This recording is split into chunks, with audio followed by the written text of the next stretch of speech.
And first the house phone rang. Picked up my phone. It was my sister who lived a block or so away from us. We were woken by a telephone call from my daughter. She said that we were being evacuated. I left sooner than them. I had everything ready. They were on the way out the door. There was not time to think about what you're going to take, what you're not going to take. The night before the fire, I knew it was a red flag warning, and I knew that it was a high risk. So on my way home, I filled up the tank. On our way out, we didn't get too far from the house, and we're watching fire coming down the hill. There was a machine shop right to my right there, and it had gas tanks and propane tanks. And I saw a lone ember kind of floating through, dancing through the air. And I watched it as it landed on the machine shop. In the time it took me to get my phone back into hand and to take a picture, it was engulfed in flames. And I knew that within moments it would start exploding and I would be dead. And just as I moved out of the range of the explosions, they started happening, and I prayed for the people behind me. 10-minute drive normally to Chico became almost 4 hours. So it was a long trip.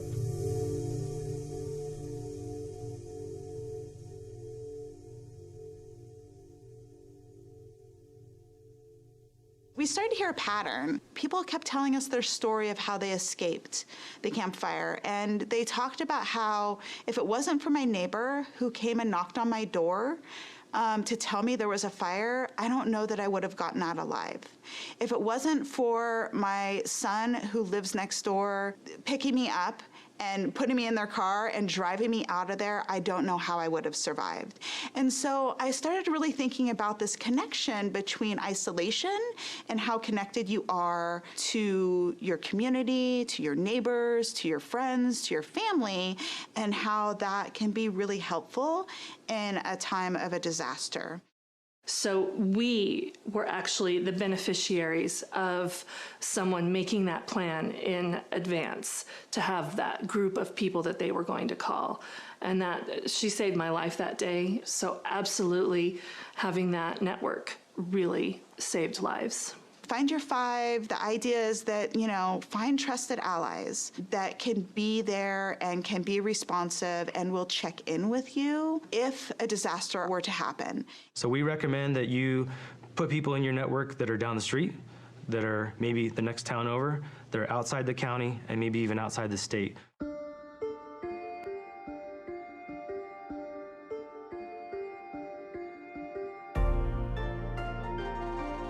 The final tier of the Ready, Set, Go is that go piece, and it's simply that, it's go.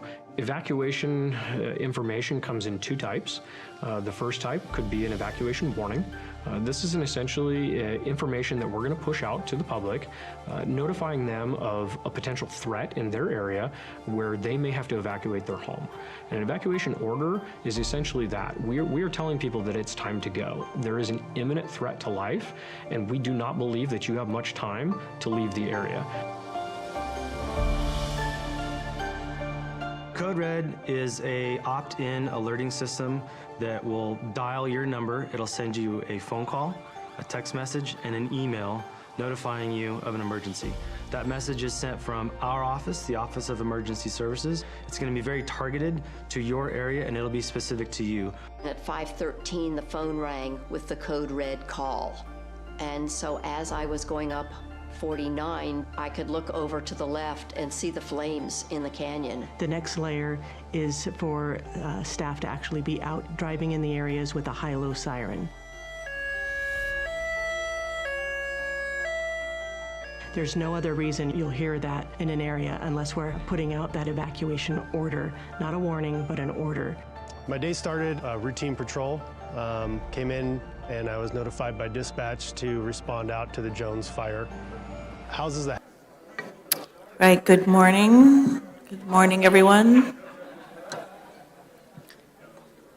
All right, good morning, everyone. Calling our board Tuesday, November 18th meeting to order. And Chief Estes, would you lead us in the pledge, please?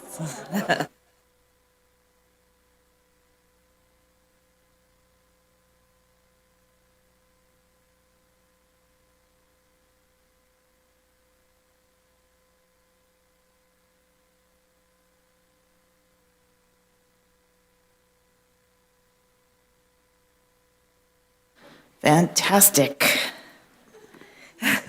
So nice to see. Look at all these uniforms. This is lovely. Let's get started with the business. Are there any corrections and deletions to the agenda, Madam Clerk? Yes, Chair. Council has requested 2 items be pulled from today's agenda. That's number 38 on consent, the amended restated joint JPA creating the Regional Housing Authority, and number 50, the closed session that is to discuss one matter in which there is significant threat against the county. Thank you. So we're pulling items 38 and 50. Thank you. And now we have the pleasure of going into our first item, which is very exciting but also kind of sad, which is to a sort of certificate of recognition for CAL FIRE Unit Chief Brian Estes for his leadership and service in Nevada County. And we've been fighting over who gets to read the certificate and all of that, Chief, because we're all such fans. I am going to turn it over to my colleague, Sue Hook, and let you start this off. Great, thank you. So Chief, I want you to come and sit in the hot seat, please. It's a privilege. I feel honored to get to sit here and talk with you. This is like Rotary. We have those happy, sad bucks. So we're happy for your new chapter, but sad that we're not going to see your smiling face sitting up there. So I think that all comes with, really, this is like a passage, right? When you move to retirement, it's incredible. But I know you. I know you will never be far away. I feel like, although, and I got to just tell you, Dan Miller did call and tell me there's room in Arkansas. And he wishes you the best. You know, you weren't at his, and you sent him that beautiful picture, and he remembers that, and he just wants you to know he's thinking of you today. So I think probably what we ought to just start off, if you don't mind, I'm going to just tout about you a little bit in the certificate, and then we're going to give people an opportunity to talk about you. Because I think this is a moment where, you know, you've been in Nevada County for our highs and our lows. And I think those are important accomplishments that we've all created together. Even in the lows where we made things happen.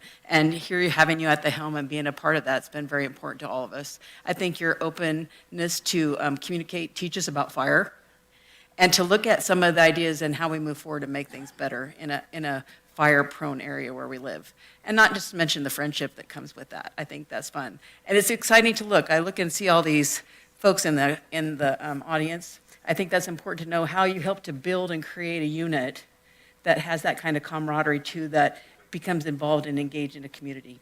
Those are so important, and I think it's very special what we have. It's not like that everywhere. So I want to thank you for that. And with that, I'm going to read this certificate. So this is a certificate of recognition for Chief Brian Estes. The County of Nevada Board of Supervisors takes great pleasure in recognizing Unit Chief Brian Estes for his 35-year career of fire service.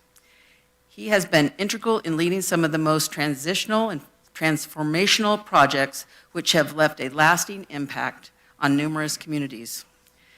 Unit Chief Brian Estes began his career as a firefighter, in Southeast San Diego. The fast-paced environment fueled his enthusiasm for the fire service. In 1995, he seized an opportunity to join CAL FIRE, helicopter crew in Tuolumne County. In 1998, Brian was promoted to fire apparatus engineer and assigned to the Amador El Dorado unit. When he joined Incident Command Team 10 as a Type 1 Operations Section Chief, he contributed to over 30 deployments during some of California's most challenging emergencies. In 2013, Brian was selected as one of the 6 Type 1 incident commanders leading incident management, Team 6, and commanding 14 Type 1 incidents across California for the next 5 years. Chief Estes continued to advance serving as Assistant Chief of Operations, overseeing a fire crew camp, Deputy of Chief of Operations, and ultimately Unit Chief of the Nevada Placer Unit and Fire Chief of the Placer County Fire Department. Say that fast 3 times. His leadership facilitated resource development across 3 counties, from fire stations, air TAC bases, and initial air TAC helicopters. Chief Estes' impact extended beyond California. In 2023, he deployed to Maui, Hawaii, to assist in the Hawaiian government with mitigation, governance, and incident management following the devastating Lahaina wildland-urban interface fire. Later that year, he traveled to Germany, building partnerships with fire service in over 10 cities and speaking at major Western European fire symposiums on emergency, wildland, urban interface fire challenges. Chief Brian Estes' 35 years reflects an unwavering dedication to CAL FIRE and the communities he served. His legacy of leadership, innovation, mentorship will inspire the next generation of firefighters. Therefore, the Nevada County Board of Supervisors takes great pleasure in celebrating Brian Estes' 35 years of service.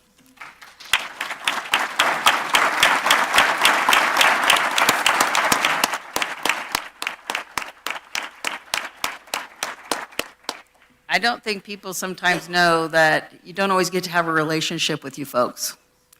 And that's something that you, again, have opened that door. I know you and Allison have had tremendous opportunity to talk about Nevada County. You answer all of our questions, sometimes not the ones I want to hear. You know, I mean, like we look at all these different avenues, prescribe, burn, and where we're moving with fire prevention here. And so those things are special. I think to have a relationship with an open door like that is something that we really, really have appreciated and, again, gained knowledge, so much knowledge over the year.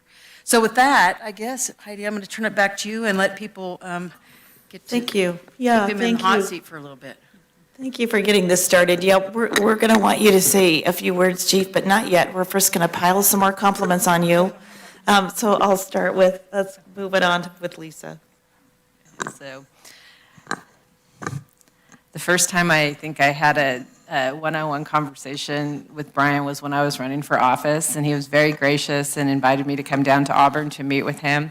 And I'd heard so many great things about him, and I knew that I was in for a great meeting until I walked into his office and saw the Dodgers memorabilia that was up. So I guess you get the last laugh now since, you know, back-to-back World Series. Congratulations. I've been waiting to say that to you since I think I took a pot shot the last time I saw you about the Dodgers. But anyway, yeah, I just, you know, just to reiterate everything that Sue had said, you have been such a great resource for us here in Nevada County.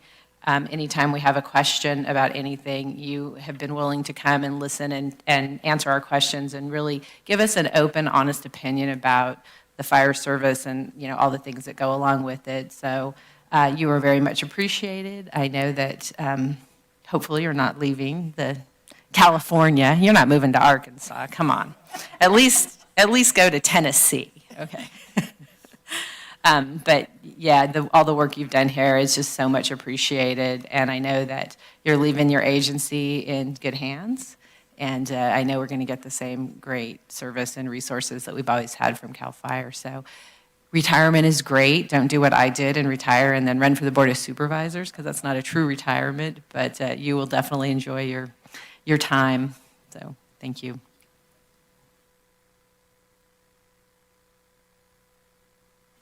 Try and get this close enough. Chief, congratulations. What a career. I have not heard all that detail until the resolution was presented, but congratulations to you. And being in public service and being resilient in that position takes a lot of fortitude and a lot of positive energy that you've brought to our community. You know, I just was thinking how regional your focus has been. And a lot of times when you come to talk to us, we represent part of one county, but you represent multiple counties. Bring this regional approach from our colleagues and communities in other counties. So I really appreciate that part of what you bring to us. And then your responsive nature. I mean, a lot of times you would send text messages kind of 24/7 whenever there was an incident affecting the county. And a lot of times that would be my first notification of that incident. And you kept us, you know, just inclusive of everything we did. And then also kind of your balanced approach I just so appreciated, because you would really weigh out the pros and cons of each one of these issues that I think Supervisor Hook described for me: fire, fuels management, staffing, resources, state budgets, and things of that nature. Really giving us a balanced approach so we can make the best decision for our local community, which I so appreciated. And I just want to tell a funny story too, that every time Brian and I get together, we were supposed to get together and talk about fire, but instead we talk about airplanes and flying airplanes. And so we sit around and talk about airplanes for 2.5 hours, and then we squeeze 2 hours of meetings into 15 minutes and talk about the rest of it. But it's that camaraderie that I think I share with you, and a personal affinity for your aviation wing and your aviation assets that are here in Nevada County that we're so appreciative of, and your leadership over those, which it's a dangerous business, and you've just brought safety and efficiency and efficacy to that part of the operation that's really kept our community safe. And then you and I got to go flying together and fly over the South Lake Fire and share that passion in aviation. So I just want to say thank you again, a huge asset to our community, and as soon as you retire, we're going to call you up and find somewhere for you to volunteer and keep serving. Thank you again. Yeah, congratulations. What an impressive career. I think I have a unique perspective in that I really have only gotten to know you in the last year, other than by reputation. But in that short amount of time, excuse me, I have come to really trust you and respect you and see the work you do in that short amount of time. And I think it speaks volumes that, having only known you really for 9 months, I'm really sad to see you go. But on the flip side, I had the honor of attending the all-hands meeting this year and got to really see the culture that you've kind of instilled in your organization and the team that you're surrounded by. So I know it's in good hands going forward, and your legacy will live on. So congratulations. Alison, did you want to? Absolutely. Thank you, Chair. This is a hard one. So I appreciate you so much. Really coming in as a new CEO, you were a mentor, you were a partner, you were a trusted partner. I think you gave me the Fire District 101 in terms of how complicated and how political and all the dimensions that go into providing services in our community.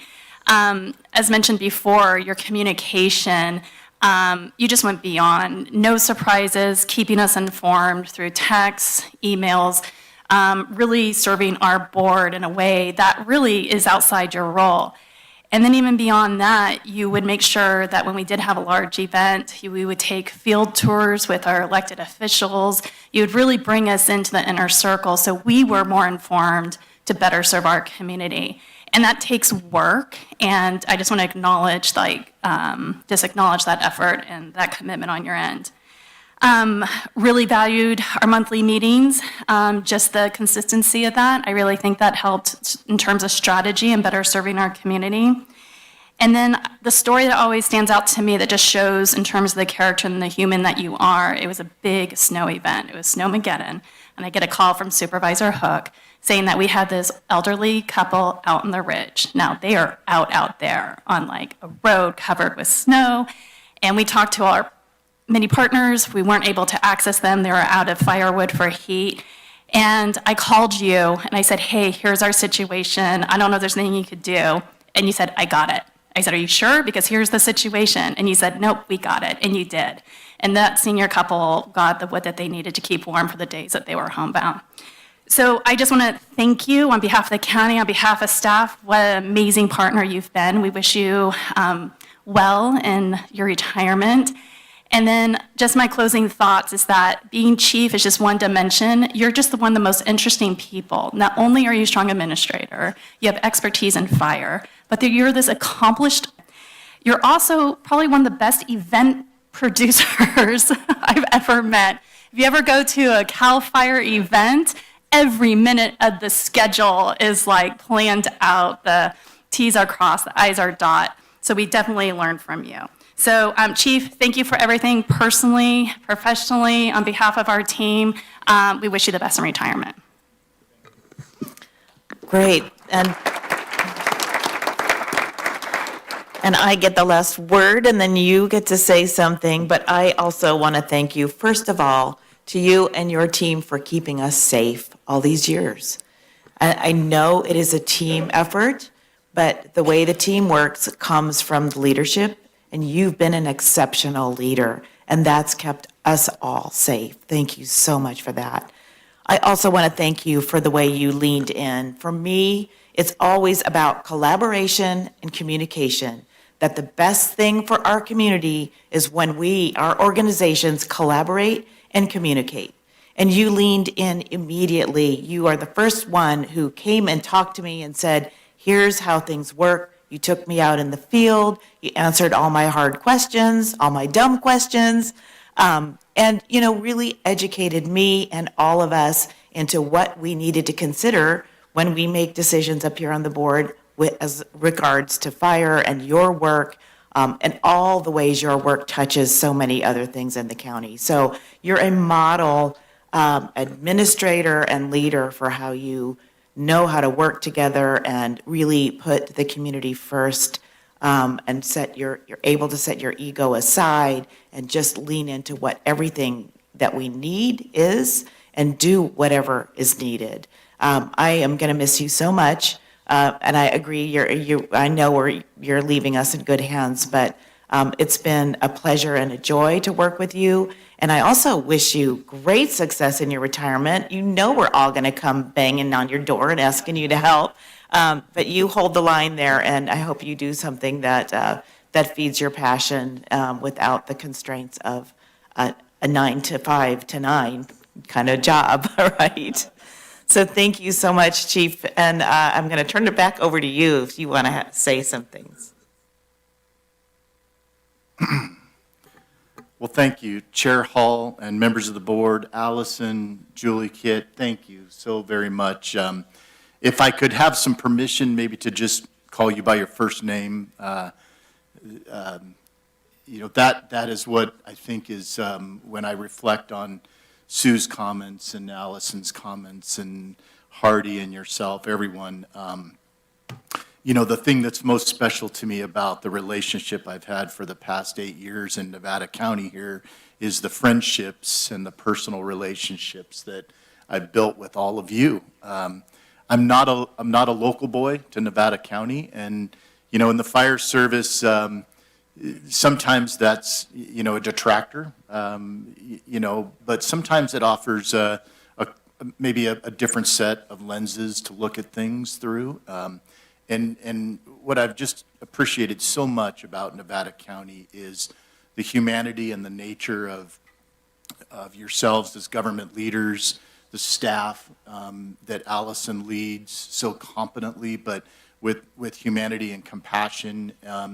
And I've often, Allison and I have had many laughs and great stories and great times together just as friends. And I often tell her that, when I had a really rough week or things were just overwhelming, sometimes the best place to be for me was on the front porch of the Grass Valley Air Attack Base on a hot, summer afternoon with a cold water or something like that, because it brought things down to, a level of relativity. And I appreciate that, because that is a sign of the leadership that is provided in this county by county government and by Allison and her staff and everyone that's in this audience, who I've been so fortunate enough to call friends and colleagues. I just really appreciate the ability to have that opportunity with all of you. And Allison, thank you just for being a friend and a colleague. And I really, really enjoy our laughter. And I have to tell a funny story. I think Allison, every single time we've had a significant event in Nevada County, Allison has seemed to be on this backpacking trip. I don't know if she really backpacks or if that's what she tells me, because how coincidental is it that whether it's a winter storm or the Jones fire or the river, she's always backpacking. And so I may have to do a little bit more investigation to find out if that was true or not. But at the same time, she answered the phone. And I briefed her on it, and then she was able to have the information she needed as a leader in this county. And I'll cherish, the memories with Sue and just the down-to-earth nature that you are as a person. Sue means the world to me. And Hardy, you're not going to get rid of me that easily. I might just show up at your local airport and hijack your airplane with you and go flying.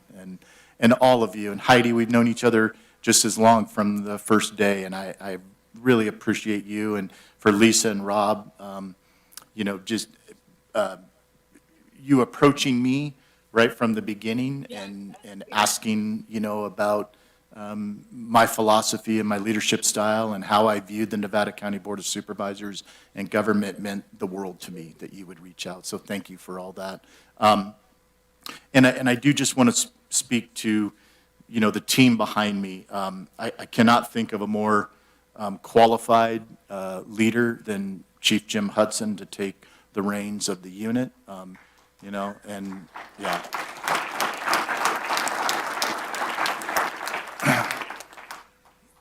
He has been probably the most loyal deputy chief that any fire chief could have for the last 8 years. And his competency, his intelligence far surpasses anything that I have. And he will be a great unit chief. And I think that is the maybe the overall goal of a fire chief or any kind of leader is just to surround yourself with good people, which is reflective of not only my executive staff back here, but the men and women who are on the front lines in the back of this room, a small sampling of the people who serve Nevada County every single day and night.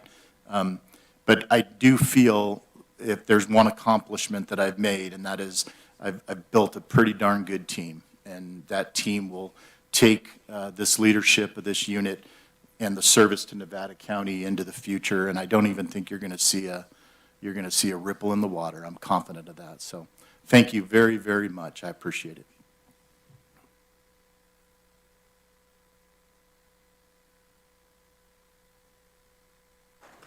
Thank you. I don't think we haven't gotten you to cry yet, so let's see. We do have public comment now. We still need to do things the proper way, so I'm opening it up for public comment. If anyone wants to come down and share their thoughts. Oh, great. Come on down. Okay, that's not fair because I didn't know Shannon was in the room, or else I would have, she would have been first.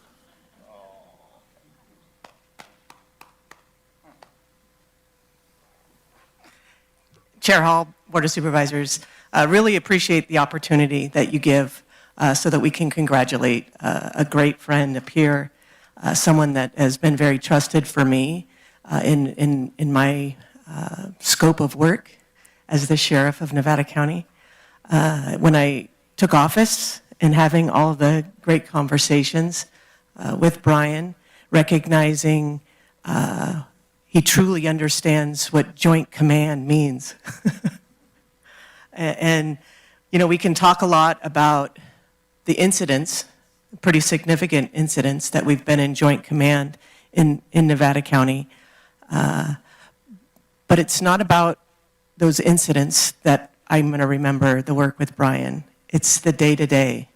It's, we expect a lot during those incidences, but what we're doing every single day is we're training for those incidences so that we know our staff are prepared.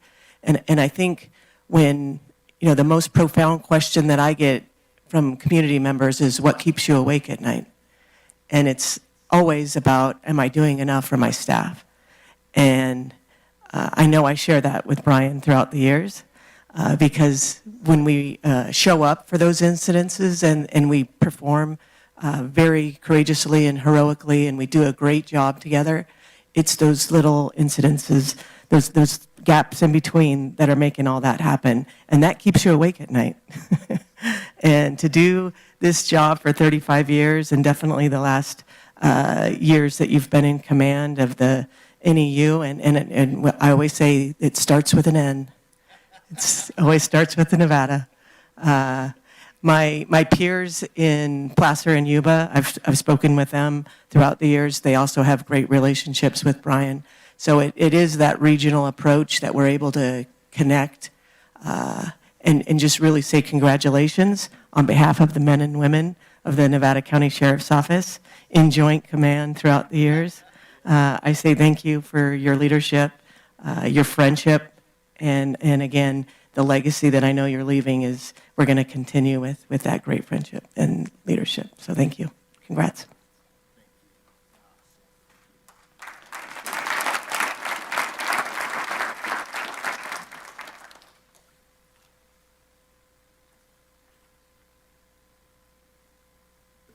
more public comment in the room? That almost made me cry. Any callers? There's no callers, Chair. Okay.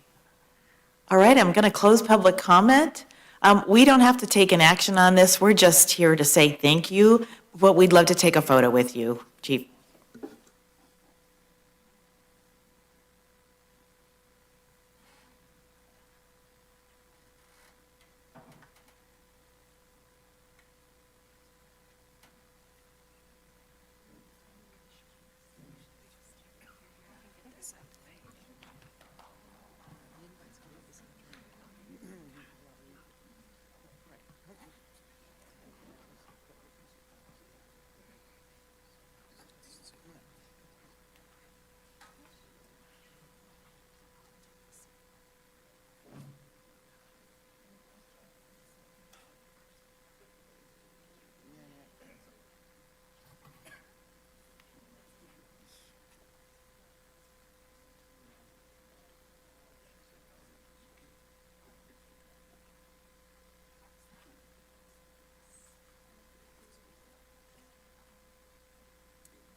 Thanks to everyone for coming out for this today. It was lovely to see everyone here to appreciate Chief.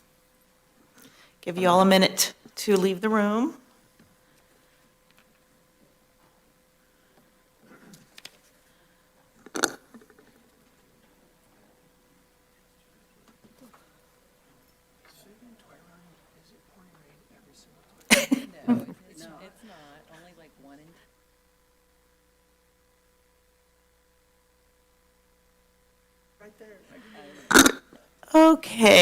Okay. We're going to move on now to our next item, which is a resolution proclaiming December 13th, 2025, Nevada County Food and Toy Run Day.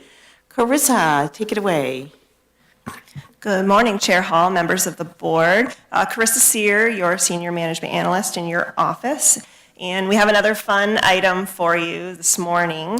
The item before you is a resolution proclaiming December 13th, 2025 as Nevada County Food and Toy Run Day. And here to present a little bit on the Nevada County Food and Toy Run is Shannon Bueller. Thank you. Good morning. Thank you, Chair and Board, for having us in today, and thank you very much for helping us keep the Toy Run out in front of everybody in the community. We appreciate you guys very much. I wanted to do a little bit of history on the Toy Run for you guys, for anyone who may not realize that the Toy Run has actually been part of our community since 1991. So it started back when they were helping primarily just the Head Start kids, and there was a handful, maybe 100, 150 kids that they were working for, and started with a very small bike run that has grown over the years. Our biggest numbers were close to 2,000 bikes. We're hoping for some really good weather this year. The picture that you see up there was the first time that we were allowed on Mill Street after the closure. And of course, we had a great rain season that time. But beautiful pictures.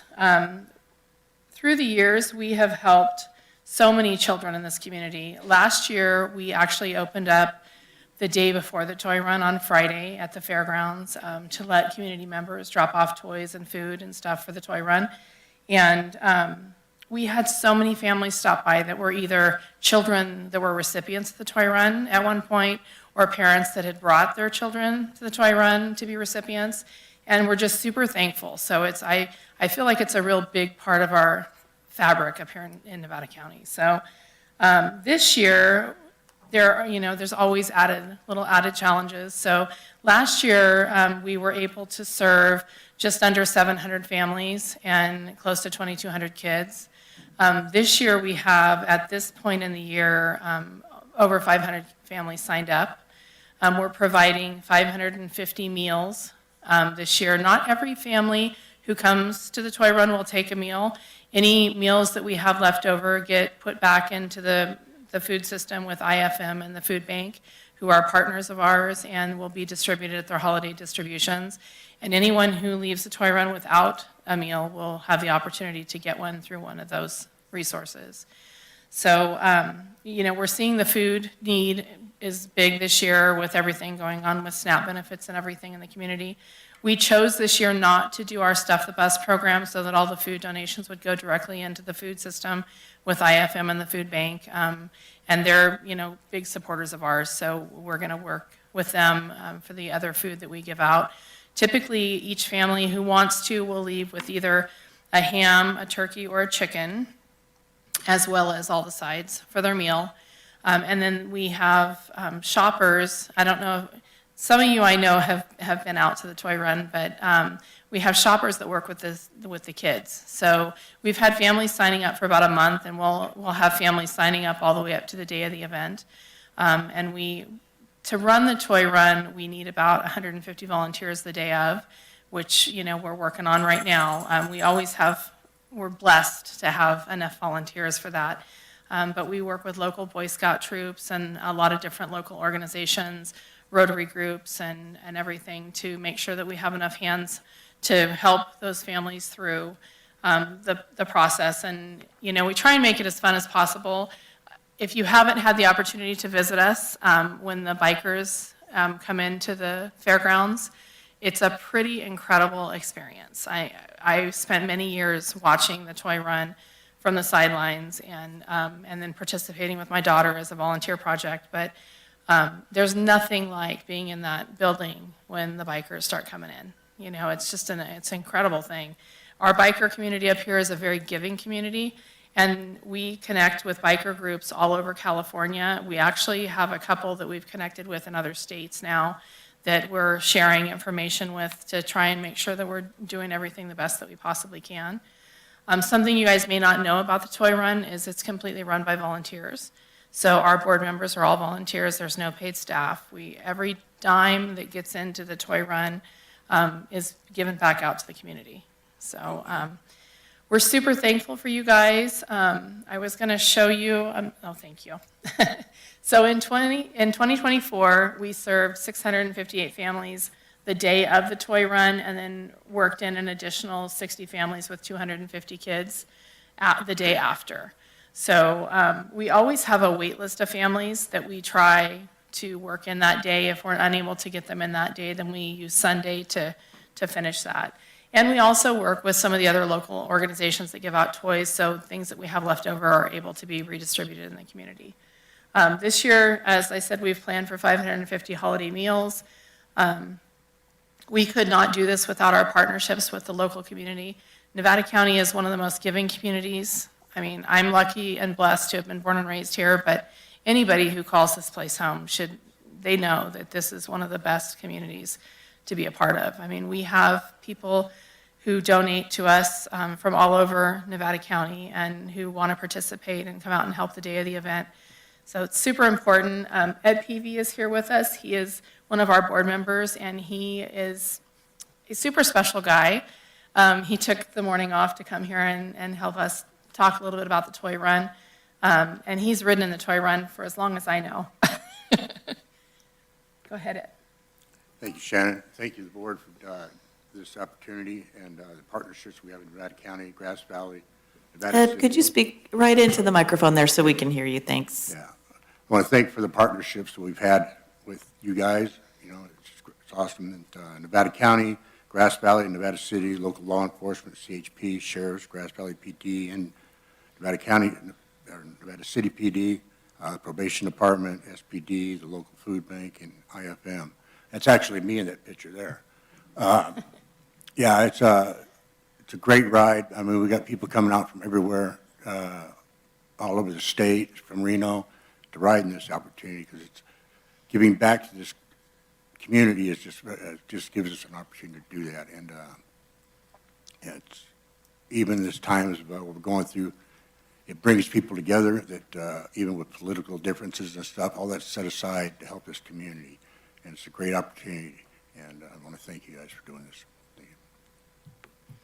Thank you. So we actually have something kind of exciting and new this year that we are doing with both Platt Electric and then one of our local auto shops. You can go ahead and, yeah.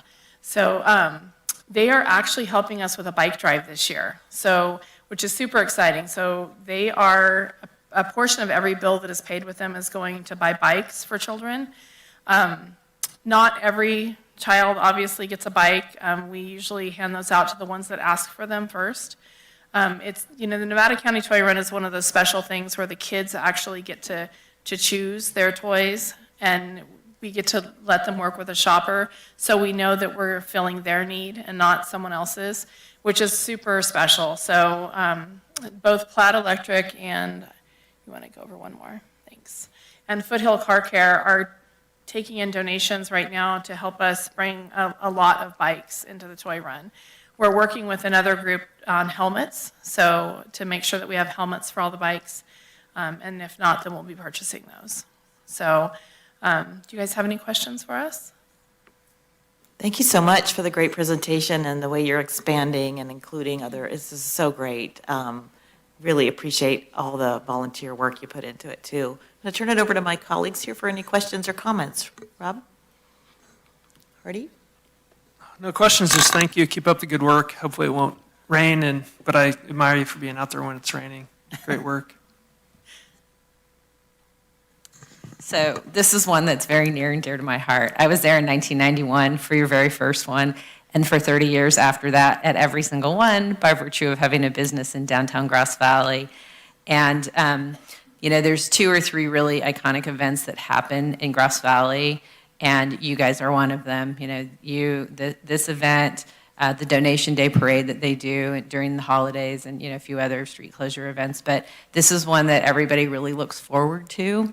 And I will say, as an elected, sometimes you get some complaints from people because of the traffic.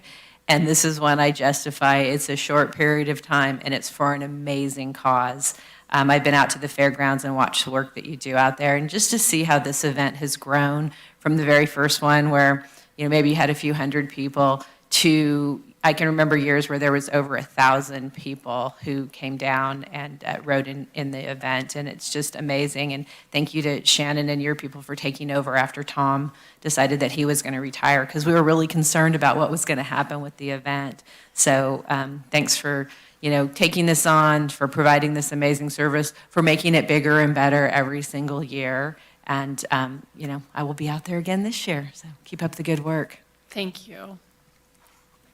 No, just to echo Lisa, I know, thank you. I mean, we had that little moment where we wondered if this was going to happen. When the rain comes, you're still there. So one thing I would love to put out to folks online, though, is maybe just what your website is, and that people can donate monetarily still as well. So if you wouldn't mind just saying that for folks, because we didn't put that in the presentation. I think it's important for people to know there's opportunities if you can't be there, but you still want to help support what you guys are doing. Again, you guys are a nonprofit really in its own way, and nobody takes any money. It all comes back into our community, and I just think that's fantastic. Those smiling kid faces. I've been out there. It's incredible. It is pretty incredible. Thank you. So it's NevadaCountyToyRun.com, and that website can be used for donations. It can be used to sign up a family. If someone is not signed up yet and they want to sign up, it can be used to sign up as a volunteer and see what slots are open. There's a ton of information on it, so it'll be a great day. We just need to pray for some sunshine, because it always makes it a little bit better when the sun's out. I know. Thank you again. Looking forward to another successful day and no rain. Thank you. All right, let's open it up for public comment on this item. Any public comments in the chambers? Any callers? There's no callers, Chair. Okay. Okay, then I'll close public comment, and I'll look for a motion and a second on this resolution. So moved. Second. All right. Roll call, please. Thank you, Chair. District 5, Yes. District 2, Yes. District 4, Yes. District 3, Yes. and District 1. Yes. Fantastic. And would you like a photo for this? We brought a poster for you guys, so that would be great. Okay, let's go do that. you.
All right, thank you. We're going to move on now to our consent calendar.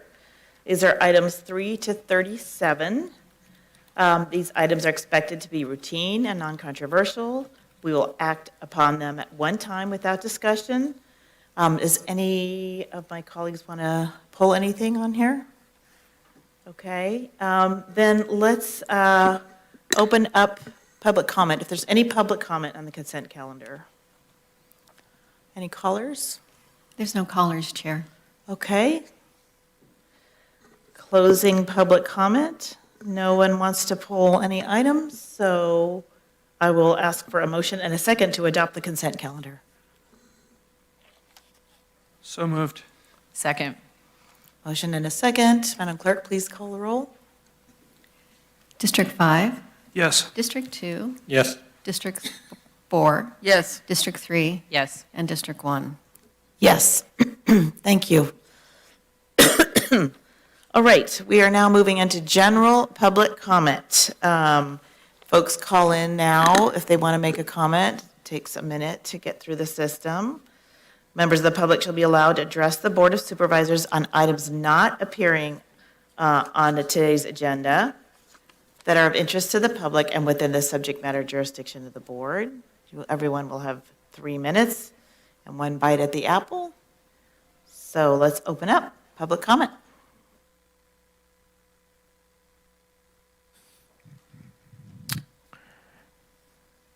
For the record, I'm Gordon Gossage of Regenesis Planet, and I just wanted to give you a short description of the community engagement project that I've launched.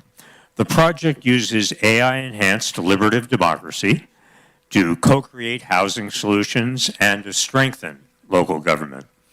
Deliberative democracy brings residents, elected leaders, and government staff into structured, informed, reflective dialogue, moving beyond votes shaped by limited information and partisan reflex.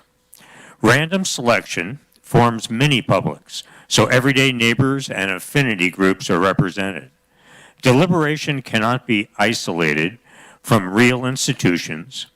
When it is, it overlooks power, conflict, loyalty, and the enduring publics, parties, movements, associations that keep democracy working. The better path embeds many publics within existing systems to strengthen feedback loops, find where they fail, repair what's broken, and reinforce what succeeds. Democracy is a living process sustained by continuous feedback across shared and opposing views. The project's immediate goal is to expand affordable and workforce housing through a process that is inclusive, informed, and transparent, supplementing but not replacing the current process used by the jurisdictions serving our 85,000 adult residents and their children. A preliminary random pool of 850 will seed the first public.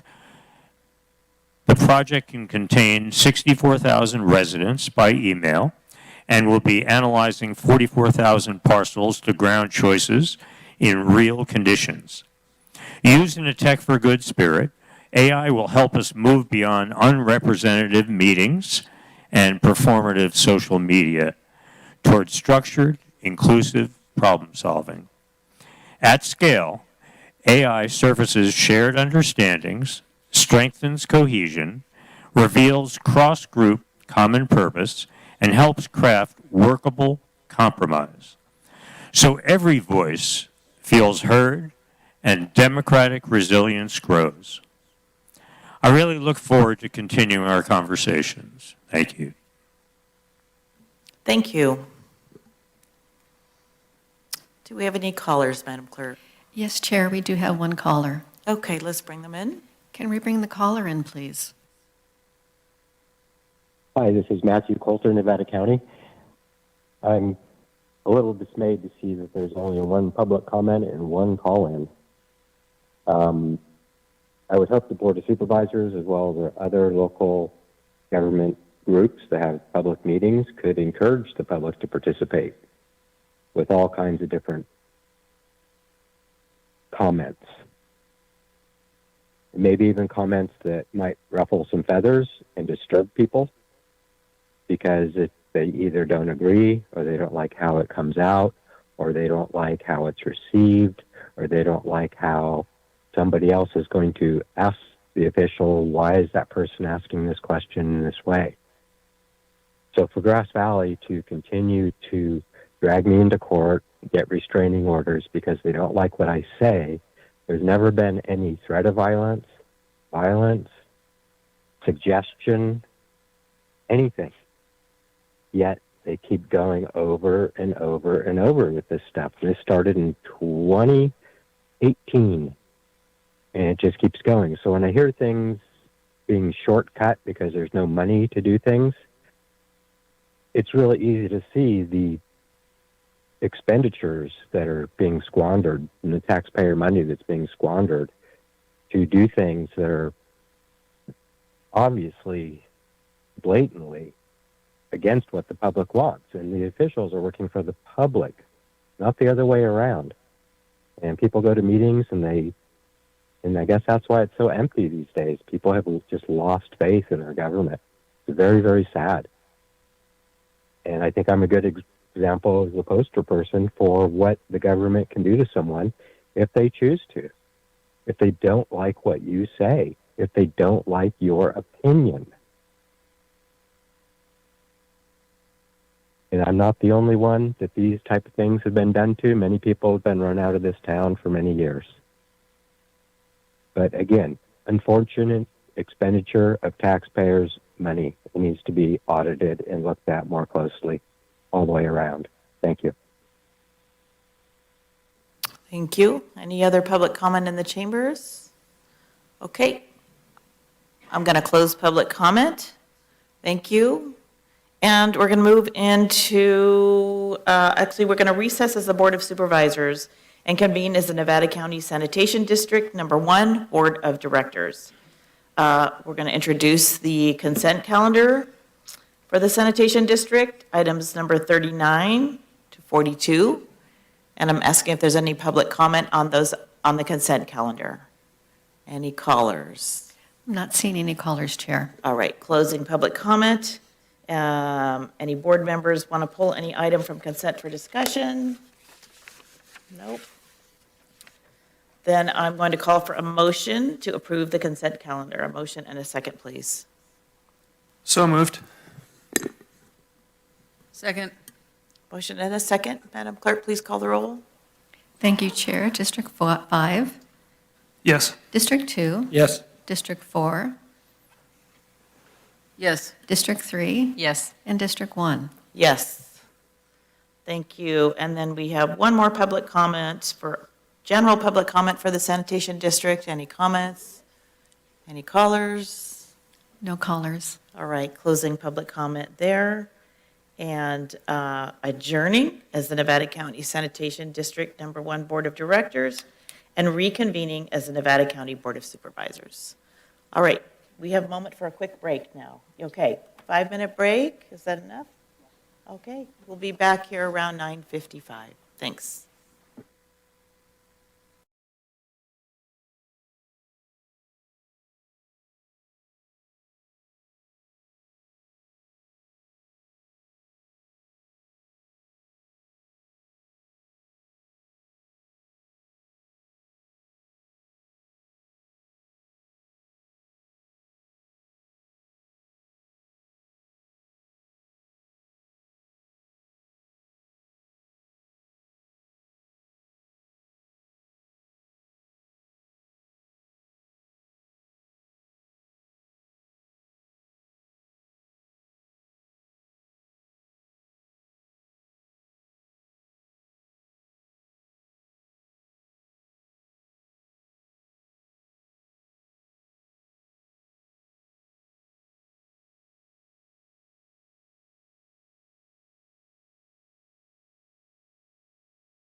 Okay, we're back. We're going to get started on our next item, which is a resolution approving the memorandum of understanding between the County of Nevada, Rough and Ready Fire Protection District, and Penn Valley Fire Protection District for additional funding support.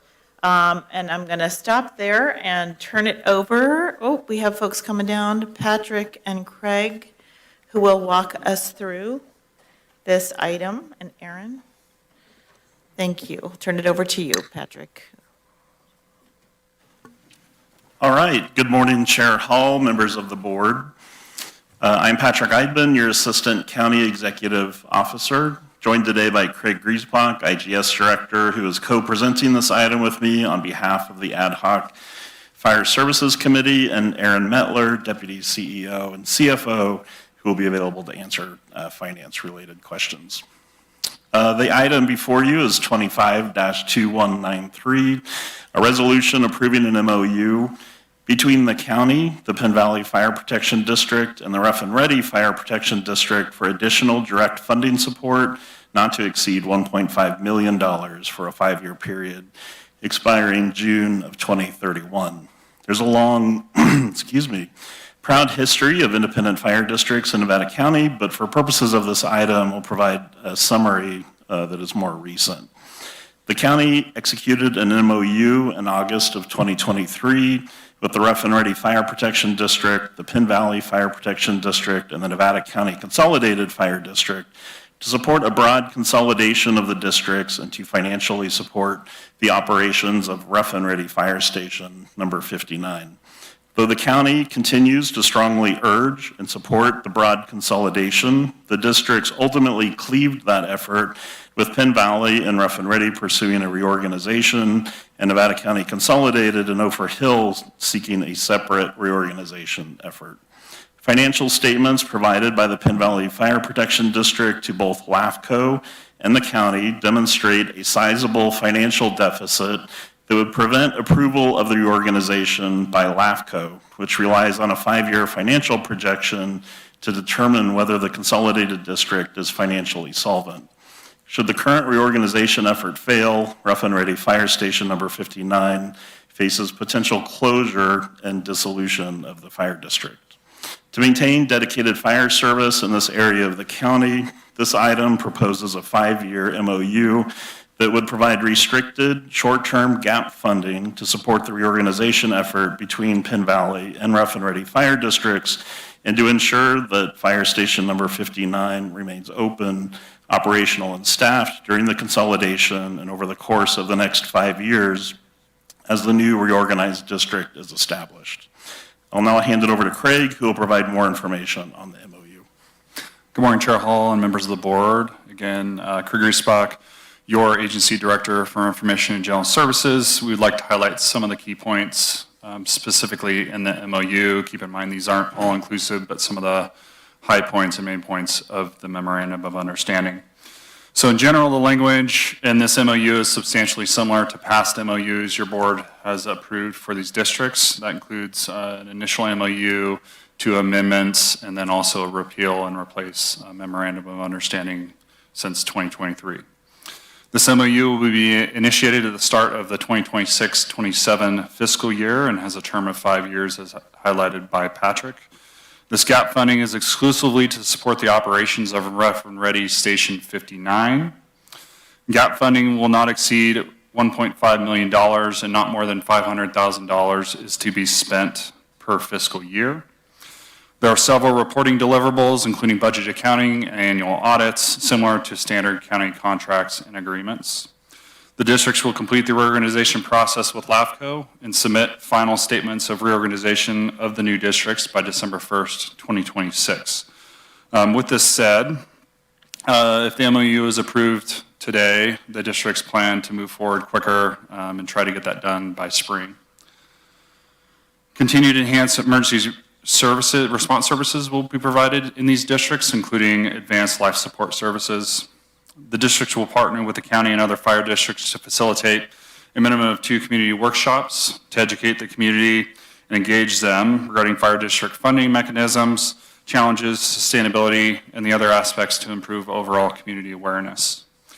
Commitment that the districts will partner with the county, state, and federal and legislative organizations to advance reasonable fire district funding solutions as a source of primary funding challenges exist at the state for our local fire districts. If districts receive permanent state, federal, or other funding during the term of this MOU, this funding will be used in place of county funds as outlined. And it is understood that ongoing operations of the districts will be funded exclusively by the districts without county funding contributions starting in the fiscal year 2031-32. With that, I will hand back to Patrick for some recommendations and next steps. Great, thank you, Craig.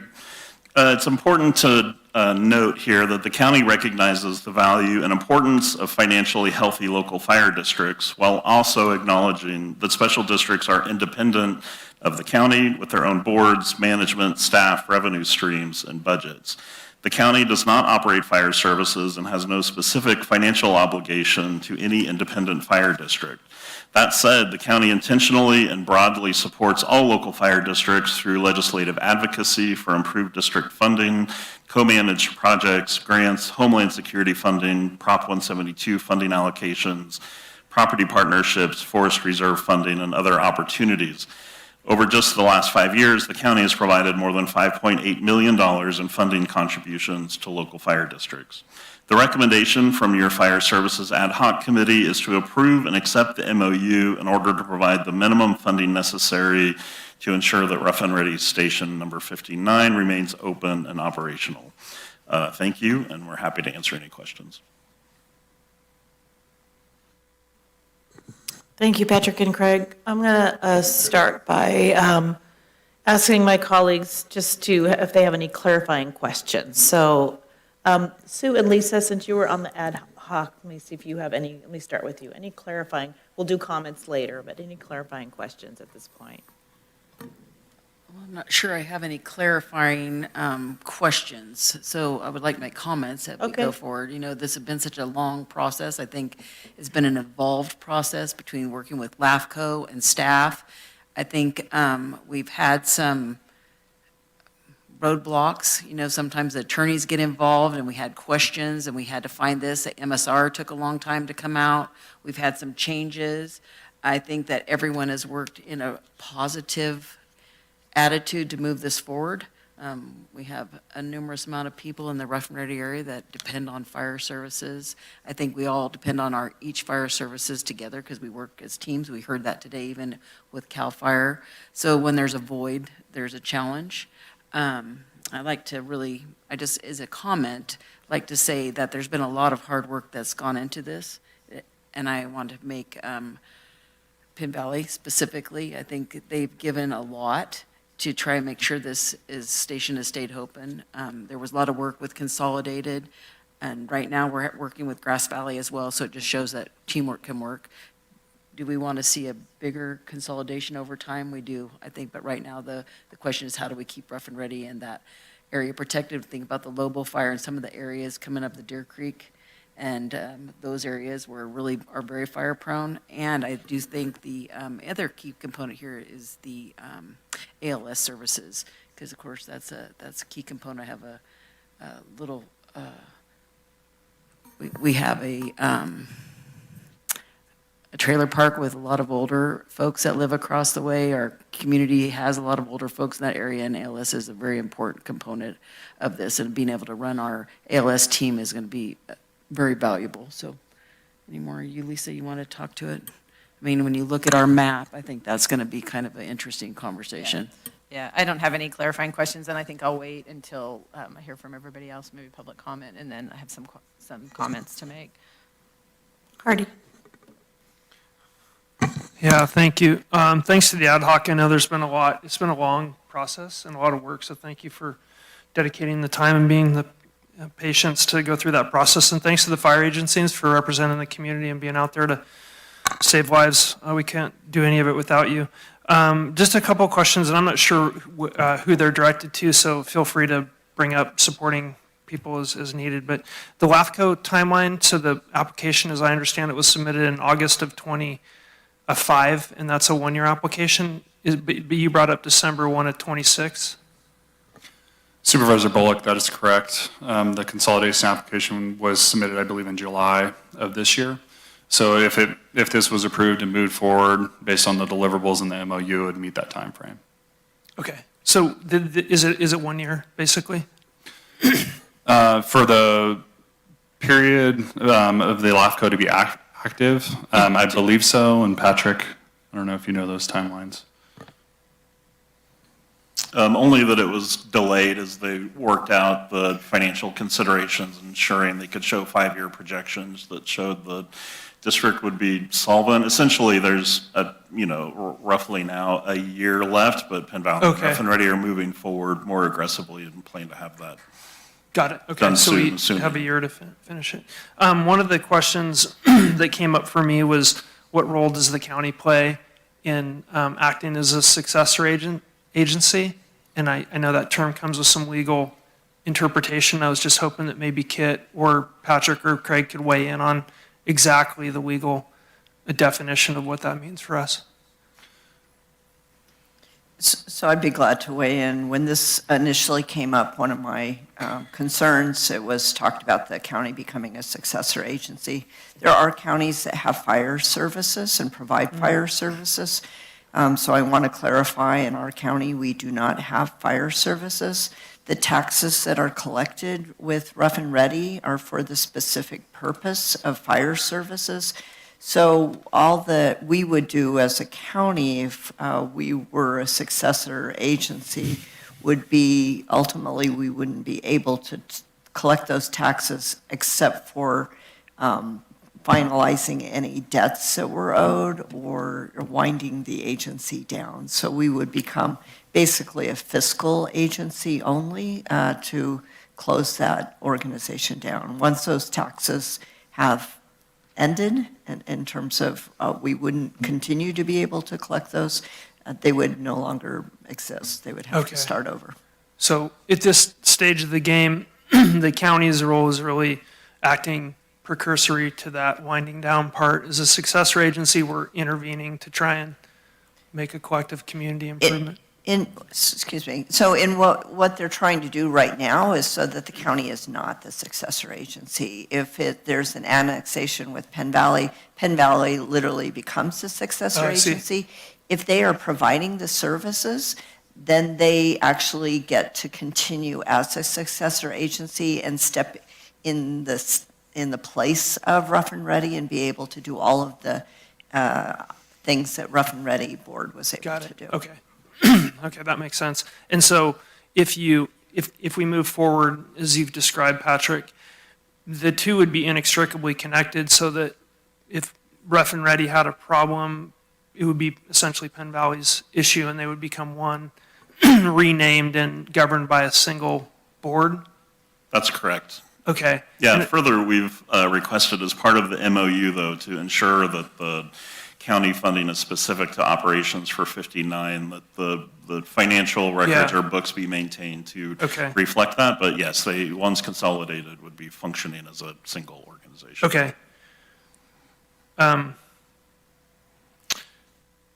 If there is, and the agreement talks about maybe additional or other financial enhancements, and I'm assuming those are tax measures or bond measures or things of that nature. Can you just describe what you think the plan will be to create kind of a community-funded tax initiative that would kind of alleviate the board from using general fund dollars? Yeah, there's a couple pieces here. One, Penn Valley has been working with their legal counsel to explore what's possible with the current assessments, and are working, I think, creatively or with some innovation to ensure sustainable funding for the district. Alongside those efforts, have already engaged with folks, legislators and policymakers at the state level, exploring this broader legislative fix that would be in support really of all fire districts in Nevada County. Part of this agreement in the MOU, and this was done intentionally and with the cooperation of Penn Valley, is that if that state funding model or methodology changes, that it could well supplant the county funding, again, is a 5-year agreement of 1.5 million. If those funds haven't been fully expended, the state solution comes into play that essentially the MOU at that point, or the Right. release of funding would go away. Yeah, I read that, thank you. And then I know that the outline has a lot of, it describes the budget and the revenue model being presented back to the board. That's step one, but if there was financial misappropriation or board decisions related to the financial management that were impending closure, kind of difficulty with the organization, what recourse does our board have? I guess in basic terms, how do we protect our $1.5 million investment if over the course of time, Penn Valley and Rough and Ready do not succeed? Where do we come back in? Yeah, and I'll look to Craig on this too, but I think at one level it's important to note that while we have these checks and audits and reporting built into the MOU, that there's actually far more frequent interaction between the county, as invoices in the fire districts, as invoices are submitted against the MOU, they are intensively reviewed primarily by the auditor's office, but also Aaron is our chief financial officer, so that they are looking for any changes sort of in the pacing of those financial requests. If something seems off, that there's an opportunity to engage more directly with the districts to understand those issues. Craig, I don't know if you had anything else to add.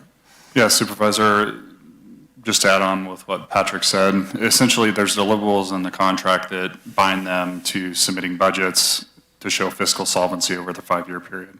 If there's decisions that are made or deliverables aren't met in the MOU, just like any agreement, there's accountability to where we hold back funding and wouldn't be providing it to the district. So there is that form of accountability. Yeah, and I think the $1 million that we provided in late 2023, it's my understanding that it's been very austere and a really great use of that money. So I want to commend everybody in handling that money with a lot of discipline and putting it in the right way and using it in the right way, because that was exactly what I was hoping would happen with, I think we all hope it happens with this 1.5. But again, it's a lot of money, and it's again on the back of that 1 million, which makes it 2.5 million in total. So it's a lot going in one direction.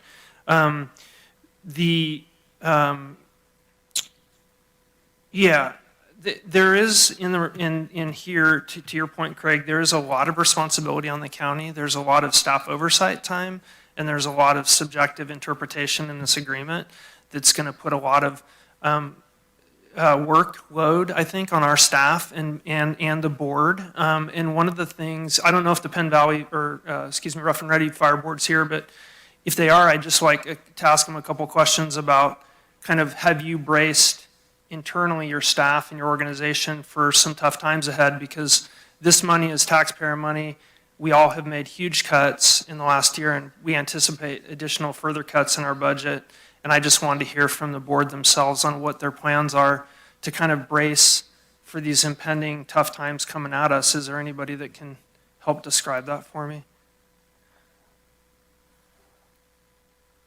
From Rough and Ready.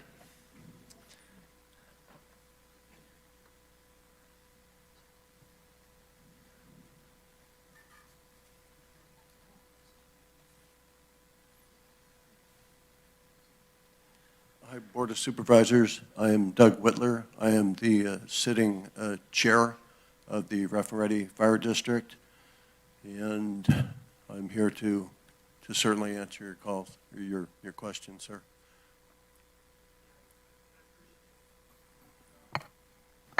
Thank you. Thanks, Doug. Yeah, my question was really, has your board talked internally about the difficulty they're facing financially and how to mitigate things like raises, promotions, apparatus purchases, additional capital expenditures, capital improvement plans? Are you guys ready to tighten your belt, use this money to bridge that gap and get onto your own funding stream? Because in here it describes a scenario that will not continue in the future after a couple of years, and 5 years comes really fast in the public service sector. And we just want to make sure you guys have the fortitude and the political willpower to make some really tough decisions on your spending to get there with us in concert with this board.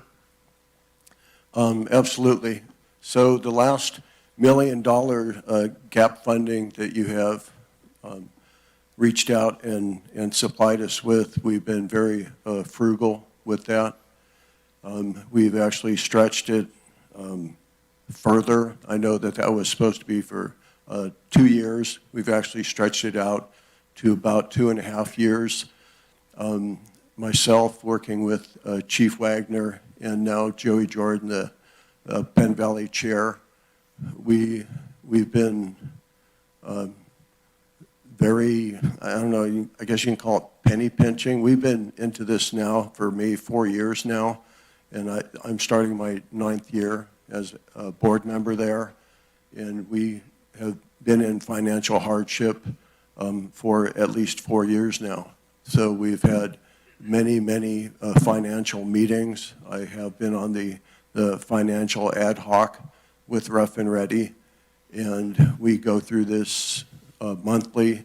We have projected our equipment needs for the next 5 years and beyond. So our plan moving forward is to take this MOU gap funding and get us to a point to where we are financially stable. You will not see myself back here again asking for any funding to help us through any period. I understand that money is hard to come by right now, and we're all looking at deficit spending. So I certainly appreciate your question, and that is, I hate to talk about money when it comes to firefighting, but it is an essential piece of it all, and everything has to be paid for. I know that the fire truck that's on order right now, it's not completed, is costing $800,000, and this money will only go up with inflation and all of the price for paying for fire personnel. We have projected all this, and I think that we have a good plan moving forward. Our revenue streams look like they're pretty solid. We will be expecting to raise taxes, certainly in Rough and Ready, and we also, the mention of ALS, the ambulance that's sitting outside right now, is a revenue stream, and I know that the county is almost on a daily basis in hardship for ambulance service. Also with our fire association raises about $80,000 a year through our fundraising. That also goes towards equipment for the ambulance. We've made some purchases in the last few years that have created a situation to where a lot of our money goes into personnel and administrative costs, and we're trying to cover a lot of that equipment costs within our own association just for Station 59. So we have been looking out into the future, and I think we have a good plan moving forward. Yeah, thank you, Doug. You answered my question.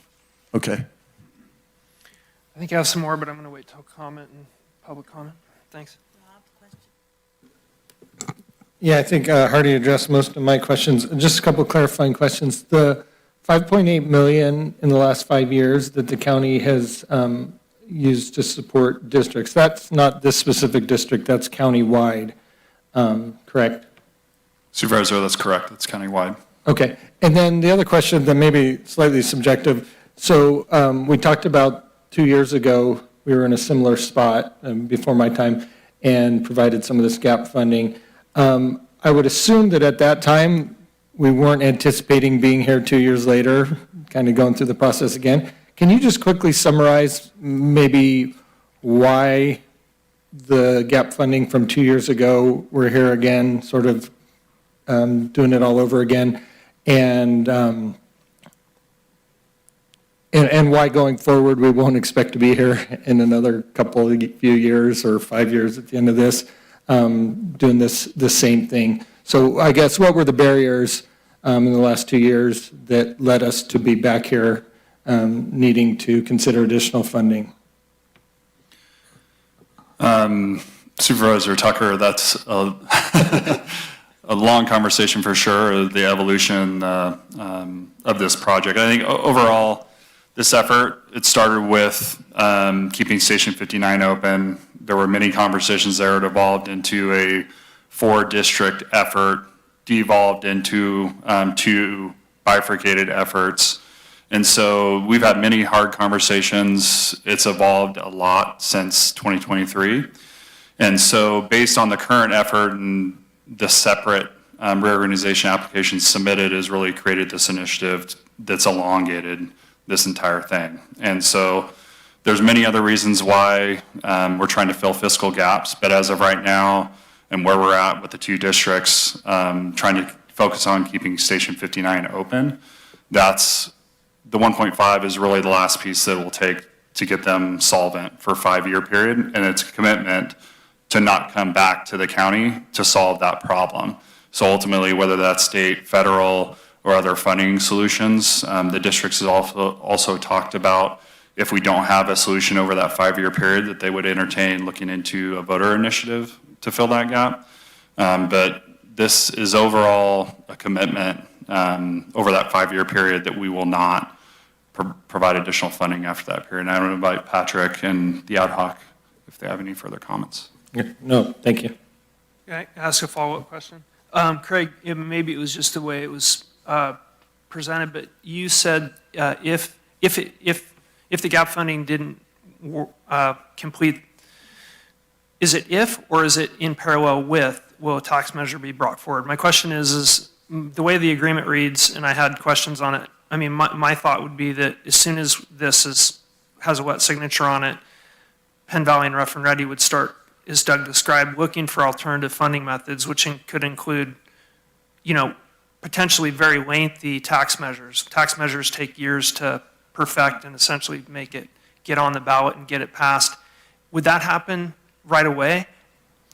Supervisor Bullock, I might want to refer to Director Jordan, who could speak more directly to Penn Valley's plan in the more immediate future. Thank you. Thank you for the opportunity. Joey Jordan, Penn Valley Fire.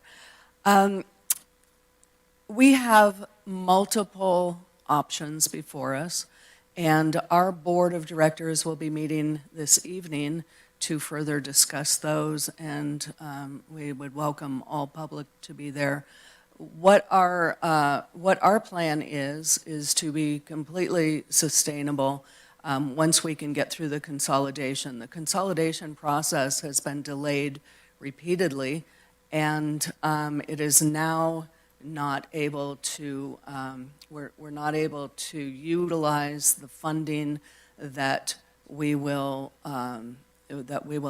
be able to utilize until after the 26-27 tax year, because the consolidation has been pushed back to make it a 27 tax roll. So we have funding mechanisms that occur once we are consolidated, but the tax rolls do not come to us until a year later now, because we missed a very important LAFCO deadline because we had not had this MOU in place. And so with that in mind, we are looking at filling a gap until that funding is available following our LAFCO process.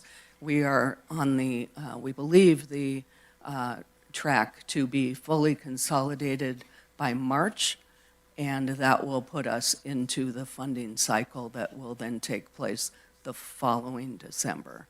So this is gap funding that will get us there, and we are also further committed to working with the state to push through legislation that will support not just this fire district, but all fire districts.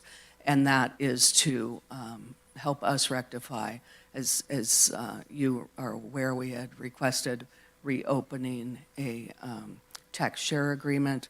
This is in lieu of that, to replace that potential funding. Got it. Thank you.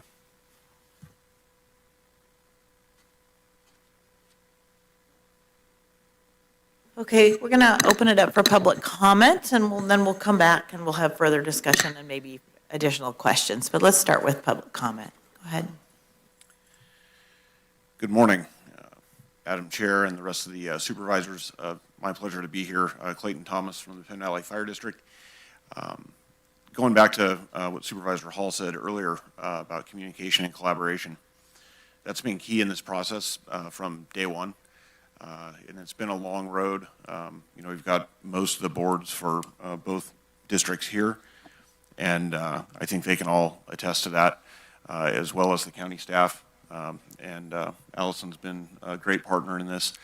But what this means for the community in Rough and Ready, in Penn Valley, and even the larger county, with the paramedic program that we've operated in Penn Valley since about 1980, and we were transporting even before that. That's been a huge bonus to the community in Penn Valley, and we've now spread that to Rough and Ready since June of this year. And when you talk about collaboration, Doug mentioned earlier in his comments the contributions that the auxiliaries have made, both the Rough and Ready Auxiliary and the Penn Valley Auxiliary. We were able to purchase the equipment to start the paramedic service at Station 59 in June. In the space of about 3 weeks, and in the neighborhood of over $70,000 contributed from those two organizations. And that's really the community coming together to make sure that that service is there when they need it. And that service is actually enhanced service to the existing Penn Valley district as well. We have a piece of our district that's up at the top of Bitney Springs Road, and now we're getting paramedic service there even faster than we did before. So I think it's a huge bonus, not just for the 7 square miles that make up the Rough and Ready Fire District, but both of our communities together. And as was alluded to earlier, this county has continued to see increases in call volume, especially medically related, and we're able to support our partners at Sierra Nevada Memorial Hospital and their ambulance service by having that additional staff at Station 59. That takes a burden off of them and provides quicker response to people even outside of the proposed new district, including both of the current ones. And as you can see on the map, there is definitely room to continue this process. But right now, our two organizations are at a point where we're ready to get this done.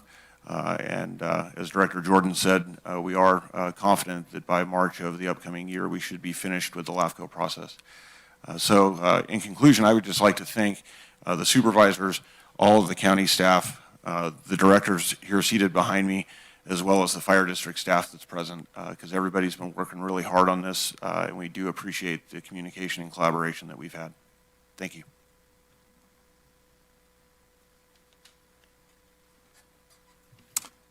Good morning, Chair, Supervisors. For the record, Mark Butchern, Fire Chief for Grass Valley, Nevada City. I'd just like to talk a little bit about what's been mentioned here already, but about the operational side of this and how it impacts the district, not only Penn Valley, Rough and Ready, but also Grass Valley and the county system as a whole. So staffing Fire Station 59 is probably one of the most impactful steps we can take to strengthen the resilience of our fire system. By placing and maintaining a fully staffed engine company in that district, we add immediate depth, redundancy, and surge capacity to a system that increasingly strained by call volume and concurrent incidents. Station 59 significantly improves concurrency management. Our system routinely handles 2, 3, or 4 calls at a time. Keeping that engine company increases the number of available first due units and reduces the need for move-ups, cross-city responses, and outside aid. With 59 staff, the system becomes more balanced, more predictable, far more capable of absorbing spikes in activity, especially during fire seasons, severe weather, and high-risk community events.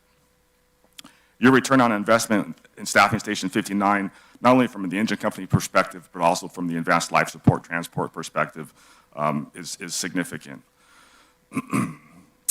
Engine 59 provides 3 major advantages. First of all, faster intervention, whether that be for fire and limiting fire growth, reducing property loss, or decreasing the likelihood of multi-alarm incidents, to also the emergency medical component from Medic 59.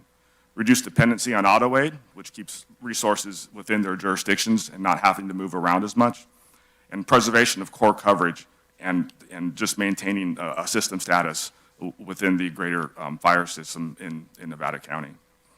Staffing Station 59 also strengthens long-term sustainability, it reduces burnout, improves training capacity, and supports a healthier rotation of resources across all of our stations. It's an investment in enterprise safety for the community, but also for the firefighters who serve it. Station 59 further enhances regional resilience. With 59 staff, it provides faster access into the greater Penn Valley area, including Lake Wildwood, for all types of incidents. In addition, Station 59 anchors a critical response corridor between Grass Valley and Rough and Ready, commonly known as the old Fire Station 87 area. This area is technically within the jurisdiction of the Nevada County Consolidated Fire Protection's footprint, and it's historically been served by the city and now by Station 59, which reduces our call volume and provides a better level of service to those individuals. Station 59, paired with the Penn Valley Partnership, creates redundancy, flexibility, mutual depth, and operational shock absorbers. It protects and strengthens not only Rough and Ready, but Penn Valley, Lake Wildwood, and Grass Valley, and ensures that Western Nevada County has a fire and EMS system capable of withstanding surges, disasters, and simultaneous emergencies.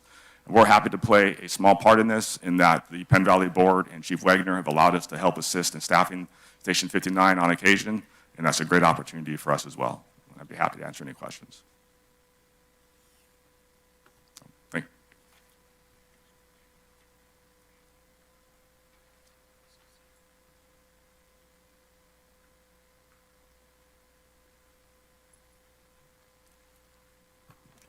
Hi. Thank you for the opportunity to speak with you today.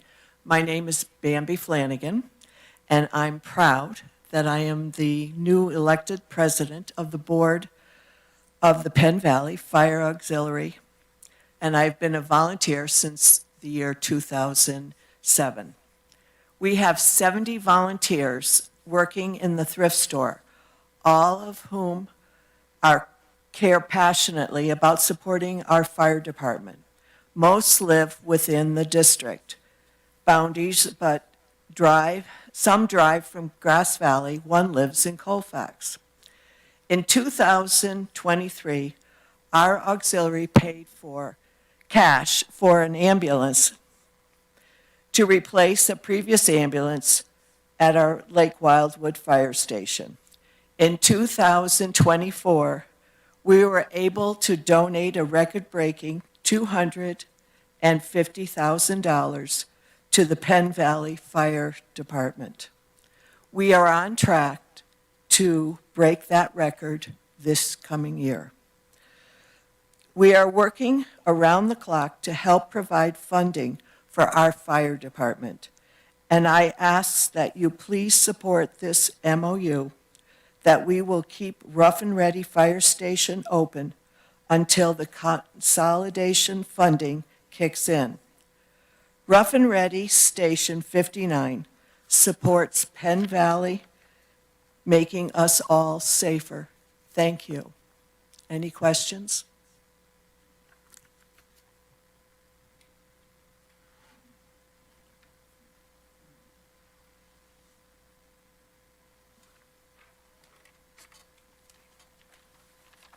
Please. Then you can go. Good morning. My name is Greta Schimmel. I'm happy to serve on the Rough and Ready Fire Auxiliary, which we call Behind the Scenes, or BTS. Our monthly firehouse spaghetti dinner and the annual baked potato booth at the county fair utilize the manpower of over 140 volunteers from our little community of 1,000 people to raise over $80,000 per year, which we use to help meet the funding shortfalls of our fire department. Specifically, in the past year, we were able to immediately provide funds to equip both our fire truck and the ambulance with advanced life support apparatus when Penn Valley added medics to all the shifts. As a lifelong resident of Rough and Ready, I know exactly how important it is to maintain the presence of a fire station. The county at large has many residents who are aging and otherwise at risk and who rely on this critical infrastructure to support their health and safety. Having this station centrally located reduces response time and provides security not only for Rough and Ready, but for all of Western Nevada County. It's our sincere hope that the Board of Supervisors will vote to approve the MOU. Thank you. Thank you.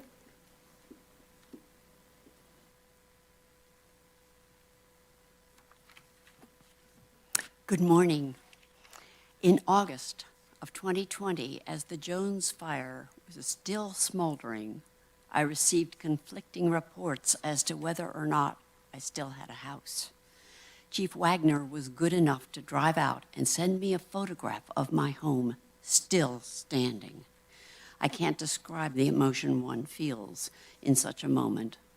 My name is Susan Hopkins, and my Woman Lane property is where the Jones fire was stopped. My home is off of Jones Bar Road in the Penn Valley Fire District, but the fastest response is from the Rough and Ready Fire Station. I sleep better knowing that the Rough and Ready Fire Station is professionally staffed 24 hours a day. Since June, it has been staffed with an advanced life support ambulance as well. In medical emergencies, seconds matter, and having ALS equipment and paramedics can literally mean the difference between life and death. We are an aging population, living in an area that has been traditionally underserved, and the addition of this ambulance and faster response times is very important to me. Following the Jones fire, I reached out to see how I could help as a community member to make the department have what it needs to best protect all of us. I've donated to help fill funding gaps when important and necessary equipment, like radios, needed replacement.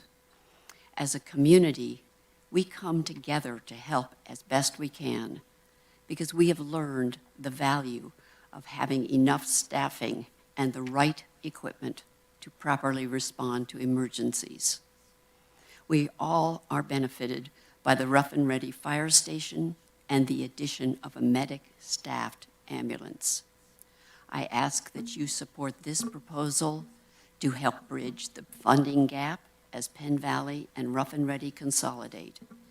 As the community, we are certainly trying to do everything we can do and appreciate the efforts and commitment of the county to keep Station 59 open. Thank you so much. Thank you.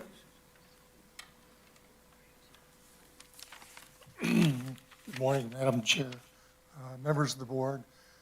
My name is Craig Ashcraft. I am a director of the Rough and Ready Fire Protection District, and for the past 25 years, a resident of Rough and Ready. I just wanted to say that perhaps the most important thing, my wife and I are members of the large and growing senior population in Rough and Ready, and as Sue Hook has mentioned before, it's a large population and important. And I'd just like to say that my wife and I certainly sleep better at night knowing that Station 59 is fully staffed 24 hours a day, that we have a new ambulance that's only minutes away from our house, and it's a great peace of mind for us and for all of my senior neighbors in the area as well. And so I just wanted to reiterate that to the board. Thank you very much. Thank you. Do we have any callers, Madam Chair? Yes, Madam we do. Clerk? Yes, Chair, we do have a caller. Okay, let's bring in our callers, and then we'll come back to the chambers. Can we bring the caller in, please? Hi, Matthew Coulter, Nevada County. Historically, we've been shutting down fire stations for years, unfortunately, and it's been a detriment not only to the fire services, but just to the whole neighborhoods that they're in, because they were kind of a beacon within the neighborhoods. But I am impressed with Penn Valley whenever I listen to them. They're very on the ball. They seem to be very organized, and you know that I listen to the scanner constantly and post different posts. But there was one incident last night where they were asked, Penn Valley was asked to go to Loma Rica, not Loma Rica Ranch, not Loma Rica Drive, Loma Rica, California. That's quite a distance to get there on a rainy night. And I just am impressed with the dedication of all the fire services. And it's sad that we're talking about this because in 94, when Rough and Ready burned, and 97, when the county won the lawsuit against PG&E, I thought that area would be like overly protected for many years to come. But it seems to be just the opposite, unfortunately, because the properties haven't turned over, you haven't been able to get the tax income, blah, blah, blah. And this is the last place that we should be cutting corners. And when I talk about the expenditures that have been put out on me, this is exactly what I'm talking about. A price of a brand new apparatus has been put into me for nothing more than coming to these meetings and speaking. So please focus on health and safety, because I think that's really where our government should be dedicated. Thank you. Thank you. Any more callers? No more callers, Chair. All right, let's come back to the chambers. Any more public comments?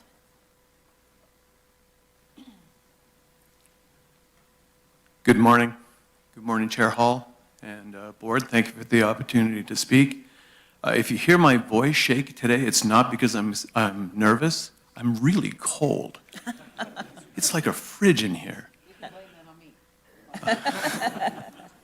My comment this morning is really the simplest comment. As a resident of Rough and Ready, or a resident of the 7 square miles that were previously mentioned, we are really fortunate to have a great fire service and a great group of volunteers that do a lot of good work. But this problem that we're speaking of today has proven to be a much more complex problem than I think some people originally anticipated.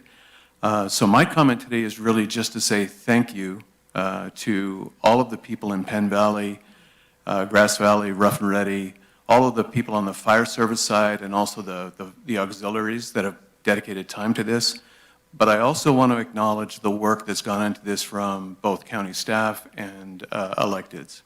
As I said, this has proven to be a complex problem. The solutions are going to be complex as well. In the meantime, it's residents like myself that are looking for the ultimate resolution to the problem. We are a small community, dedicated, but we benefit from having the governance and the thought and the care and the respect that go into these that go into the work to find these solutions. So that's my simple comment. Thank you. Thank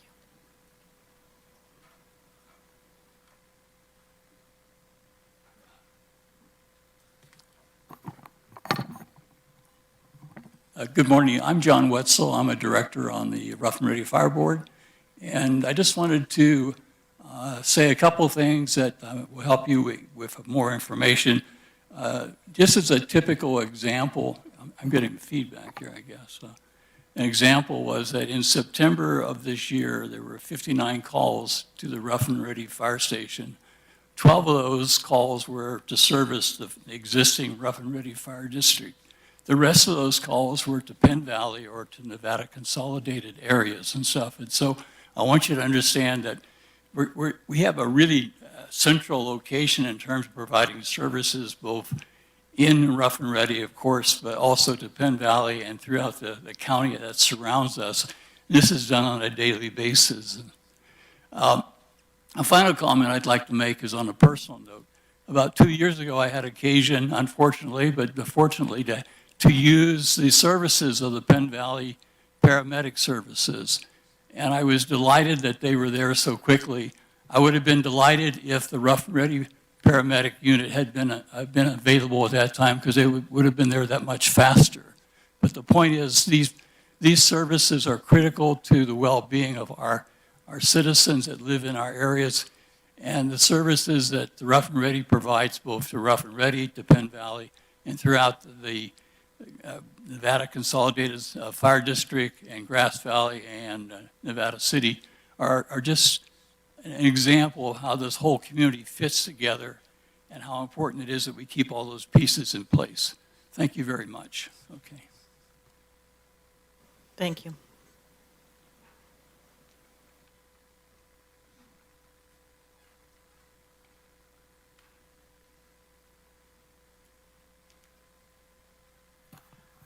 Good morning, and I appreciate the opportunity to address your board. My name is Lee Osborne. I'm a retired sheriff's captain from the Nevada County Sheriff's Department and a resident of Nevada County since 1977, so I'm almost a local. I may make it if I live a couple more years, but I will never be a cousin Jack. When I first came to Nevada County, there were 13 volunteer fire districts in this end of the county. Over this half century, God, I can't, it must mean I must be getting old because that just isn't coming out right. Over the half century that I've lived here, these things have changed and grown and evolved as the fire service has become much more professional. And anyone who has ever had to do a budget and can add 2 and 2 and get 4 can see that those models were not sustainable and that we've got to find a way to work together and to bring our tax dollars to where we get the most bang for our buck. And so I appreciate the comments from Supervisor Bullock and Supervisor Tucker because it shows that your board continues the tradition of being fiscally responsible. Now, several years ago, those of us in the Rough and Ready Fire Protection District voted to increase our tax assessment quite a bit in order to keep the Rough and Ready Fire Protection District fiscally viable. Obviously, that didn't work out quite so well for us, but we're still paying, I think, the highest assessment of any fire protection district in the county. And for myself, I will gladly continue to do that because I appreciate these services. And as I mentioned before, I'm retired from the sheriff's office, so I know how vital these emergency services are. So I stand before you today to commend you and thank you for stepping up to the plate and providing these monies, not just 2 years ago, but providing these monies now to help bridge this gap. And I know Director Jordan. I've known her for a number of years. We have served on boards together. They're very, very fiscally responsible, and I think I can assure you that it's not going to take 5 years. We're not going to spend all your money. Thank you, and I urge your support. Thank you. Any more public comments in the chambers? Good morning, Joey Jordan, the chair of the Penn Valley Fire District Board of Directors again, and I will be brief. We've heard from our battalion chief, Thomas, about the importance of adding the ALS services to Rough and Ready and the effect on surrounding areas. Because of our ambulance contract, Penn Valley Fire is uniquely qualified to provide this enhanced level of service to our district and, as you've heard, to surrounding areas. There's not another agency in Western Nevada County that can do that. We heard from Grass Valley Chief Butron that we are now providing support to Grass Valley as opposed to drawing down on their resources. We've heard from the Rough and Ready's Behind the Scenes Auxiliary and from Penn Valley's Fire Auxiliary that they are not only generating significant revenue, but have also become the community hub that brings constituents together in support of a common cause. In the case of BTS, 15% of the Rough and Ready population are volunteering for our fire department there. We've heard that in addition to our active and successful auxiliaries, local citizens are filling funding gaps through philanthropy. That's very unusual in a fire district, and we're growing that philanthropy. We've heard the passion the community has for our fire district, the volunteer time, the financial commitments, in addition to, as Lee Osborne mentioned, substantial fire taxes and rescue fees that our property owners pay on their annual tax bill. We've demonstrated that we're a community that's deeply committed to providing resources to fund our district. We're committed to working with the state to identify additional funding for not only ours, but for all rural fire districts. You're being asked to provide the final key that unlocks our ability to continue providing this enhanced level of service that benefits all of Western Nevada County. This agreement with Nevada County is the final step required for us to present our completed application for consolidation. We just need your support in getting through our consolidation and getting the newly combined district established. I respectfully ask for your support on this MOU, and I thank you. Thank you. Okay, any other callers? Julie, no? Any final comments in the chambers? Don't hold back. Okay, then I'm going to close public comment, and I want to personally thank you, so many of you, for coming out and commenting. That's been very helpful for me to hear your commitment and your perspective, so thank you so much for that. Comments are closed. Coming back to the board, Lisa and Sue, I'll go back to you as the ad hoc to see if you have any questions or final comments. Thank you. And thank you all for coming out this morning and talking on this very important issue. So this was one of the very first things that I started on when I was elected in 2022, 2023. And I've learned so much from all of you about how fire services are provided in our community. I actually have 4 fire districts in my supervisorial district, a little tiny bit of Rough and Ready, but all of Grass Valley, Ophir, and some have consolidated. So I really understand how the system works, and again, have learned a lot from working with everybody on this collaborative effort. When you look at this map that we have up here, it shows the districts. It doesn't show it doesn't show where all the fire stations are, but it shows kind of how the districts are laid out. And while we don't have total consolidation of our fire service in the western part of the county, we do have a group that you guys work as a system. And the system is stronger by keeping this fire station open. Just seeing the work that is happening now with Grass Valley, Nevada City stations, helping with Penn Valley, helping with Rough and Ready. You know, if we all worked in silos, people's lives would be in danger. So the fact that you guys all work together as one team, basically, for fire service and the medical emergencies and all the search and rescue, all the things that you do, it's really important. So, you know, we started out with 3, and then we had 4, and now we have two separate districts that are trying to consolidate, or 4 districts are consolidating down to 2. And even though we're here today talking about Rough and Ready and Penn Valley, we're not closing the door on the requests from the other fire districts. I just want to be really clear about that. We've had some meetings. We will continue to meet with Consolidated and Ophir to talk with them about what the county's role potentially is going to be in helping them. Peardale, Higgins, who have not been mentioned in this. We also have North San Juan and the Washington, who are volunteer. We have contracts with CAL FIRE to help back up. It's complicated, and we are here today because this is the solution for this particular consolidation. But I just want to be really clear that I believe the county wants to continue working with all the fire districts to come together and to provide the best possible service that we can to our community members. And what that's going to look like in the future as costs go up and your property tax bill doesn't go up, trying to figure out how we bridge the gap. I think there's a lot of opportunities for the community to come together.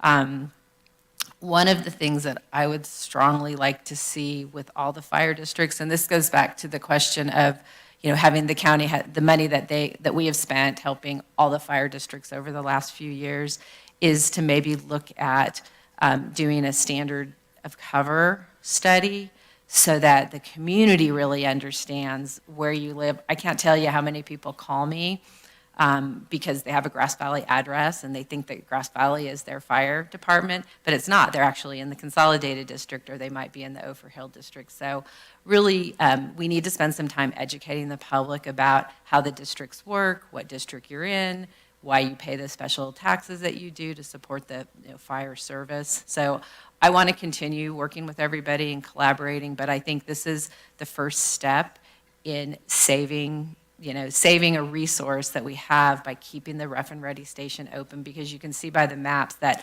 that station doesn't just serve that small community of Rough and Ready. They really do go out at Bitney Springs. They spend a lot of time serving some of the consolidated areas. They'll come into the city of Grass Valley if they need backup, and obviously they're going out to Penn Valley. So it's bigger than just your two small communities, much bigger than that. So again, thanks to everybody who's been involved, and I hope that we can get this going so we can get you guys to LAFCO and have this resolved so that you can get onto the 26, 27, or 27, 28 tax rolls is going to be the next one, and really move forward. And just one thing that I'm not sure everybody knows is this consolidation is actually, the Rough and Ready folks are going to end up having to pay more because of the emergency the tax that is for the ambulance service. And I believe everybody I've talked to is really willing because they want that level of protection in their community. And I really appreciate the fact that the public understands that and they're willing to pay for it. So thanks to all of you for being willing to, work with us and move forward, and, let's get going on this. No, thanks, Lisa. I think there's lots of work still to be continued with education in our whole community about fire. I think you're correct on that, spot on. But again, all the work that's gotten done, and I think this was an eye-opener too about how we have to be a community. I mean, when I watch Rough and Ready come together as a group, come to a Thursday night dinner, come to the potato booth, realizing that we need to have this kind of open communication. We got here and it was a situation, right? And I think everybody has put their best foot forward. And if you look at the map, it is. I mean, part of Rough and Ready is out at Squirrel Creek Road, right? So those cross over with Grass Valley. So that's a little, there you are, yeah. So I'm just saying, there's a lot to this, and I think the chief from Grass Valley said it really well. It's how we all work together and we provide this service, because it's not just for these two areas. It's out at Jones Bar. It's out at, just you heard, sometimes we have to go even out of our district to help with the fire that's ongoing. I think it's all about I guess you're not going to say I'm not coming, right? That's not what we do. What we do is protect and serve. And I think it's really important in this. And I just want to thank everybody. There's been so many conversations through boards, and Rough and Ready Board really sticking on and being a board while this all gets completed. You come, you have your meetings, we follow through with the budgets, and just so everybody's aware too, the dollars spent are being separated and shown as keeping Rough and Ready open. This is all done through Rough and Ready, and that will continue until we get this process finished. And again, this is part of helping you get through the LAFCO. LAFCO's one of the considerations is that it shows this long term. So as we can see this, and then we can make the changes we need with the tax assessment that will be moved from Penn Valley to Rough and Ready on that tax rolls is going to make the big difference. So lots of work to do, lots of education. We look forward to having town halls and talking to community members and making them really realize how important our fire departments are. Sometimes we don't realize until we need them. And that's when they're here to show up and they come. And I just think, I mean, I've had to use it myself. I've used the ambulance service for my mom, and I'm always glad that when that phone call goes out that you guys are there. So it's been an adventure working on this, I'm not gonna lie. I thought we were almost done, and here we had to kind of start over. And I just want to thank you all for following through. I want to thank for the guys that boots on the ground. There's been some changes for you guys up in town, but you guys have all hung in there too, and I think that's important, because you guys are the ones that are really out in our community, so I really appreciate that. And with that, I would really encourage my colleagues to see this through and let us make this consolidation happen. Yeah, thanks for all the testimony today. I definitely acknowledge the need and the value. There's absolutely no question in my mind that this is a really important part of the community from a public safety perspective and a community building perspective. It make that area a nice place to live and feel safe and comfortable. And also the ALS component is critical, right, to get to people in need. No question about that. I really wanted to thank the auxiliary folks who volunteer all that time. That figure you threw out there of 250K plus, this is just like totally incredible to me how you do that. It's unbelievable. So thank you for sticking with it. And I think you said you've been on the board since 2007, which is one of those long-term. Okay, there you go. Well, thanks. It's a long time. It's older than my children that I have, but yeah, I just really want to say thank you. That's rural community, I think what you said, Sue, coming together. And then, really appreciate Doug and the other Rough and Ready board members coming here and addressing this board.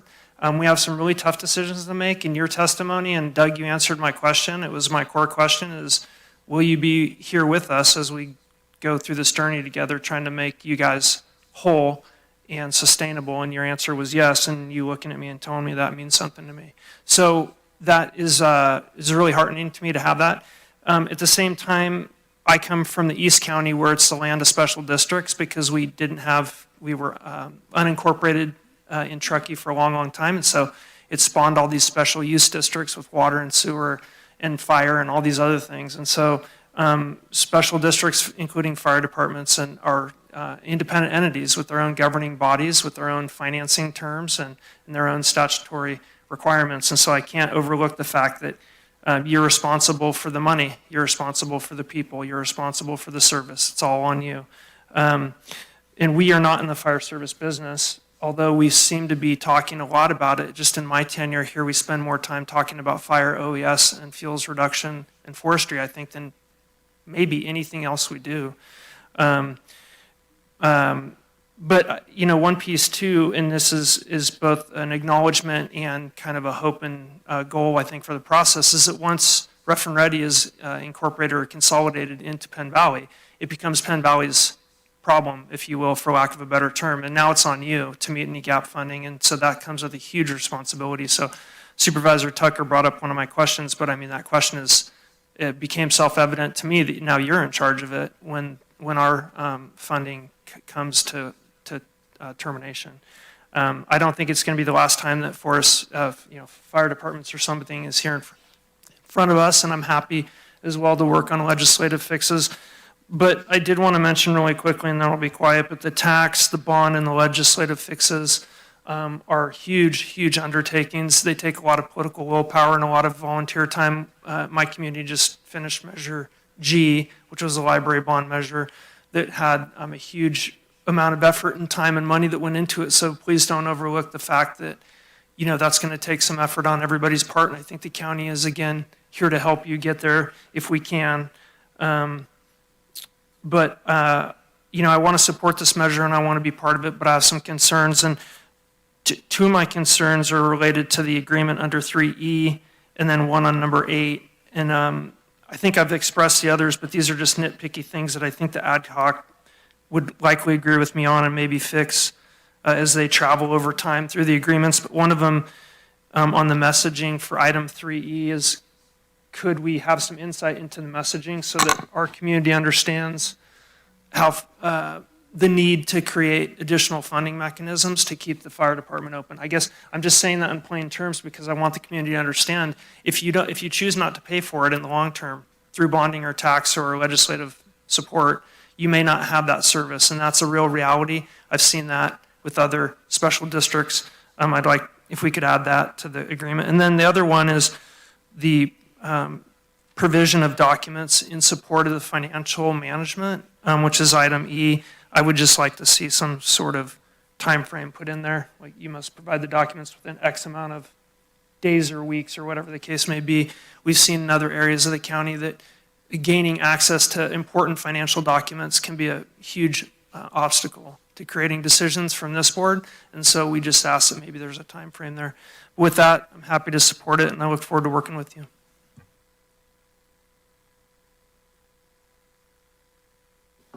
Can I just respond to those? I think those are both real reasonable requests. And one of the things that we've been doing on the committee is talking about how we are going to be communicating this out to the public. And I'm very committed, probably too late to do it for this year, but sometime after the first of the year, having perhaps Sue and I host a fire town hall and invite all of our fire districts, everybody, all the whole county, including, your Truckee Tahoe, to come and make a presentation about what their budget, what their resources are and what their expenses are and what areas they cover. Because I think that's a starting point for people to truly understand the fire service. The one thing that you guys do too good of a job, when someone calls 911 and there's an emergency or a fire, you show up very quickly. So oftentimes people don't think that, they don't know that there's gaps in funding. They don't know that there's potential problems with continuing that type of service. So I'm very committed to helping communicate that. And I will be working with hopefully all the fire chiefs to bring a meeting forward that, big community meeting that people, we can start that conversation so people have a better understanding. Yeah, I think that's important. I think that is the direction we really want to go. I mean, right down to our firefighters have turnouts. People don't even realize what they cost and how often they have to be replaced because of regulation that comes from the state. And I think that's an important component of this, is that people see what these guys have to do, and gals, to be on the ground working for us. There's requirements and regulations that are very expensive that weren't put back into these local districts to help fund. So I think it'll be a well worth adventure for us to really reach out to the community and help educate with all the departments. Okay, thank you. Thanks for all the comments. I'm going to make a few comments here too, but I so appreciate, I'll start with a thank yous. Honestly, thank you to the ad hoc. I'm giving them a lot of deference because they had to get into the details that we didn't, and then we had to catch up at the end and understand enough of the details to be part of this decision. So thank you for your hard work, and thank you for committing to continue to work, because we are going to need to continue to work with all of the fire districts and to address a whole host of issues, I think at various levels that we're seeing. And that takes me to the fact that I understand that this is a bigger issue in some ways even than just this one temporary problem that we're trying to solve together.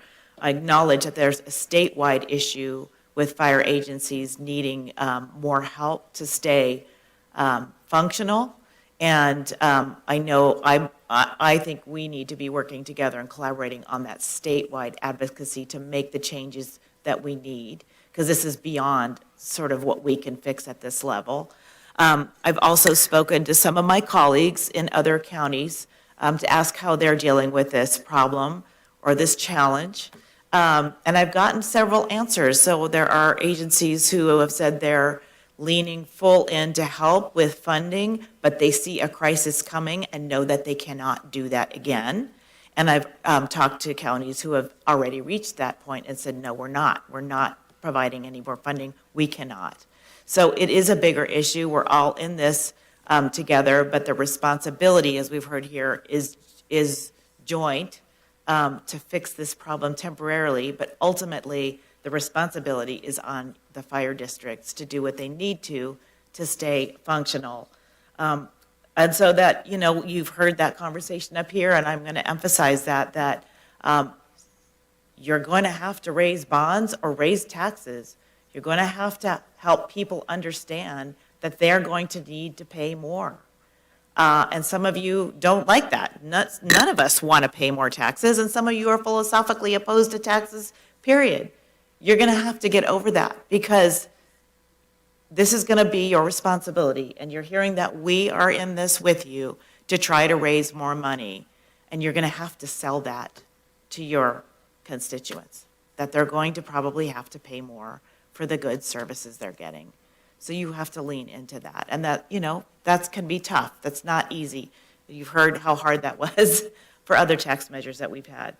And then I want to just say that this is a hard decision, but it's clearly not because we don't support, none of us up here don't support our fire districts. We all want you to be successful. I want to see this work. I want us to move forward. I want us to see folks get the services they need, and to find a fiscal solution that works for all of us and doesn't break the bank for any of us. The difficulty for me that I see with this decision, there's two. There's the fiscal obligations we have as a county that's separate from what we're doing here. And then there's the precedent that as we lean in to help special districts, there are other special districts. None of them are doing well right now, honestly. They're all needing help because of the economy, because of the lack of funds, because of all kinds of things. And so we can't be the backstop for every special district. And I just want to make sure people understand that. Even as we lean in to help here, they need to understand that we cannot be the answer to every fiscal problem in this county. And then that brings me to the one final sort of fiscal obligation we have. And this may seem obvious, and I'm not trying to, talk down to anybody by being obvious, but it seems the comments I get make me feel like it isn't obvious, that the county has widespread obligations far beyond the fire agencies, the sheriff's office, the other public safety agencies that are out there doing life-saving work. We too do life-saving work.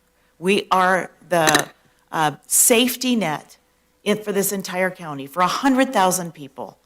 That means food, that means housing, that means health care.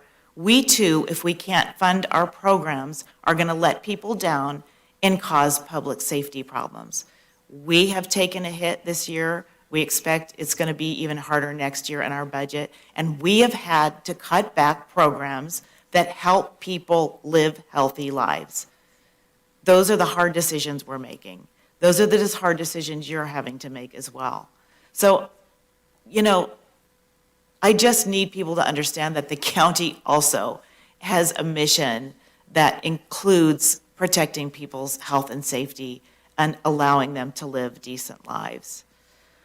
So that being said, I want us to continue to work together on this. I want to also just share that I continue to have grave concerns about the inability of the fire agencies to consolidate in a bigger way, really concerning that we've tried that multiple times, and I've never had a very good reason given to me why that did not succeed.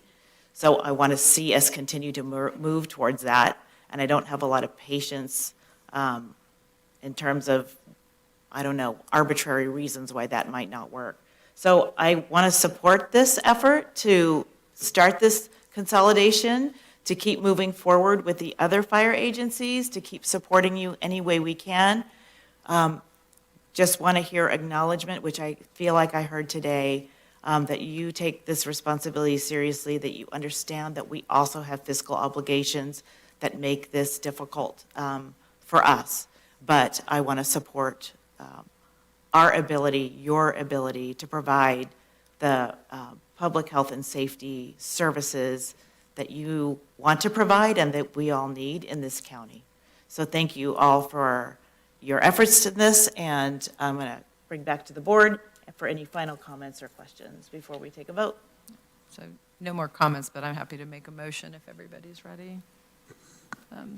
So I move that we approve the memorandum of understanding between Nevada County, Rough and Ready Fire Protection District, and Penn Valley Fire Protection District for additional funding to support not to exceed $1.5 million for a 5-year period expiring June 30th, 2031, to maintain operations of Rough and Ready Fire Station number 59 during reorganization of these districts into one consolidated fire district.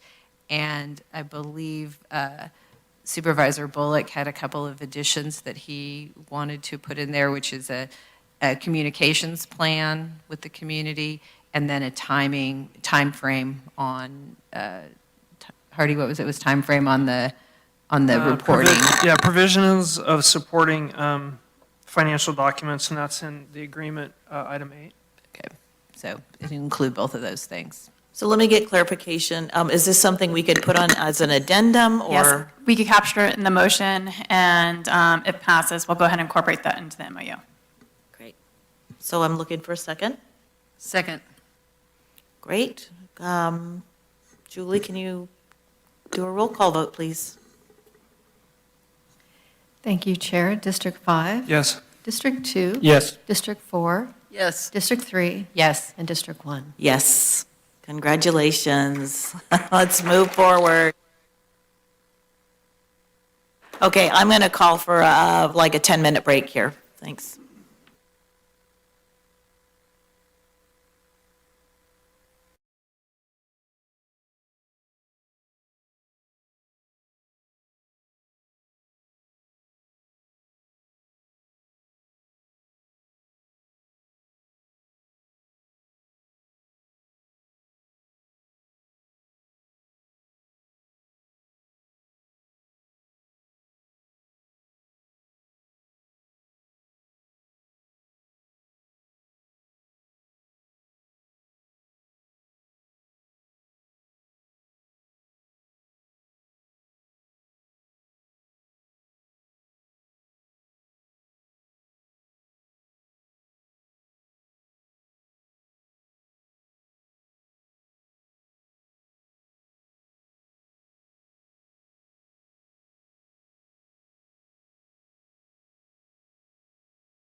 Hey, let's come back to order.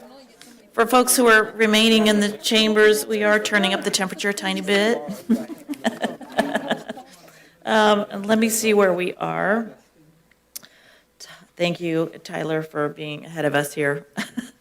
We're going on to our next item, item 44 on the agenda, resolution approving the down payment assistance program loan documents.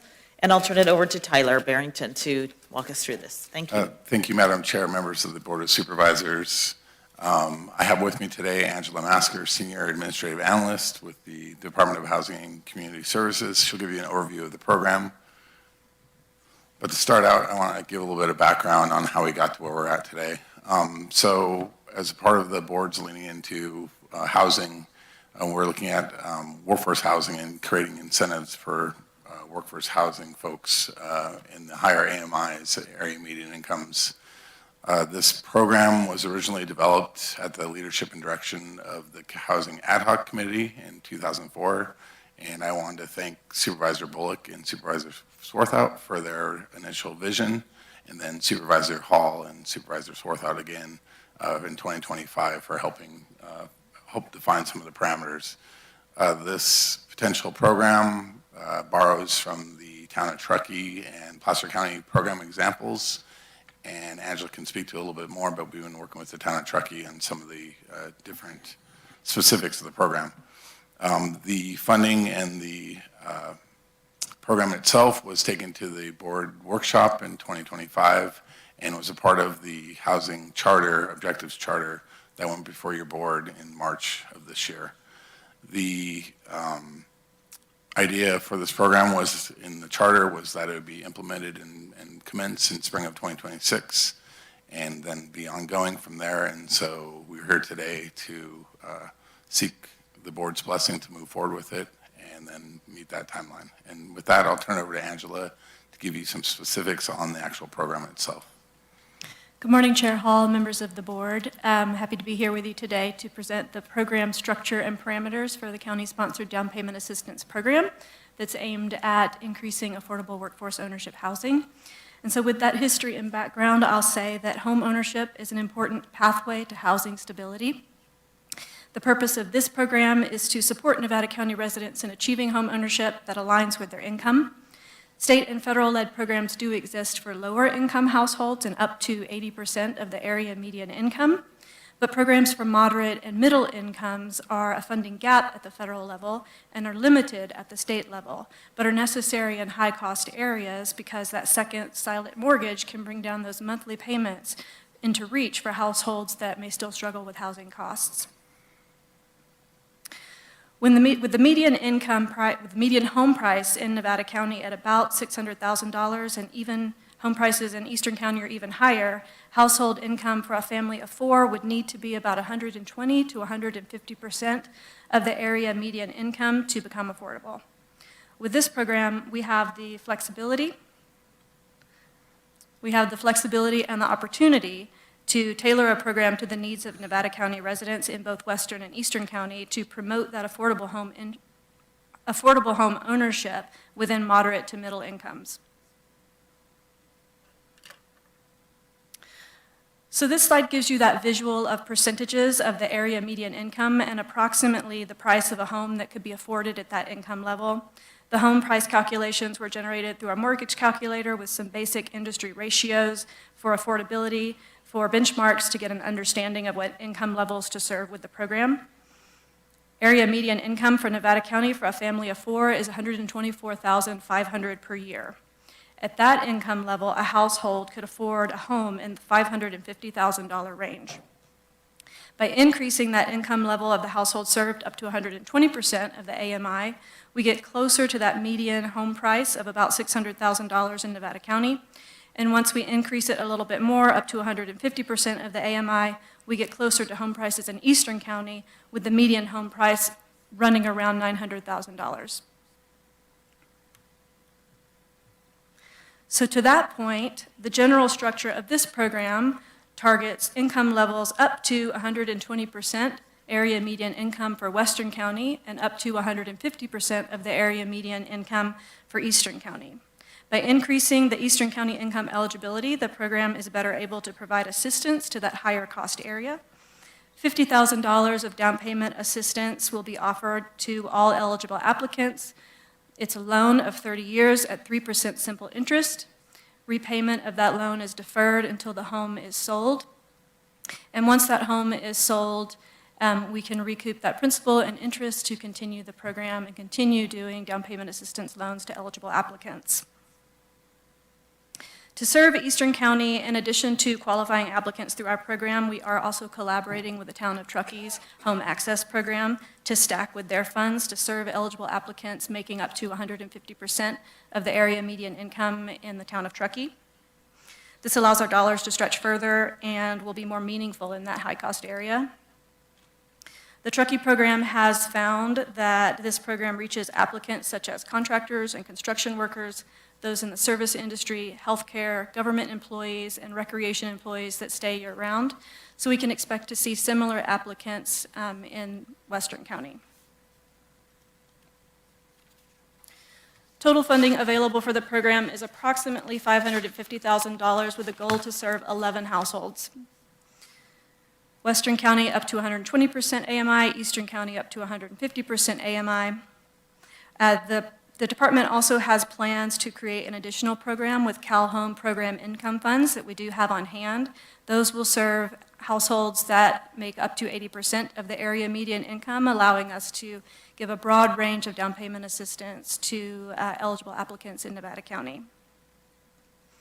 With that program, we aim to assist 6 to 10 more households for a total of 21 households in Nevada County that could be served with down payment assistance to promote ownership housing. We plan to be up and running in the spring, late February, early March. We will be widely advertising through an extensive marketing campaign, and we will have an application portal where applications can apply online for the program. Today, we ask the board, in addition to receiving this presentation, to authorize use of County General Fund in the Special Project Continuation Assignment for down payment assistance for both Western and Eastern County. We also ask that you approve the loan documents in substantive form and authorize the Housing and Community Services Director to amend those documents as needed for additional funding sources. So with that, I'll turn it over to discussion and questions from the board. Thank you. Comments, questions from my colleagues? How about Rob? Start with you. Thanks for that. Just a quick question. So the funding for this is the special project continuation assignment, but am I understanding correctly that it kind of filtered down from the ARPA funds? You're correct. Yeah, thank you. Just one quick question. The secondary program that has the 80% AMI that you described, helping 6 to 10 people or something, what would make it affordable at 80% AMI? That's a gross difference between the home cost and the income. But what actually makes it able to have somebody who makes 80% AMI buy a house?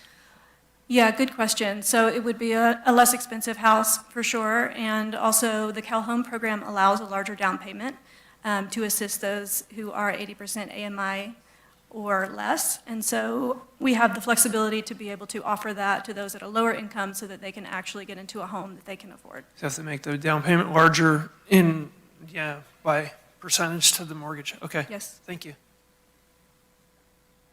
That's interesting. It's kind of like those new CTL. The community land trust houses are like 80% AMI. I know they just sold one in Pin Valley, so I wonder if that's kind of the same idea. So will these be like a pre-approved application? And if that's the case, like how long is it? So you're going to take applications. There's only going to be so many of those. So these will be like pre-approved before somebody can find their house? I mean, because that's kind of hard. How's that going to work? So you put this out, you're going to get 40 applications, right?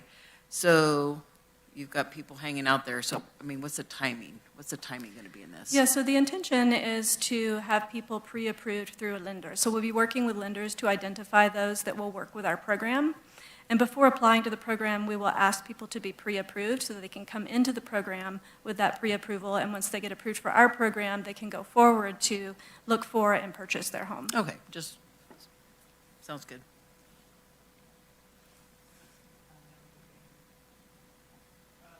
I know when the town was running this program back in the day, and they first started it, they had a third-party administrator who was doing the applications because we're a small community, so you see people you know, and there's like inherent bias in the system. Who's going to actually receive the applications and who's going to approve them?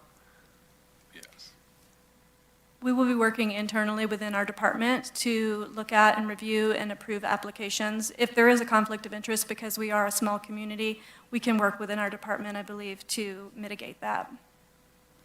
And Supervisor Bullock, staff could speak to, historically, we have administered such programs from the state that involved the same application process.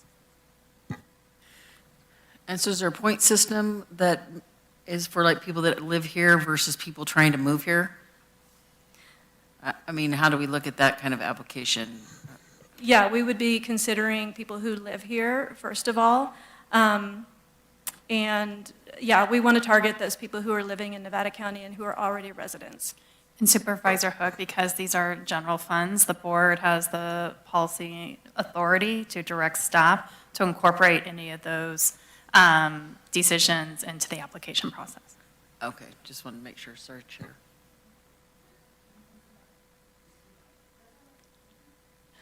Okay, sounds like any other questions? Let's open it to public comment, if there's any public comment on this, and if anyone is calling in.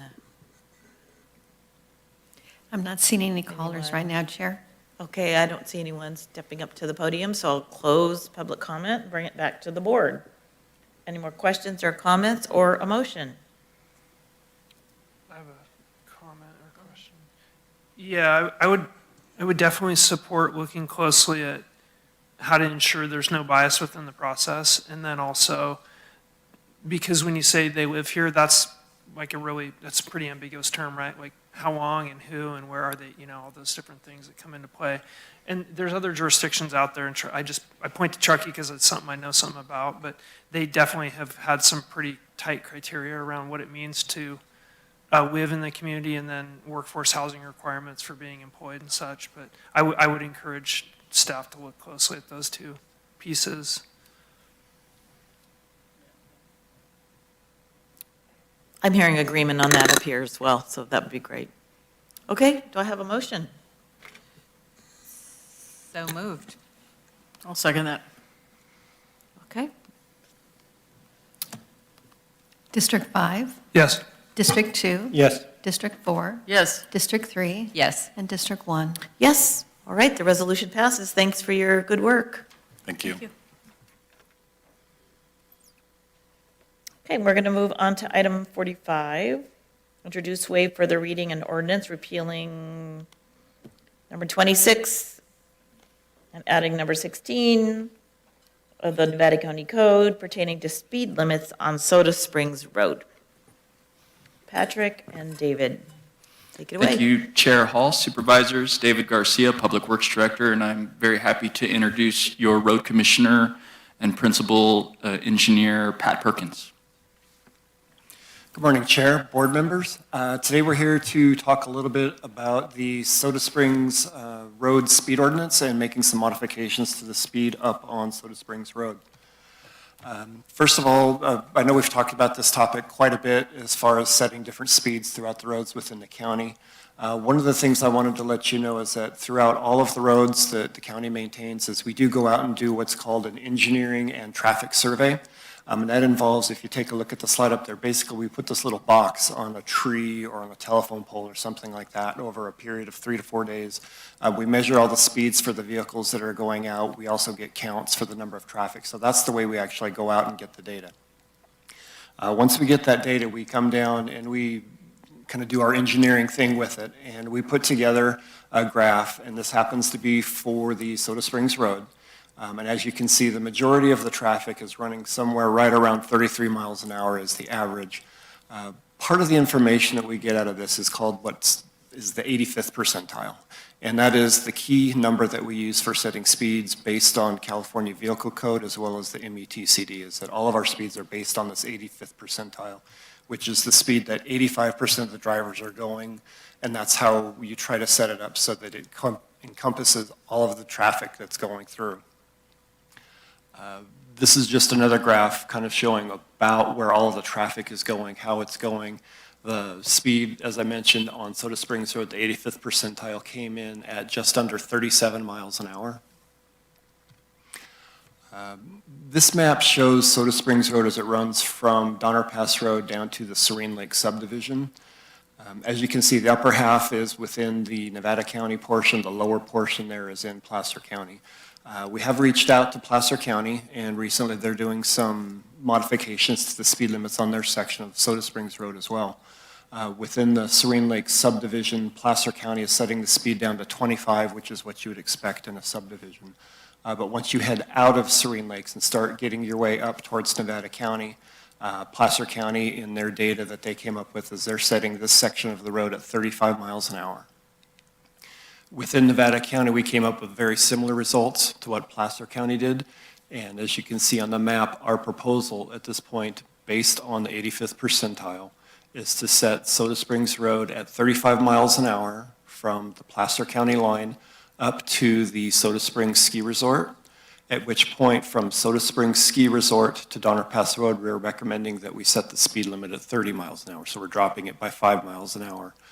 We're proposing that 5 mile an hour drop mainly due to the traffic or pedestrian traffic that goes in and out of that ski resort there. Currently, the speed limit on Nevada County's portion of Soda Springs Road is a little unusual. We have the road posted at 35 miles an hour.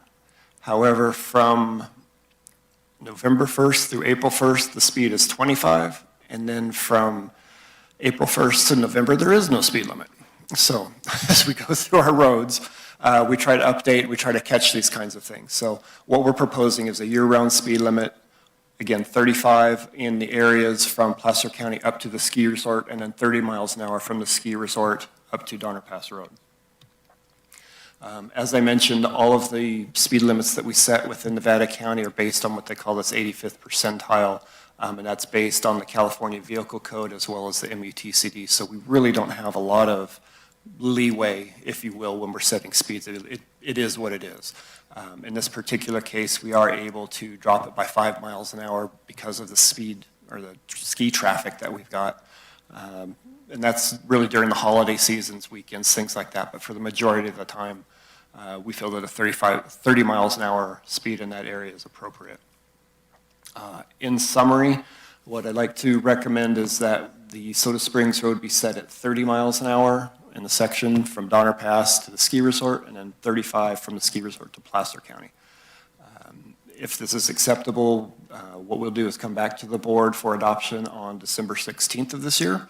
And that ends my portion of the presentation. And I do know that Supervisor Bullock, you had a couple slides that you would like to speak to, and I've got those. If you'd like me to bring them up at your convenience, I'm happy to do so. Thank you. Yep. Go ahead, Hard. Yeah, I just wanted to show the team here just a picture. So I went out and met with them. I'm super familiar with this area. So you're looking south on Soda Springs Road uphill, and then I'm standing in the Soda Springs parking lot for the ski resort. Across where the 3 cones are is the other parking lot. So in the winter, when the ski resort's in operation, they fill one parking lot, and then they have the other parking lot across the street. Totally not great, not ideal in any way. But then there's another, if you can go to the next slide, there's another parking lot down where the orange snowcats are. So after the county completed its bridge, it has a sidewalk so people can safely walk along the sidewalk back to get to the access to ski resort. So they're kind of safe from that perspective. But could you go back to the previous picture? Right where you see the crosswalk signs is a crosswalk. So let me back up a little bit. I kind of disagree with the 85th percentile piece because from my perspective, it doesn't really take into account the community concern. So we're the legislative branch. You have the judicial branch with the court system, and the CHP will tell you, and I know staff, you're great at describing the way the California law is, but if we make a speed limit that's below that 85th percentile, it may not be enforced or may not be supported by the court. But in my understanding, it's really our representation of the community concerns that should drive our decision-making, not necessarily whether some court in some other place is going to say, okay, I like it, I'll go ahead and support this ticket. It's pretty clear to me that when you stand there and you look at this picture, if you have a car coming down the road right now, they go, I stood there and I'm very familiar, they go between 50 and 60 miles an hour around the curve, and they come down, and all of a sudden they're in the middle of a crosswalk area with no time or distance or sight line to brake.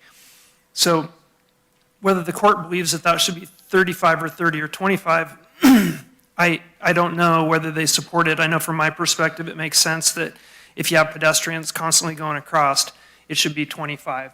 It seems reasonable. It's just what I would get in downtown Truckee or downtown Nevada City or downtown Grass Valley.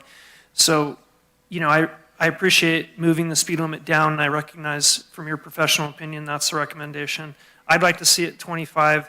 I'd also like to see the crosswalks moved from where they are here north to the end of the guardrail to meet the sidewalk, so that pedestrians, instead of crossing in the area where there's poor sightline, that they're crossing in an area with an additional safety buffer of sightline, so the car has essentially more time to slow down before it has to run into the crosswalk.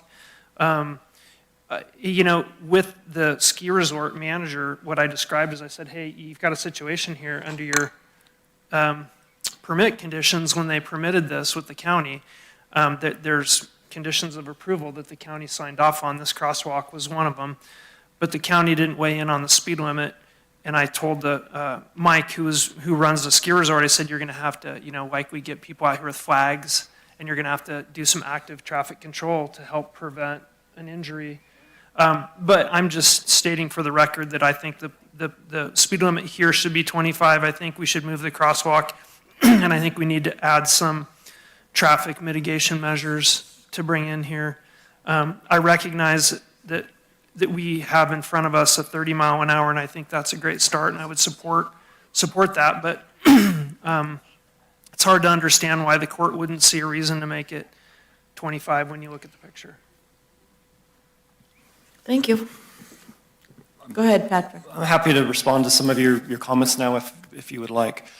With regard to moving the crosswalk, that's absolutely something that we can take a look at. As you look at the photo here, you can see where the guardrail is across the road, and then there's a ramp for an ADA ramp, and so trying to make the ADA ramp and trying to get that accessible is why we had pushed the crosswalk up, but we can certainly take another look at that. And so that's not a problem at all. And I would maybe scroll down to this photo that you had. We'd be happy to work with Soda Springs Ski Resort, and if they want to come up with some sort of process that guides foot traffic across the road during the ski season, whether it's morning, afternoon, that's something that we could certainly do, particularly getting traffic from the dirt lot, which is just at the far end of this, getting folks across the bridge and getting them over to the ski resort. That's absolutely something that we can do. With regard to the speed limits, we took a real hard look at how to set the speed limit because we had some requests to lower the speed down to 25. I understand what you're asking for. What I would say is that based on the current law right now, we've taken the 5-mile-an-hour deduction that we are allowed to per the CVC and per the MUTCD. There is the one exception that we're using right now to lower the speed limit down by that 5 miles an hour, which is the pedestrians from the ski resort. If there were other factors here, like you had mentioned downtown Truckee, where you've got a bunch of businesses, for instance, or you've got a bus stop, or you've got a school, or some kind of facility like that, you need to have a multiple of those things in order to apply another 5-mile-an-hour deduction. So legally, right now, there's no way that I know of to drop it to 25. We can get it to 30. If you'd like me to take this back and look at the guidelines again, I'm happy to do so. But right now, in my research, we can get the 5-mile-an-hour, but that's all that I've been able to come up with. Okay, thank you. Any other questions, comments? No, this looks good. I support this, Hardy. I think the system is broken. 85 percentile in our rural county, they shouldn't be even allowed to set our speed limits. We've had this conversation before, and I think it's something we need to continue to look at legislatively. rural counties don't fit this bucket. I mean, we had the same thing on Mooney Flat Road, where we had the boats and all the people on a very narrow road. I mean, we have many of these, and this is huge. I mean, I would love to see a better signage for your sidewalks, actually. Maybe a flashing light, or maybe they should have the little bumpers that say you're coming up against a sidewalk, because, I mean, I'd people love a just don't flashing think. light. Yeah, I think we ought to think about that. Maybe Soda Springs would want to be part of that conversation, but I know it's hard to get a sidewalk in with with the courts, how that works. It's just the craziest thing. So I do support that, and I do support looking at how we would change that for rural counties and cities, because that, you know, I have people that want us to do this, and I warn them, it could make your speed limit go higher. We just had this on McCourtney Road. So it's the one place Yeah. where you actually get, yeah, I mean, you get a kudos for doing it the wrong way. Because the faster you go and it's set, comes your 80 percentile, right? So Can I mention something on that? Yeah, so it's just want to say I interesting. agree with you. And I remember the McCourtney decision because I voted against it, and I think we all were kind of, trying to figure out how to keep it lower. But in my neighborhood, I have a bunch of 16-year-old drivers in Subaru WRXs, and if you do an average speed at an 85th percentile, they're going to show you that they can drive 85 miles an hour on Glenshire Drive, right? But if you go to Norleen Way in Alta Sierra, people are going 24.9 miles an hour.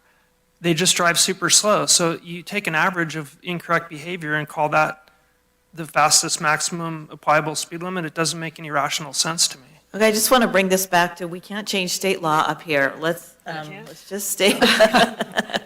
And there's some personal responsibility here involved too. Like, I go slower than when so anyway, let's stay focused on this one. Any further questions? So just a comment in regard to the safety of the pedestrian thing, definitely trying to put some pedestrian safety lights, lighted crosswalk, whatever you can do with the flashing light. I know that really, I've been going through that in downtown Grass Valley, which I drive through multiple times a day, and they're working on that. It's made a huge difference for people slowing down in that area. And just as it's funny that you mentioned Norleen Drive. I lived off of that drive when I was in high school. We drove way faster than 25 miles an hour back in the day. Okay, so I'm hearing some direction to look at some additional traffic slowing measures in that area. We'd be happy to, again, work with the Soda Springs Ski Resort to try to come up with some sort of, for instance, these barriers that they're showing right here. If those were to be placed by the ski resort somewhere adjacent to the road to keep people from crossing the road at multiple places, or have flaggers or somebody out there to guide pedestrians across the road, we'd absolutely be willing to work with the ski resort on something like that. One thing I would also want to point out to you is that to make sure that we had accurate speed data, we've gone out and we've shot this area twice, and the data that you're seeing here today is the most conservative data that we had. So as you mentioned, Sue, if we go out there and we shoot, Supervisor Hook, if we go out there a couple of times, you don't know what you're going to get for speed, and it did go up to the point where traffic was up over 40 miles an hour through the section. Which is why we went back and did it again to try to find what we thought was a more reasonable, more representative speed for that area. So we are trying to keep that in mind as we're going through and producing these studies. All right, thank you. And I think we can give we can discuss, or we should be each giving input on our legislative platform. This is certainly an issue we could take up, since a number of you have had to deal with it at the state and do some advocacy. Hall. Sorry. Yes. Tricia Tillotson, Community Development Agency Director. On that point, I was going to mention we can continue to work with NCTC as well, who have helped elevate this substantially to try to look at the 85th percentile rule. That is a concern, though, because it's law. It's a law. So, we couldn't stamp a speed survey, for example, if the board decided to go with something that doesn't meet the law. So that's another consideration, plus potential for litigation. Yeah, thank you. No, we need to follow the law, and then it would work to change the law, is what I'm saying, on a separate track. Yeah. I'm going to open it to public comment. And are there any callers? There's no callers, Chair. Okay, I'm going to close public comment. Any final questions or comments? Or if not, then I'm looking for a motion. I can make a motion to support what staff has here with just a little bit of board direction related to enhancements on the pedestrian safety element, and sincere thanks to reaching out Boreal said that you've been there, been active in that community, looking at all this. So I just want to say thank you for looking closely at it. And with that, I'll make that motion. I'll second. Oh, there you go. Okay, you got that, Julie? Who's the second? Okay. All right, let's do roll call. District 5? Yes. District 2? Yes. District 4? Yes. District 3? Yes. And District 1? Yes. Thank you so much, Patrick and David. Okay, folks, we have a decision to make because we ended early. We can go straight into closed session and then to lunch, and then our afternoon will be shorter, or we can keep it the way it is. That sounds good. Shorter, How long is the closed session? about 25 minutes. So, yeah. We do closed session maybe at 12:30 so we can grab a bite to eat and then do closed session. So the suggestion is that we go grab a bite right now and then come back at 12:30 to do closed session? Is that, what do you think? You guys want? You're gonna get closed session one side of it, the other. Right. So you want lunch first? Okay, let's do lunch, then let's come back at, well, then you're only going to have a half-hour lunch. Are you okay with that? I am. Yeah, I'm okay with And we may have another half hour on the end if it shows. Okay, shall we reconvene at 12:45? So, yes, we could do that. So I'll lean on council. So we'll go ahead and read them out now and then have them go into closed session at 12:30. That's fine. 12:45? 12:45. Yeah, because it sounds like we don't need that much time. Okay. The board will be holding 2 closed sessions on existing litigation, Nevada County v. Michael Taylor and Rise Grass Valley v. Nevada County. Thank you. And do I need public comment on that? Yes. Any public comment? Any callers? No callers, Chair. Okay, closing public comment. All right, we'll be back here at 1:30. No. The 5 of us will be back in the room at 12:45. Thank you.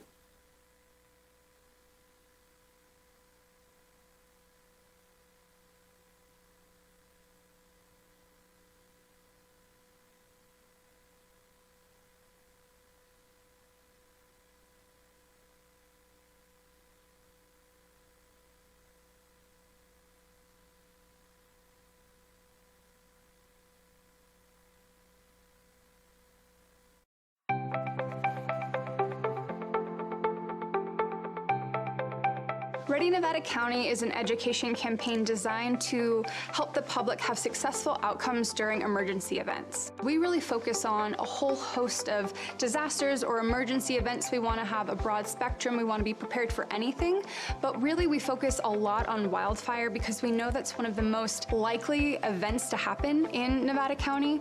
Ready, Set, Go is really built around the wildfire premise to prepare residents to be ready before an event, to move into the set posture when there's a red flag or a fire is near you, and then to go when it's time to go. Essentially, in its simplest form, it's a 3-tiered community emergency preparedness plan.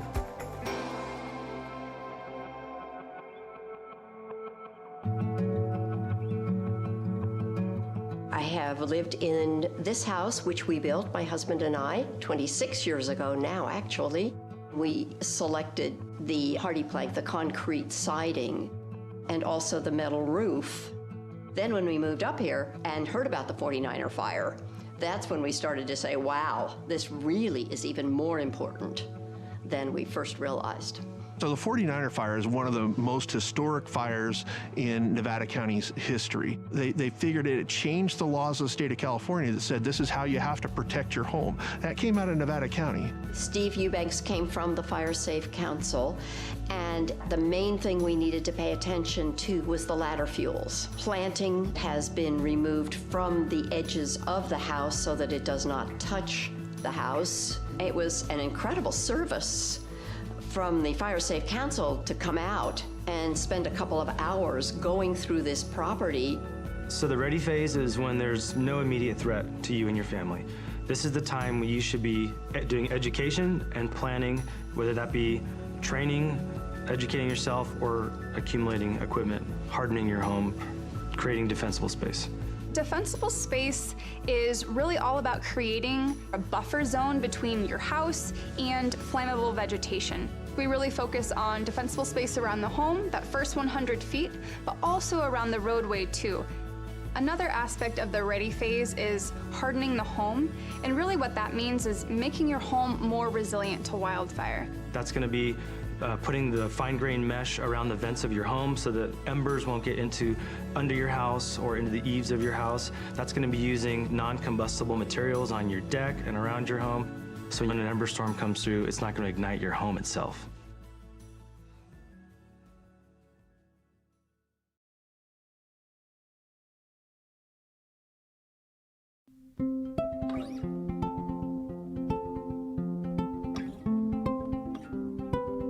I currently live here in Grass Valley with my parents. All of us have sleep apnea, so we all have CPAP machines that require power in order to run.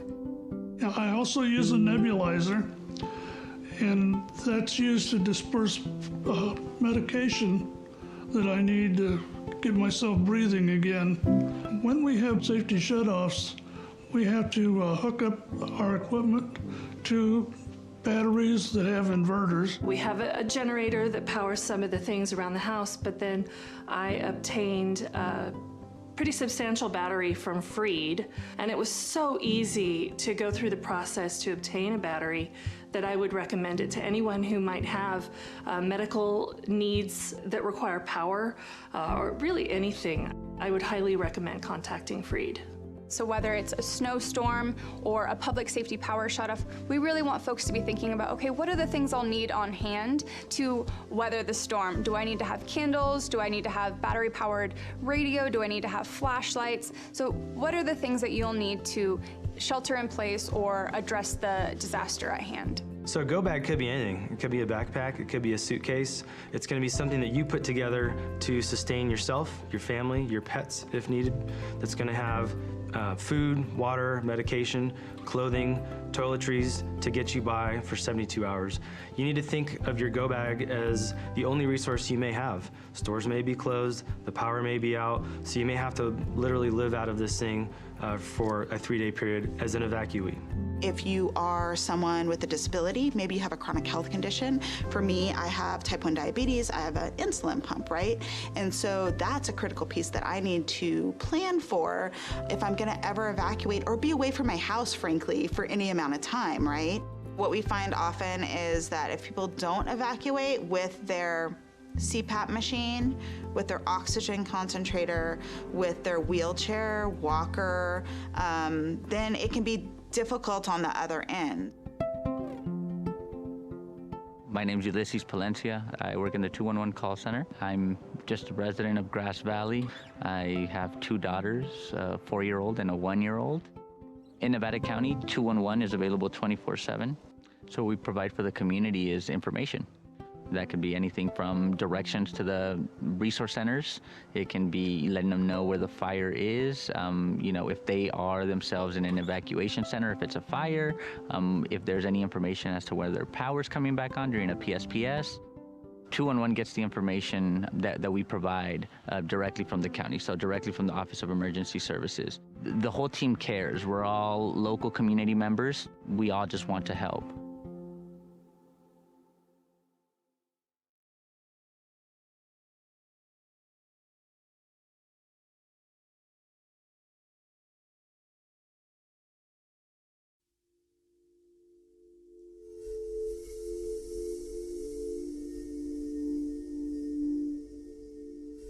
So we were all sleeping in bed on Thursday, November 8th in Paradise.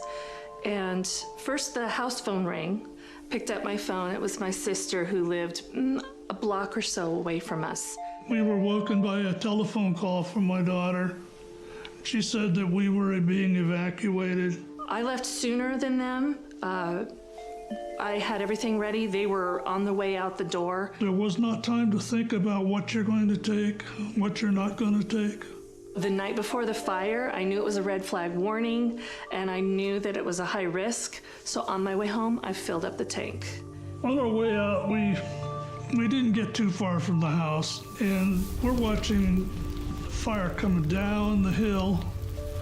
There was a machine shop right to my right there. and it had gas tanks and propane tanks. And I saw a lone ember kind of floating through, dancing through the air. And I watched it as it landed on the machine shop. In the time it took me to get my phone back into hand and to take a picture, it was engulfed in flames.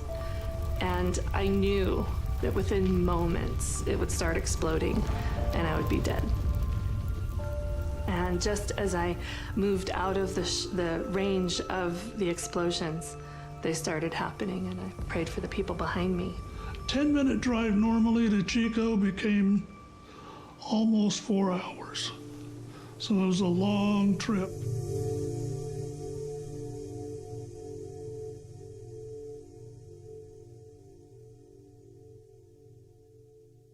We started to hear a pattern. People kept telling us their story of how they escaped the campfire. And they talked about how if it wasn't for my neighbor who came and knocked on my door to tell me there was a fire, I don't know that I would have gotten out alive.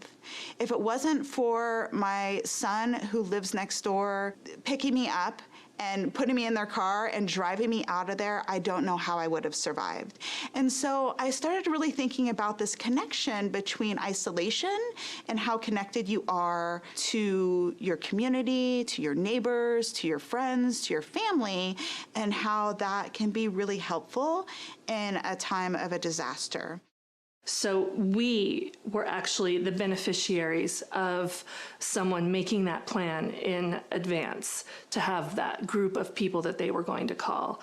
And that she saved my life that day. So absolutely having that network really saved lives. Find your five. The idea is that, find trusted allies that can be there and can be responsive and will check in with you if a disaster were to happen. So we recommend that you put people in your network that are down the street, that are maybe the next town over, that are outside the county, and maybe even outside the state.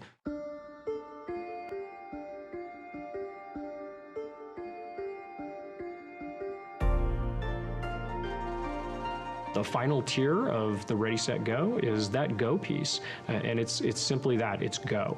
Evacuation information comes in two types. The first type could be an evacuation warning. This is essentially information that we're going to push out to the public, notifying them of a potential threat in their area where they may have to evacuate their home. An evacuation order is essentially that. We are telling people that it's time to go. There is an imminent threat to life, and we do not believe that you have much time to leave the area. Code Red is a opt-in alerting system that will dial your number. It'll send you a phone call, a text message, and an email notifying you of an emergency. That message is sent from our office, the Office of Emergency Services. It's going to be very targeted to your area, and it'll be specific to you.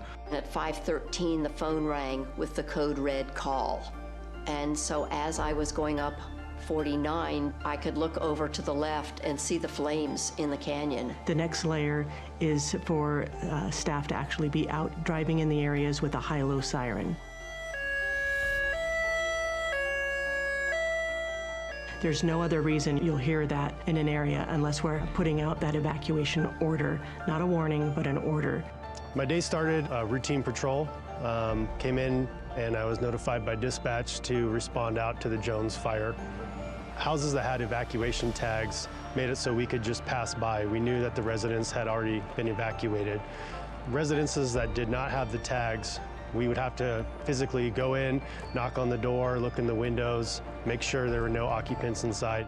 Once you've been evacuated, as you're leaving, put this tag somewhere very, clearly identifiable, whether it's a mailbox, a gate, your address marker, so that deputies and officers can quickly identify if your residence has already been evacuated.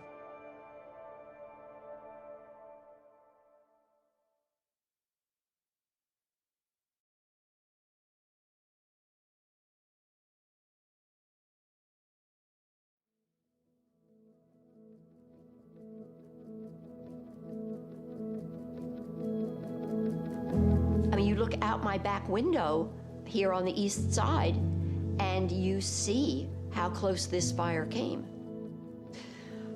It was certainly a shock. And at the same time, it was such an incredible relief to have the house as safe as it was. I mean, I think with personal preparedness and being ready, it can feel overwhelming. It can feel like a lot to do. And the most important piece is to just start with one little bite at a time. Just start the conversation. Have some sort of plan. It can be as small as a meetup place, you know, a destination that everybody will get to, everybody in the household will get to if there's a disaster. Recognize you live in a community, in a county, that really does take the emergency response as a priority. We have worked diligently throughout the last few years on ensuring that not only our staff are trained and prepared, but we're also putting that out for our community. The more prepared you are in your own community, the better the outcome is going to be. The level of community awareness, they have to be part of the solution. They have to communicate with their neighbors. They have to be part of the discussion in communities. They have to support the response, the prevention, the education, and ultimately the collaboration and the engagement. People have to be engaged at all levels.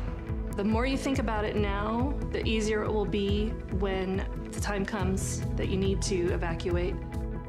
We've created this network and we want you to make sure that you know that you can tap into that. So if you are feeling a little bit overwhelmed, not sure where to start, reach out to one of our offices, reach out to the Fire Safe Council or 211. We're here to support you.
From the foothills of the Sierra Nevada,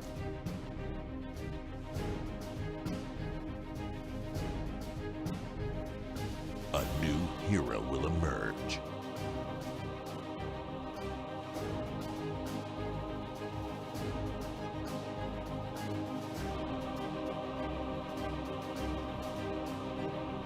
One who is ready.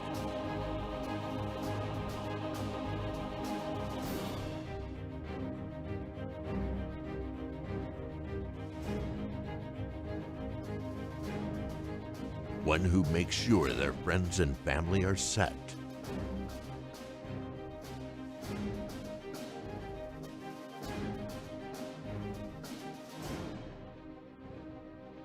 And has the power to go at a moment's notice.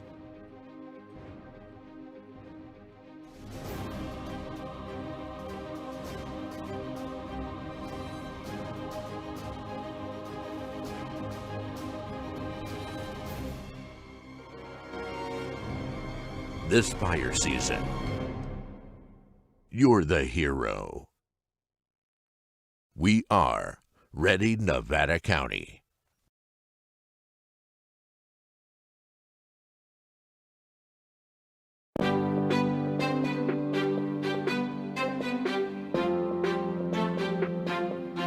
Nevada County has a new tool to make evacuations safer and more efficient in the event of an emergency.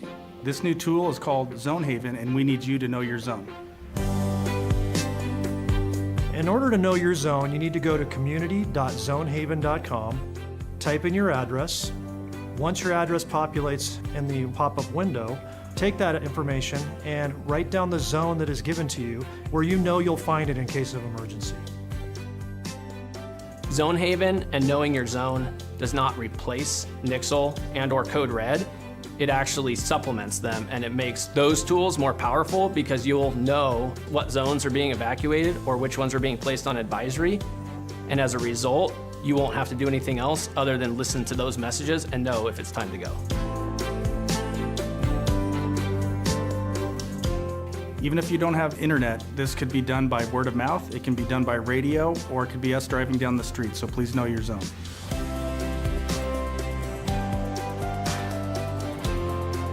From Truckee to Lake of the Pines, from Chicago Park to Spenceville. Every single square mile of Nevada County has a zone. And having a zone that you know for your neighborhood is going to help you save time to be able to evacuate and keep you and your family safe.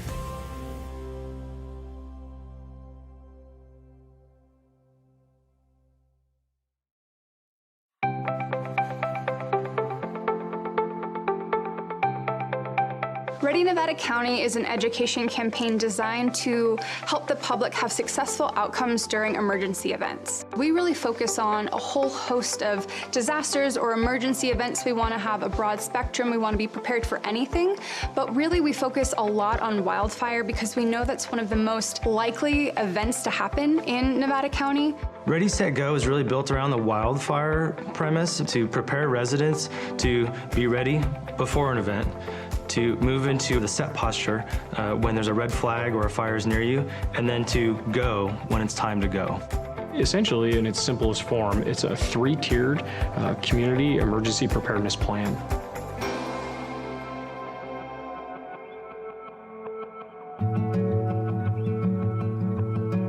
I have lived in this house, which we built, my husband and I, 26 years ago now, actually.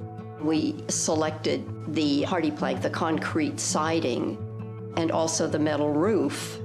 Then when we moved up here and heard about the 49er fire, that's when we started to say, wow, this really is even more important than we first realized.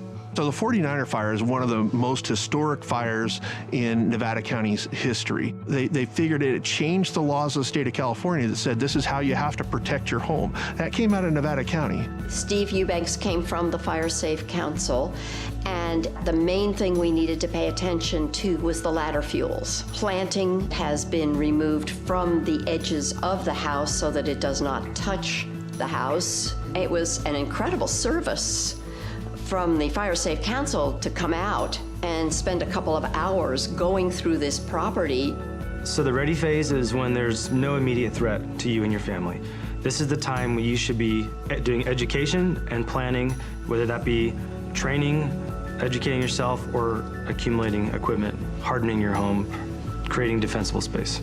Defensible space is really all about creating a buffer zone between your house and flammable vegetation. We really focus on defensible space around the home, that first 100 feet, but also around the roadway too. Another aspect of the ready phase is hardening the home, and really what that means is making your home more resilient to wildfire. That's going to be putting the fine-grained mesh around the vents of your home so that embers won't get under your house or into the eaves of your house. That's going to be using non-combustible materials on your deck and around your home, so when an ember storm comes through, it's not going to ignite your home itself.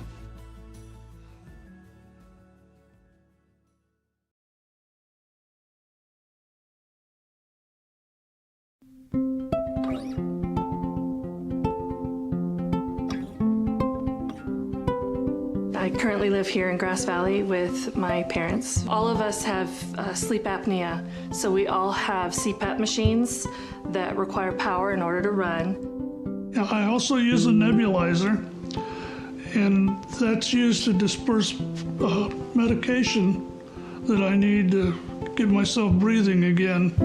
When we have safety shutoffs, we have to hook up our equipment to batteries that have inverters. We have a generator that powers some of the things around the house, but then I obtained a pretty substantial battery from Freed, and it was so easy to go through the process to obtain a battery that I would recommend it to anyone who might have medical needs that require power, or really anything. I would highly recommend contacting Freed.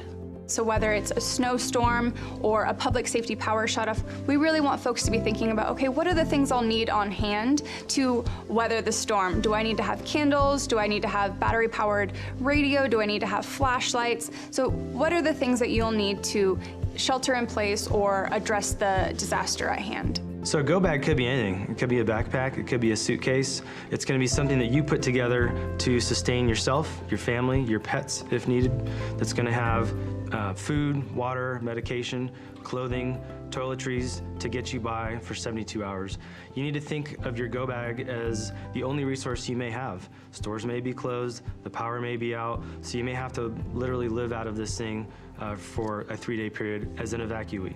If you are someone with a disability, maybe you have a chronic health condition. For me, I have type 1 diabetes, I have an insulin pump, right? And so that's a critical piece that I need to plan for if I'm gonna ever evacuate or be away from my house, frankly, for any amount of time, right? What we find often is that if people don't evacuate with their CPAP machine, with their oxygen concentrator, with their wheelchair, walker, then it can be difficult on the other end. My name's Ulysses Palencia. I work in the 211 call center. I'm just a resident of Grass Valley. I have 2 daughters, a 4-year-old and a 1-year-old. In Nevada County, 211 is available 24/7. So what we provide for the community is information. That could be anything from directions to the resource centers. It can be letting them know where the fire is, you know, if they are themselves in an evacuation center, if it's a fire, if there's any information as to whether their power's coming back on during a PSPS. 211 gets the information that we provide directly from the county, so directly from the Office of Emergency Services. The whole team cares. We're all local community members. We all just want to help.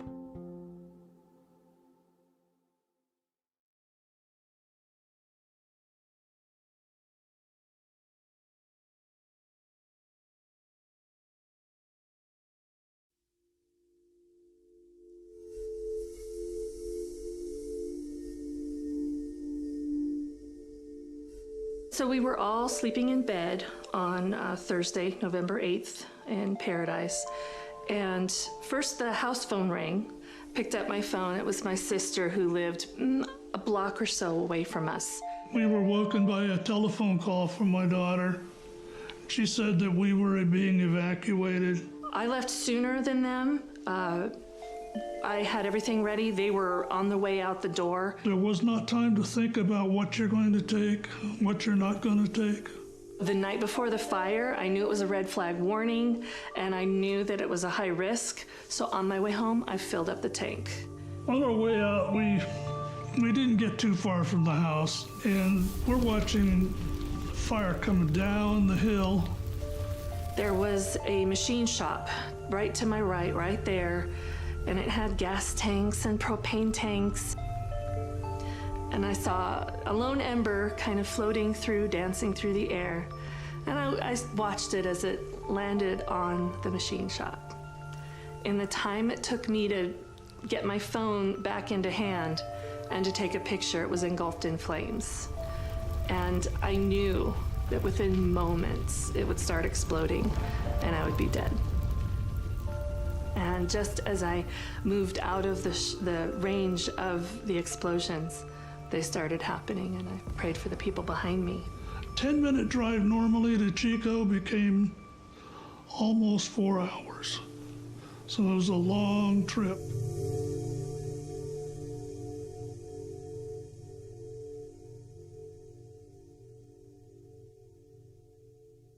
We started to hear a pattern. People kept telling us their story of how they escaped the campfire. And they talked about how if it wasn't for my neighbor who came and knocked on my door to tell me there was a fire, I don't know that I would have gotten out alive.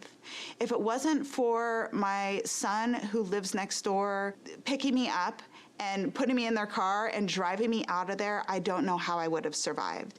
And so I started really thinking about this connection between isolation and how connected you are to your community, to your neighbors, to your friends, to your family, and how that can be really helpful in a time of a disaster.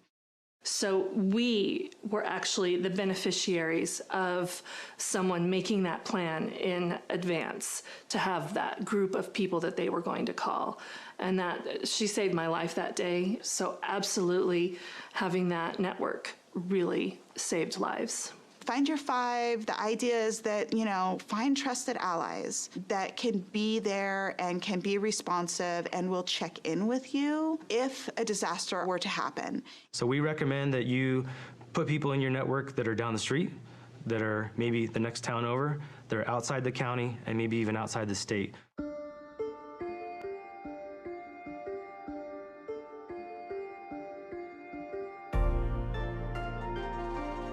The final tier of the Ready, Set, Go is that go piece, and it's simply that, it's go. Evacuation information comes in two types. The first type could be an evacuation warning. This is essentially information that we're going to push out to the public, notifying them of a potential threat in their area where they may have to evacuate their home. And an evacuation order is essentially that. We are telling people that it's time to go. There is an imminent threat to life, and we do not believe that you have much time to leave the area. Code Red is a opt-in alerting system that will dial your number. It'll send you a phone call, a text message, and an email notifying you of an emergency. That message is sent from our office, the Office of Emergency Services. It's going to be very targeted to your area, and it'll be specific to you. At 5:13, the phone rang with the Code Red call. And so as I was going up 49, I could look over to the left and see the flames in the canyon. The next layer is for staff to actually be out driving in the areas with a high-low siren. There's no other reason you'll hear that in an area unless we're putting out that evacuation order, not a warning, but an order. My day started routine patrol, came in and I was notified by dispatch to respond out to the Jones fire. Houses that had evacuation tags made it so we could just pass by. We knew that the residents had already been evacuated. Residences that did not have the tags, we would have to physically go in, knock on the door, look in the windows, make sure there were no occupants inside. Once you've been evacuated, as you're leaving, put this tag somewhere very, clearly identifiable, whether it's a mailbox, a gate, your address marker, so that deputies and officers can quickly identify if your residence has already been evacuated.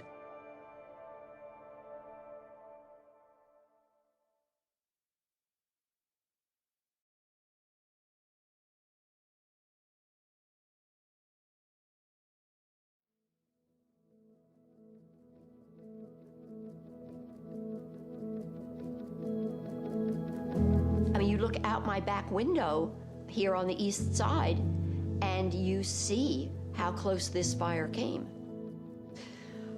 It was certainly a shock, and at the same time, it was such an incredible relief to have the house as safe as it was. I think with personal preparedness and being ready, it can feel overwhelming. It can feel like a lot to do, and the most important piece is to just start with one little bite at a time. Just start the conversation. Have some sort of plan. It can be as small as a meetup place, a destination that everybody will get to, everybody in the household will get to if there's a disaster. Recognize you live in a community, in a county, that really does take the emergency response as a priority. We have worked diligently throughout the last few years on ensuring that not only our staff are trained and prepared, but we're also putting that out for our community. The more prepared you are in your own community, the better the outcome is going to be. The level of community awareness, they have to be part of the solution. They have to communicate with their neighbors. They have to be part of the discussion in communities. They have to support the response, the prevention, the education, and ultimately the collaboration and the engagement. People have to be engaged at all levels. The more you think about it now, the easier it will be when the time comes that you need to evacuate. We've created this network, and we want you to make sure that you know that you can tap into that. So if you are feeling a little bit overwhelmed, not sure where to start, reach out to one of our offices, reach out to the Fire Safe Council or 211. We're here to support you.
foothills of the Sierra Nevada.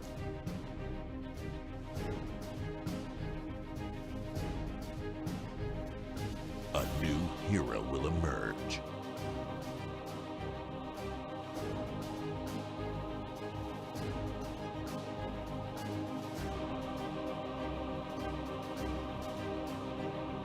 One who is ready.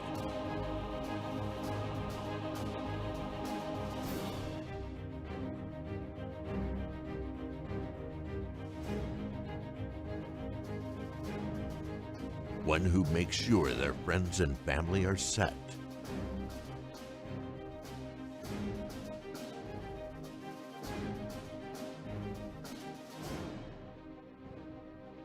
And has the power to go at a moment's notice.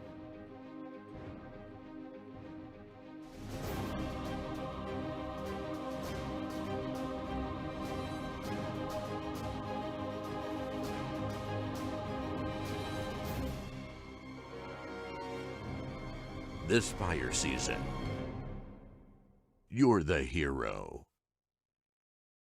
We are Ready Nevada County.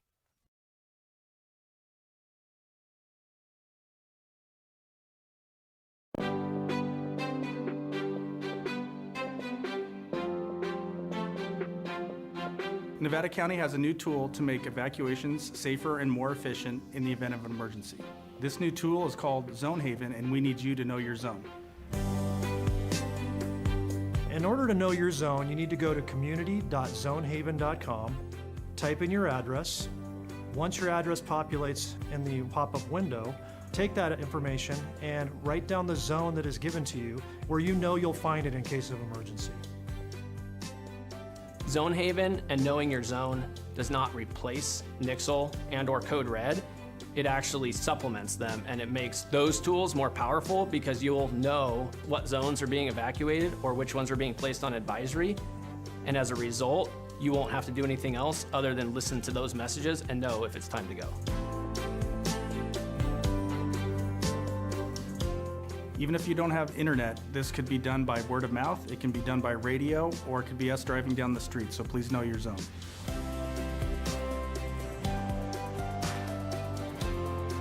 From Truckee to Lake of the Pines, from Chicago Park to Spenceville, every single square mile of Nevada County has a zone.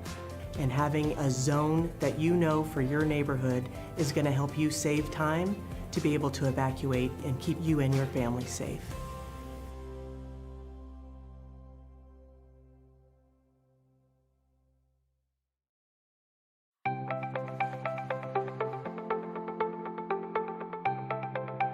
Ready Nevada County is an education campaign designed to help the public have successful outcomes during emergency events. We really focus on a whole host of disasters or emergency events. We want to have a broad spectrum. We want to be prepared for anything, but really we focus a lot on wildfire because we know that's one of the most likely events to happen in Nevada County. Ready, Set, Go is really built around the wildfire premise to prepare residents to be ready before an event, to move into the set posture when there's a red flag or a fire is near you, and then to go when it's time to go. Essentially, in its simplest form, it's a 3-tiered community emergency preparedness plan.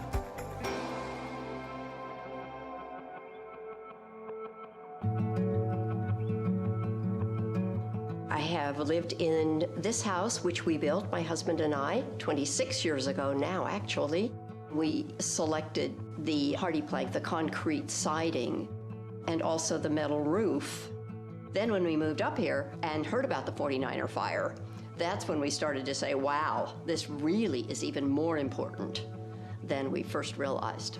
So the 49er fire is one of the most historic fires in Nevada County's history. They figured it changed the laws of the state of California that said this is how you have to protect your home. That came out of Nevada County. Steve Eubanks came from the Fire Safe Council, and the main thing we needed to pay attention to was the ladder fuels. Planting has been removed from the edges of the house so that it does not touch the house. It was an incredible service from the Fire Safe Council to come out and spend a couple of hours going through this property. So the ready phase is when there's no immediate threat to you and your family. This is the time when you should be doing education and planning, whether that be training, educating yourself, or accumulating equipment, hardening your home, creating defensible space. Defensible space is really all about creating a buffer zone between your house and flammable vegetation. We really focus on defensible space around the home, that first 100 feet, but also around the roadway too. Another aspect of the ready phase is hardening the home, and really what that means is making your home more resilient to wildfire. That's going to be putting the fine-grained mesh around the vents of your home so that embers won't get under your house or into the eaves of your house. That's going to be using non-combustible materials on your deck and around your home. So when an ember storm comes through, it's not going to ignite your home itself.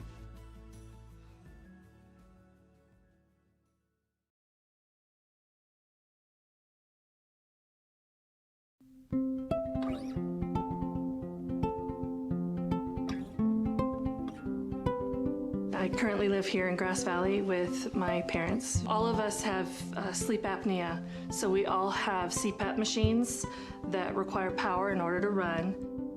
I also use a nebulizer, and that's used to disperse medication that I need to get myself breathing again.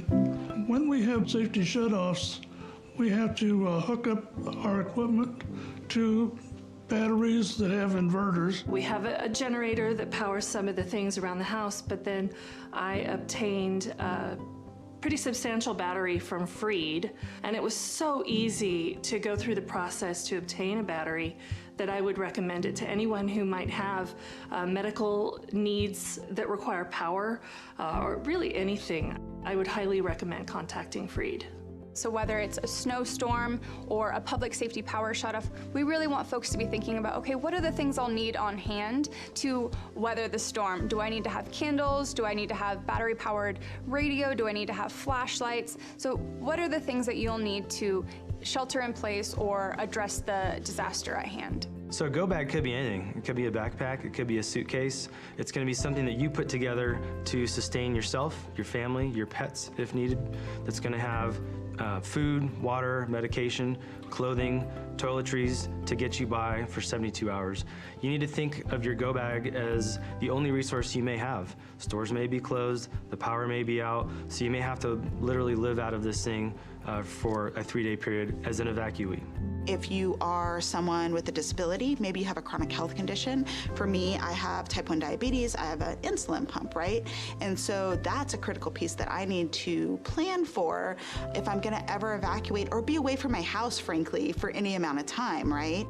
What we find often is that if people don't evacuate with their CPAP machine, with their oxygen concentrator, with their wheelchair, walker, then it can be difficult on the other end.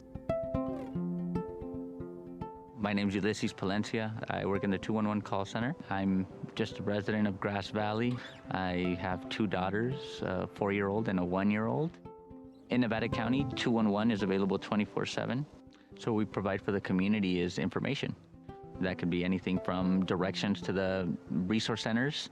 It can be letting them know where the fire is, if they are themselves in an evacuation center, if it's a fire, if there's any information as to whether their power's coming back on during a PSPS. 211 gets the information that we provide directly from the county, so directly from the Office of Emergency Services. The whole team cares. We're all local community members. We all just want to help.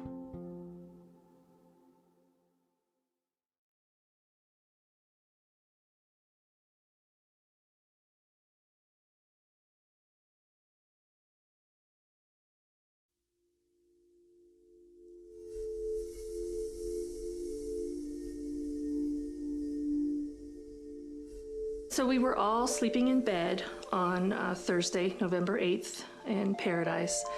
And first the house phone rang. Picked up my phone. It was my sister who lived a block or so away from us. We were woken by a telephone call from my daughter.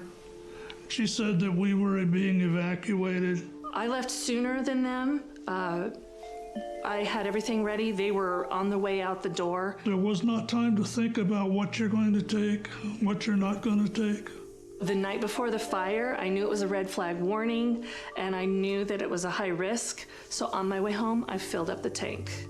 On our way out, we didn't get too far from the house, and we're watching fire coming down the hill. There was a machine shop right to my right there, and it had gas tanks and propane tanks. And I saw a lone ember kind of floating through, dancing through the air. And I watched it as it landed on the machine shop. In the time it took me to get my phone back into hand and to take a picture, it was engulfed in flames. And I knew that within moments it would start exploding and I would be dead. And just as I moved out of the range of the explosions, they started happening, and I prayed for the people behind me. 10-minute drive normally to Chico became almost 4 hours. So it was a long trip.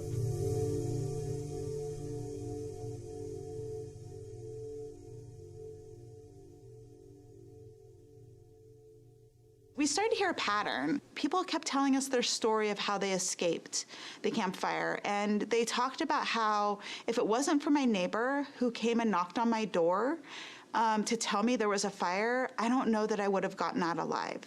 If it wasn't for my son who lives next door picking me up and putting me in their car and driving me out of there, I don't know how I would have survived. And so I started really thinking about this connection between isolation and how connected you are to your community, to your neighbors, to your friends, to your family, and how that can be really helpful in a time of a disaster.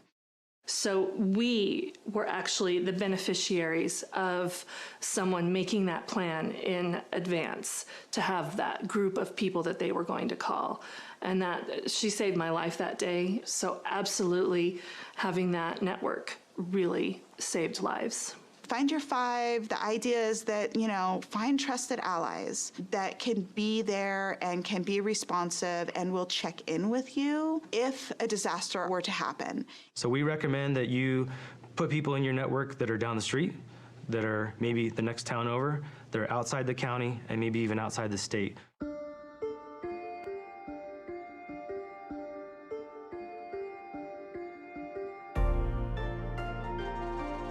The final tier of the Ready, Set, Go is that go piece, and it's simply that, it's go. Evacuation information comes in two types. The first type could be an evacuation warning. This is essentially information that we're going to push out to the public, notifying them of a potential threat in their area where they may have to evacuate their home. And an evacuation order is essentially that. We are telling people that it's time to go. There is an imminent threat to life, and we do not believe that you have much time to leave the area. Code Red is a opt-in alerting system that will dial your number. It'll send you a phone call, a text message, and an email notifying you of an emergency. That message is sent from our office, the Office of Emergency Services. It's going to be very targeted to your area, and it'll be specific to you. At 5:13, the phone rang with the Code Red call. And so as I was going up 49, I could look over to the left and see the flames in the canyon. The next layer is for staff to actually be out driving in the areas with a high-low siren. There's no other reason you'll hear that in an area unless we're putting out that evacuation order, not a warning, but an order. My day started routine patrol. Came in and I was notified by dispatch to respond out to the Jones fire. Houses that had evacuation tags made it so we could just pass by. We knew that the residents had already been evacuated. Residences that did not have the tags, we would have to physically go in, knock on the door, look in the windows, make sure there were no occupants inside. Once you've been evacuated, as you're leaving, put this tag somewhere very, clearly identifiable, whether it's a mailbox, a gate, your address marker, so that deputies and officers can quickly identify if your residence has already been evacuated.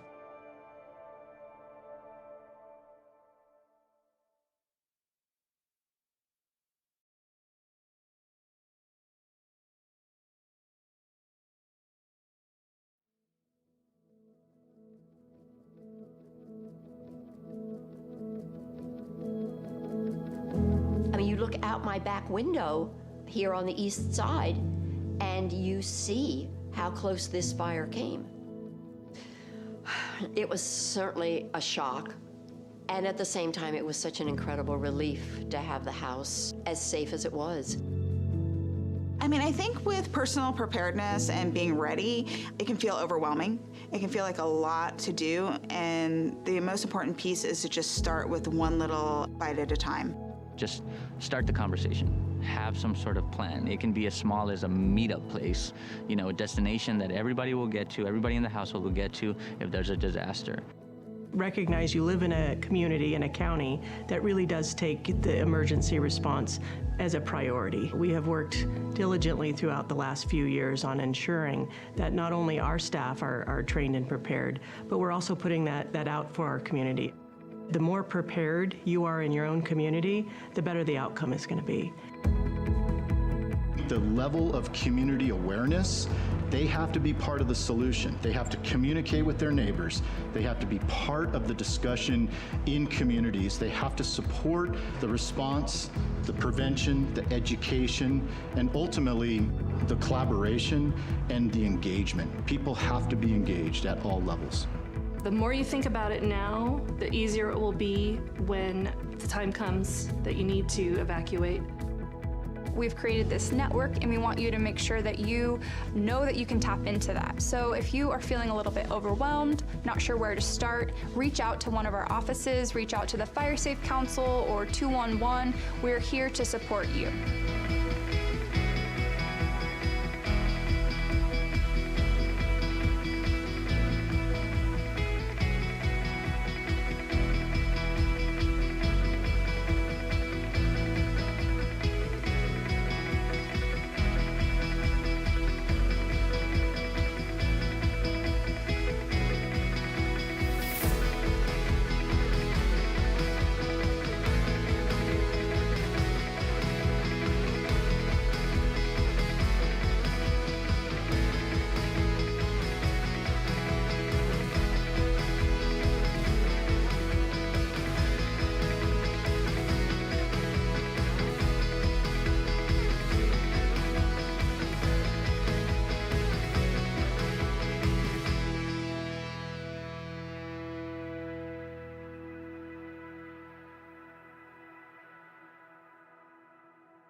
From the foothills of the Sierra Nevada,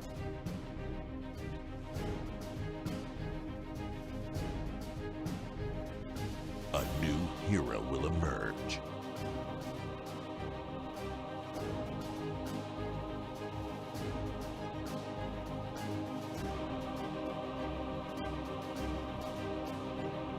One who is ready.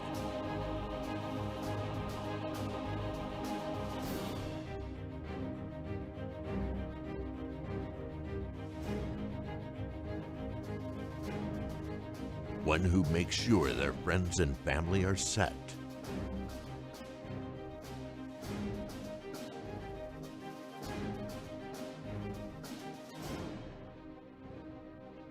And has the power to go at a moment's notice.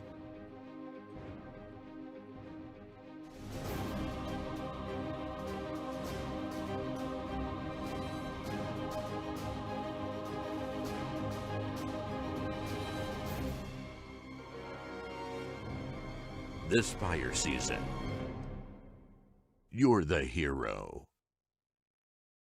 We are Ready Nevada County.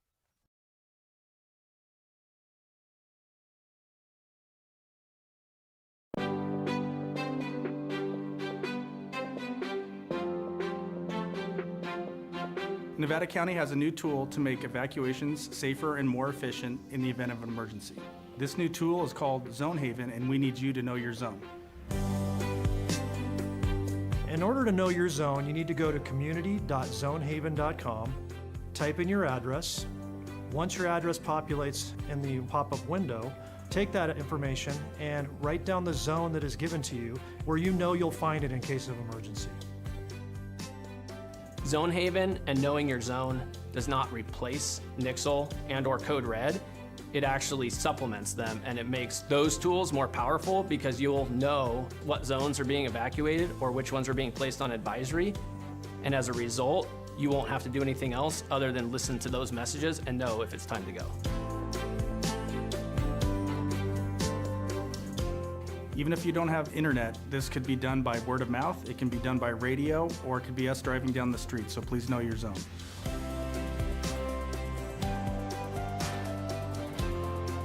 From Truckee to Lake of the Pines, from Chicago Park to Spenceville, every single square mile of Nevada County has a zone. And having a zone that you know for your neighborhood is going to help you save time to be able to evacuate and keep you and your family safe.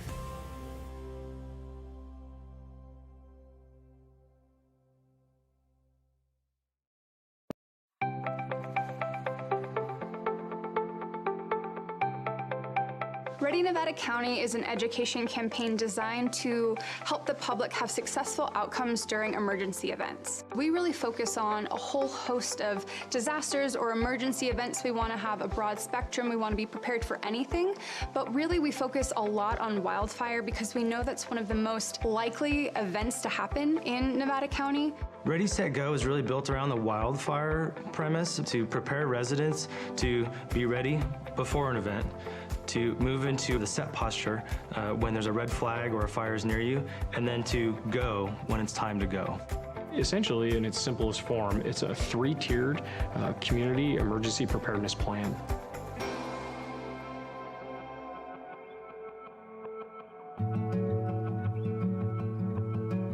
I have lived in this house, which we built, my husband and I, 26 years ago now, actually.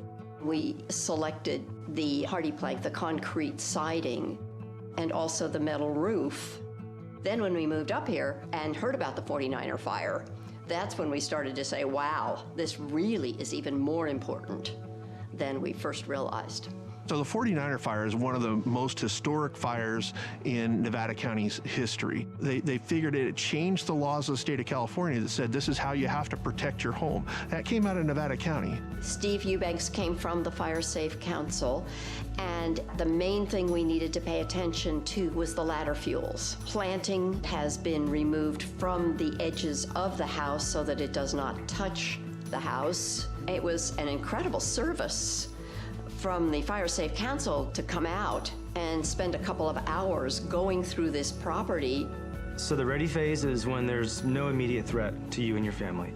This is the time when you should be doing education and planning, whether that be training, educating yourself, or accumulating equipment, hardening your home, creating defensible space. Defensible space is really all about creating a buffer zone between your house and flammable vegetation. We really focus on defensible space around the home, that first 100 feet, but also around the roadway too. Another aspect of the ready phase is hardening the home, and really what that means is making your home more resilient to wildfire. That's going to be putting the fine-grained mesh around the vents of your home so that embers won't get under your house or into the eaves of your house. That's going to be using non-combustible materials on your deck and around your home. So when an ember storm comes through, it's not going to ignite your home itself.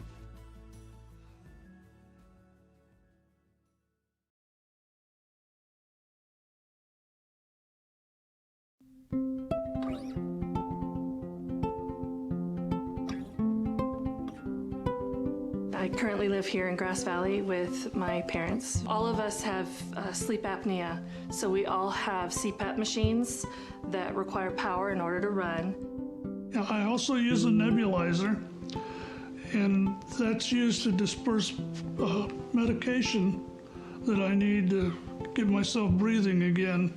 When we have safety shutoffs, we have to hook up our equipment to batteries that have inverters. We have a generator that powers some of the things around the house, but then I obtained a pretty substantial battery from Freed, and it was so easy to go through the process to obtain a battery that I would recommend it to anyone who might have medical needs that require power or really anything. I would highly recommend contacting Freed.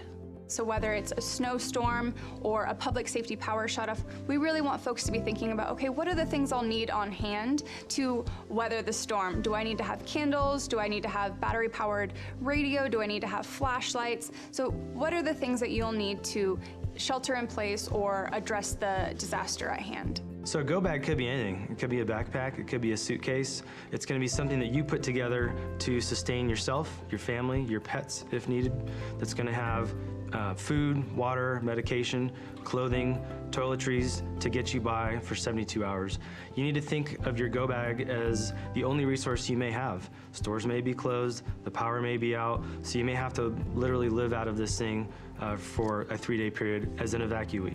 If you are someone with a disability, maybe you have a chronic health condition. For me, I have type 1 diabetes, I have an insulin pump, right? And so that's a critical piece that I need to plan for if I'm gonna ever evacuate or be away from my house, frankly, for any amount of time, right? What we find often is that if people don't evacuate with their CPAP machine, with their oxygen concentrator, with their wheelchair, walker, then it can be difficult on the other end. My name's Ulysses Palencia. I work in the 211 call center. I'm just a resident of Grass Valley.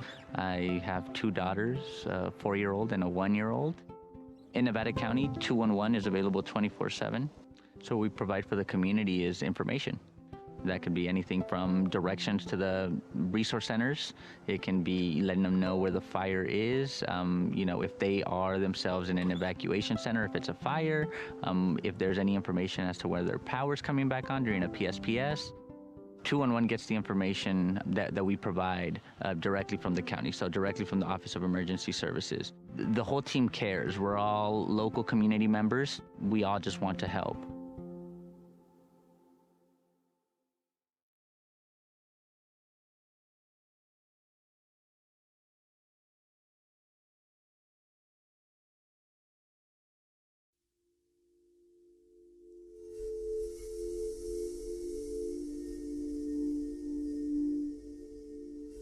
So we were all sleeping in bed on Thursday, November 8th in Paradise. And first the house phone rang. Picked up my phone. It was my sister who lived a block or so away from us. We were woken by a telephone call from my daughter. She said that we were being evacuated. I left sooner than them. I had everything ready. They were on the way out the door. There was not time to think about what you're going to take, what you're not going to take. The night before the fire, I knew it was a red flag warning, and I knew that it was a high risk. So on my way home, I filled up the tank. On our way out, we didn't get too far from the house, and we're watching fire coming down the hill. There was a machine shop right to my right there, and it had gas tanks and propane tanks. And I saw a lone ember kind of floating through, dancing through the air. And I watched it as it landed on the machine shop. In the time it took me to get my phone back into hand and to take a picture, it was engulfed in flames. And I knew that within moments it would start exploding and I would be dead. And just as I moved out of the range of the explosions, they started happening, and I prayed for the people behind me. 10-minute drive normally to Chico became almost 4 hours. So it was a long trip.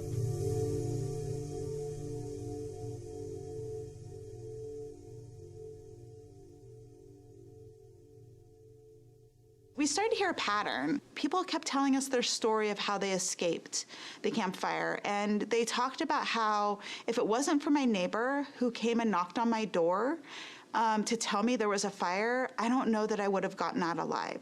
If it wasn't for my son who lives next door picking me up and putting me in their car and driving me out of there, I don't know how I would have survived.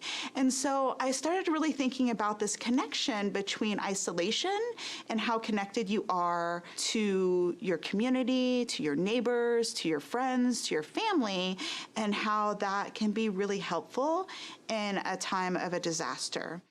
So we were actually the beneficiaries of someone making that plan in advance to have that group of people that they were going to call. And that she saved my life that day. So absolutely having that network really saved lives. Find your five. The idea is that, find trusted allies that can be there and can be responsive and will check in with you if a disaster were to happen. So we recommend that you put people in your network that are down the street, that are maybe the next town over, that are outside the county, and maybe even outside the state.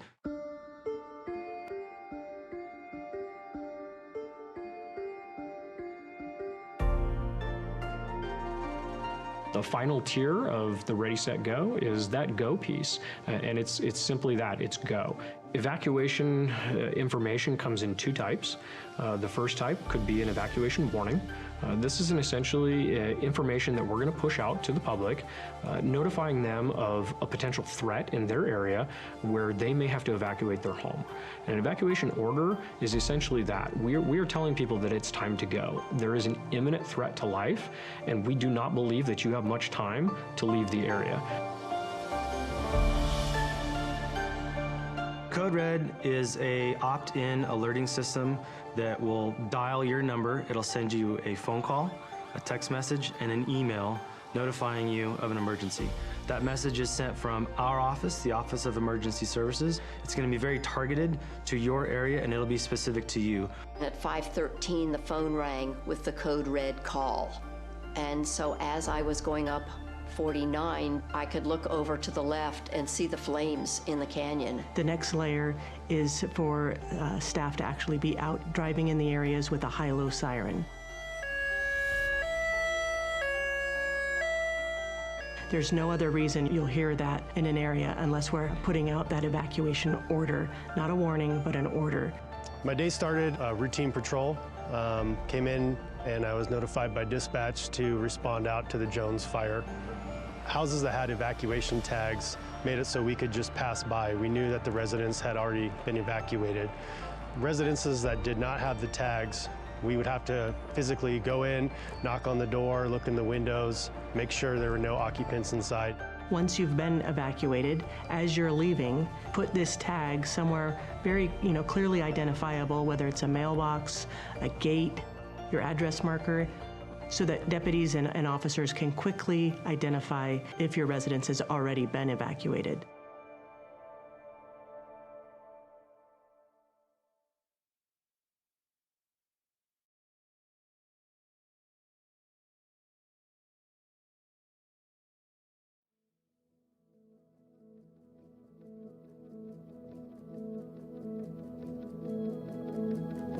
I mean, you look out my back window here on the east side, and you see how close this fire came.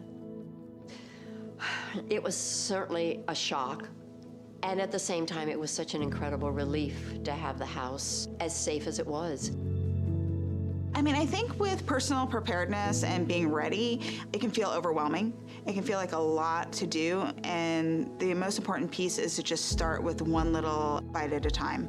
Just start the conversation. Have some sort of plan. It can be as small as a meetup place, a destination that everybody will get to, everybody in the household will get to if there's a disaster. Recognize you live in a community, in a county, that really does take the emergency response as a priority. We have worked diligently throughout the last few years on ensuring that not only our staff are trained and prepared, but we're also putting that out for our community. The more prepared you are in your own community, the better the outcome is going to be. The level of community awareness, they have to be part of the solution. They have to communicate with their neighbors.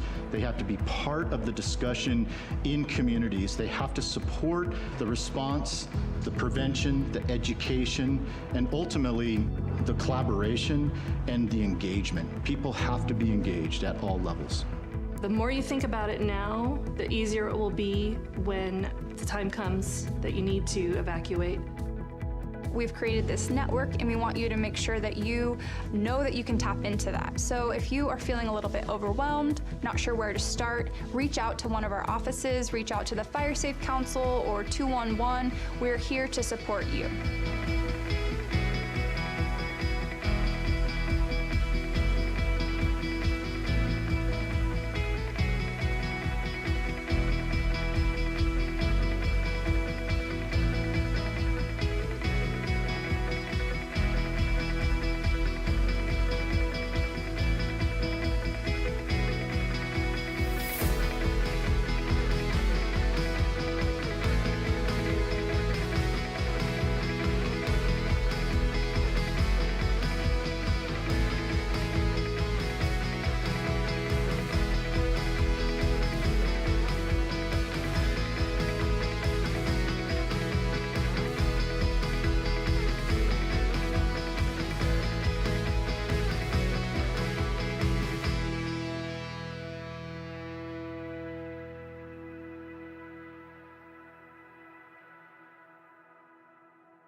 the foothills of the Sierra Nevada.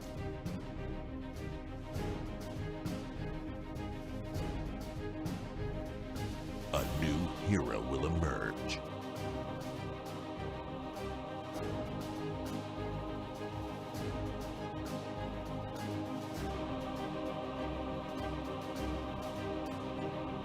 One who is ready.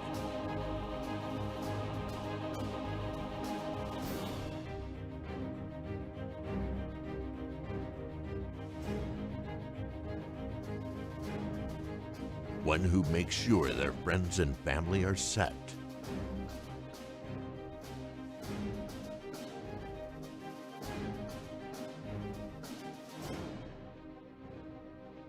And has the power to go at a moment's notice.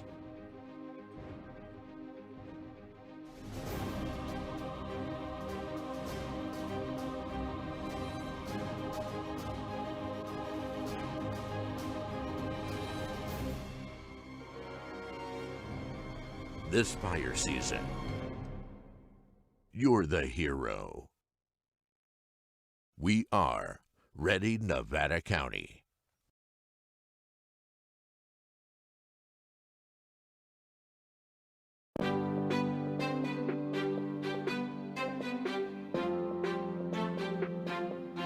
Nevada County has a new tool to make evacuations safer and more efficient in the event of an emergency. This new tool is called Zone Haven, and we need you to know your zone. In order to know your zone, you need to go to community.zonehaven.com, type in your address. Once your address populates in the pop-up window, take that information and write down the zone that is given to you where you know you'll find it in case of emergency. Zone Haven and knowing your zone does not replace Nixle and/or Code Red.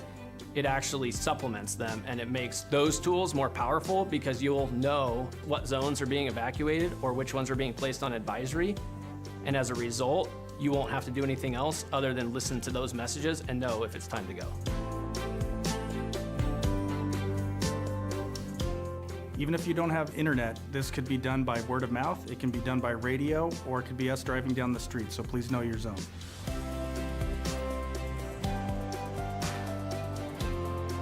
From Truckee to Lake of the Pines, from Chicago Park to Spenceville. Every single square mile of Nevada County has a zone. And having a zone that you know for your neighborhood is going to help you save time to be able to evacuate and keep you and your family safe.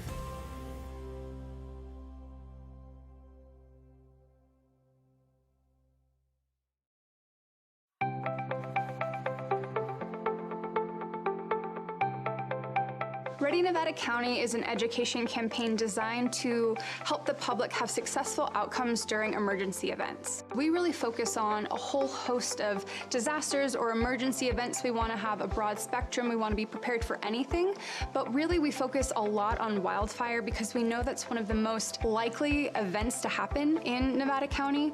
Ready, Set, Go is really built around the wildfire premise to prepare residents to be ready before an event, to move into the set posture when there's a red flag or a fire is near you, and then to go when it's time to go. Essentially, in its simplest form, it's a three-tiered community emergency preparedness plan.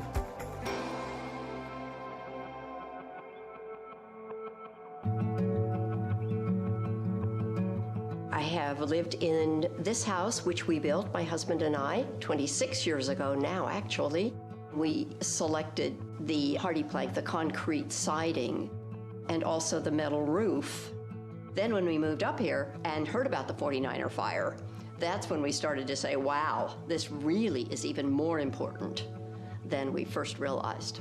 So the 49er fire is one of the most historic fires in Nevada County's history. They figured it changed the laws of the state of California that said this is how you have to protect your home. That came out of Nevada County. Steve Eubanks came from the Fire Safe Council, and the main thing we needed to pay attention to was the ladder fuels. Planting has been removed from the edges of the house so that it does not touch the house. It was an incredible service from the Fire Safe Council to come out and spend a couple of hours going through this property. So the ready phase is when there's no immediate threat to you and your family. This is the time when you should be doing education and planning, whether that be training, educating yourself, or accumulating equipment, hardening your home, creating defensible space. Defensible space is really all about creating a buffer zone between your house and flammable vegetation. We really focus on defensible space around the home, that first 100 feet, but also around the roadway too.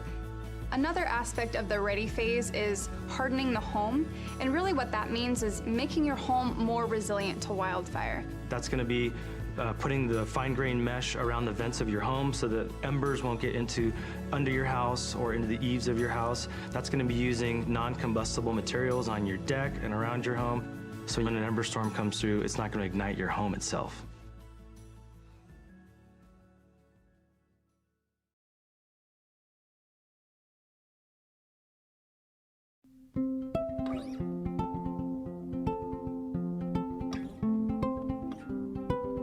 I currently live here in Grass Valley with my parents. All of us have sleep apnea, so we all have CPAP machines that require power in order to run. I also use a nebulizer, and that's used to disperse medication that I need to get myself breathing again. When we have safety shutoffs, we have to hook up our equipment to batteries that have inverters. We have a generator that powers some of the things around the house, but then I obtained a pretty substantial battery from Freed, and it was so easy to go through the process to obtain a battery that I would recommend it to anyone who might have medical needs that require power, or really anything. I would highly recommend contacting Freed. So whether it's a snowstorm or a public safety power shutoff, we really want folks to be thinking about, okay, what are the things I'll need on hand to weather the storm? Do I need to have candles? Do I need to have battery-powered radio? Do I need to have flashlights? So what are the things that you'll need to shelter in place or address the disaster at hand? So a go bag could be anything. It could be a backpack, it could be a suitcase. It's going to be something that you put together to sustain yourself, your family, your pets if needed. That's going to have food, water, medication, clothing, toiletries to get you by for 72 hours. You need to think of your go bag as the only resource you may have. Stores may be closed, the power may be out, so you may have to literally live out of this thing for a 3-day period as an evacuee. If you are someone with a disability, maybe you have a chronic health condition. For me, I have type 1 diabetes, I have an insulin pump, right? And so that's a critical piece that I need to plan for if I'm gonna ever evacuate or be away from my house, frankly, for any amount of time, right? What we find often is that if people don't evacuate with their CPAP machine, with their oxygen concentrator, with their wheelchair, walker, then it can be difficult on the other end. My name's Ulysses Palencia. I work in the 211 call center. I'm just a resident of Grass Valley.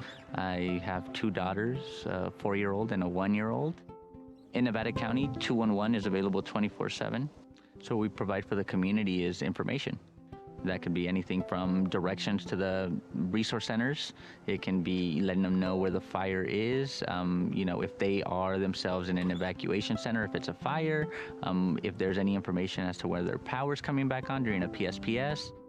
211 gets the information that we provide directly from the county, so directly from the Office of Emergency Services. The whole team cares. We're all local community members. We all just want to help.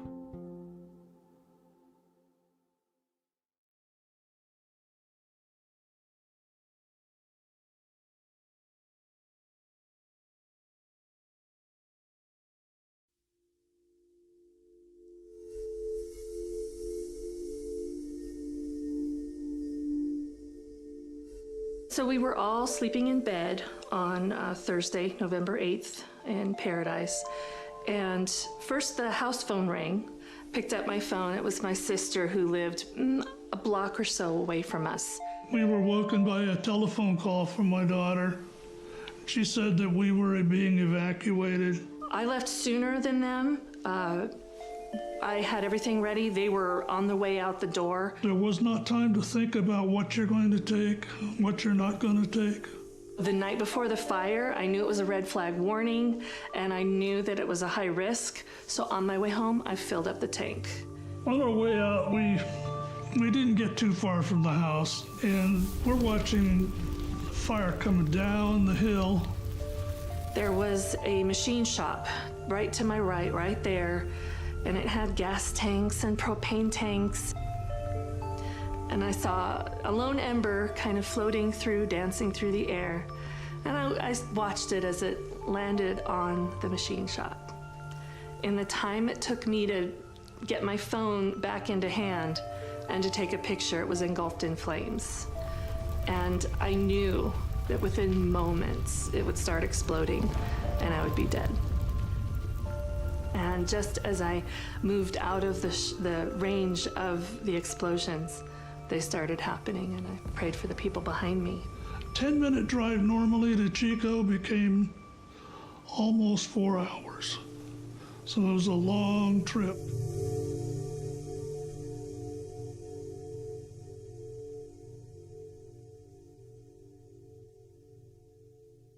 We started to hear a pattern. People kept telling us their story of how they escaped the campfire. And they talked about how if it wasn't for my neighbor who came and knocked on my door to tell me there was a fire, I don't know that I would have gotten out alive. If it wasn't for my son who lives next door picking me up and putting me in their car and driving me out of there, I don't know how I would have survived. And so I started really thinking about this connection between isolation and how connected you are to your community, to your neighbors, to your friends, to your family, and how that can be really helpful in a time of a disaster. So we were actually the beneficiaries of someone making that plan in advance to have that group of people that they were going to call. And that she saved my life that day. So absolutely having that network really saved lives. Find your five. The idea is that, find trusted allies that can be there and can be responsive and will check in with you if a disaster were to happen. So we recommend that you put people in your network that are down the street, that are maybe the next town over, that are outside the county, and maybe even outside the state.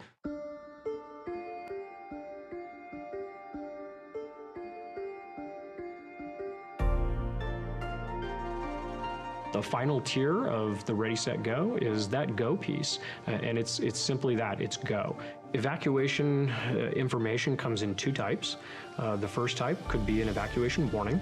This is essentially information that we're going to push out to the public, notifying them of a potential threat in their area where they may have to evacuate their home. An evacuation order is essentially that. We are telling people that it's time to go. There is an imminent threat to life, and we do not believe that you have much time to leave the area. Code Red is a opt-in alerting system that will dial your number. It'll send you a phone call, a text message, and an email notifying you of an emergency. That message is sent from our office, the Office of Emergency Services. It's going to be very targeted to your area, and it'll be specific to you. At 5:13, the phone rang with the Code Red call. And so as I was going up 49, I could look over to the left and see the flames in the canyon. The next layer is for staff to actually be out driving in the areas with a high-low siren. There's no other reason you'll hear that in an area unless we're putting out that evacuation order, not a warning, but an order. My day started routine patrol, came in and I was notified by dispatch to respond out to the Jones fire. Houses that had evacuation tags made it so we could just pass by. We knew that the residents had already been evacuated. Residences that did not have the tags, we would have to physically go in, knock on the door, look in the windows, make sure there were no occupants inside. Once you've been evacuated, as you're leaving, put this tag somewhere very, clearly identifiable, whether it's a mailbox, a gate, your address marker, so that deputies and officers can quickly identify if your residence has already been evacuated.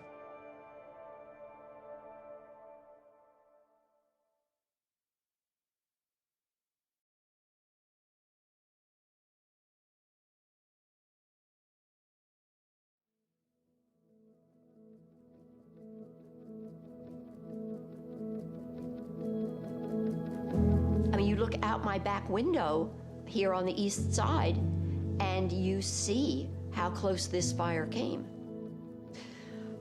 It was certainly a shock. And at the same time, it was such an incredible relief to have the house as safe as it was. I mean, I think with personal preparedness and being ready, it can feel overwhelming. It can feel like a lot to do, and the most important piece is to just start with one little bite at a time. Just start the conversation. Have some sort of plan. It can be as small as a meetup place, you know, a destination that everybody will get to, everybody in the household will get to if there's a disaster. Recognize you live in a community, in a county, that really does take the emergency response as a priority. We have worked diligently throughout the last few years on ensuring that not only our staff are trained and prepared, but we're also putting that out for our community. The more prepared you are in your own community, the better the outcome is going to be. The level of community awareness, they have to be part of the solution. They have to communicate with their neighbors. They have to be part of the discussion in communities. They have to support the response, the prevention, the education, and ultimately the collaboration and the engagement. People have to be engaged at all levels. The more you think about it now, the easier it will be when the time comes that you need to evacuate. We've created this network, and we want you to make sure that you know that you can tap into that. So if you are feeling a little bit overwhelmed, not sure where to start, reach out to one of our offices, reach out to the Fire Safe Council or 211. We're here to support you.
From the foothills of the Sierra Nevada,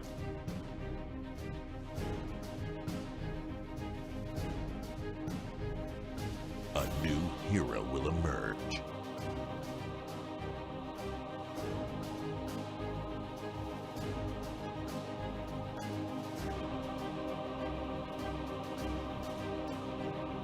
One who is ready.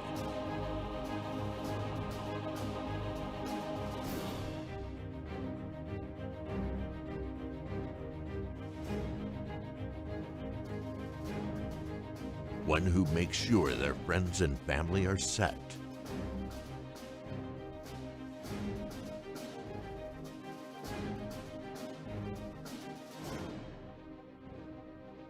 And has the power to go at a moment's notice.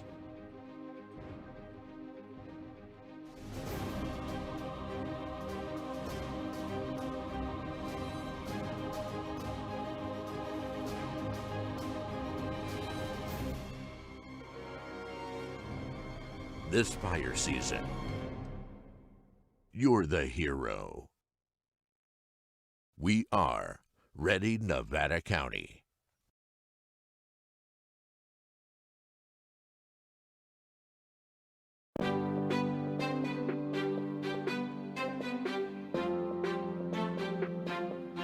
Nevada County has a new tool to make evacuations safer and more efficient in the event of an emergency. This new tool is called Zone Haven, and we need you to know your zone. In order to know your zone, you need to go to community.zonehaven.com, type in your address. Once your address populates in the pop-up window, take that information and write down the zone that is given to you where you know you'll find it in case of emergency. Zone Haven and knowing your zone does not replace Nixle and/or Code Red. It actually supplements them, and it makes those tools more powerful because you'll know what zones are being evacuated or which ones are being placed on advisory. And as a result, you won't have to do anything else other than listen to those messages and know if it's time to go. Even if you don't have internet, this could be done by word of mouth, it can be done by radio, or it could be us driving down the street, so please know your zone.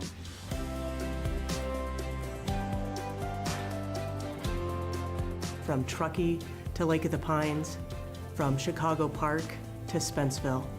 Every single square mile of Nevada County has a zone. And having a zone that you know for your neighborhood is going to help you save time to be able to evacuate and keep you and your family safe.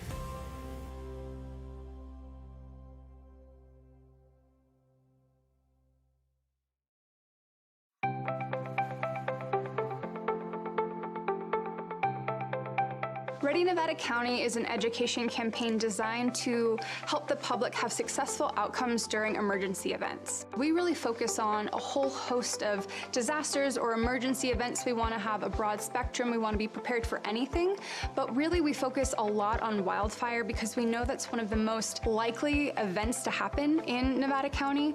Ready, Set, Go is really built around the wildfire premise to prepare residents to be ready before an event, to move into the set posture when there's a red flag or a fire is near you, and then to go when it's time to go. Essentially, in its simplest form, it's a 3-tiered community emergency preparedness plan.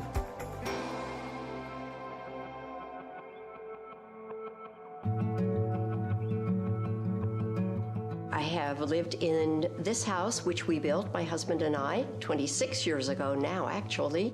We selected the hardy plank, the concrete siding, and also the metal roof. Then when we moved up here and heard about the 49er fire, that's when we started to say, wow, this really is even more important than we first realized.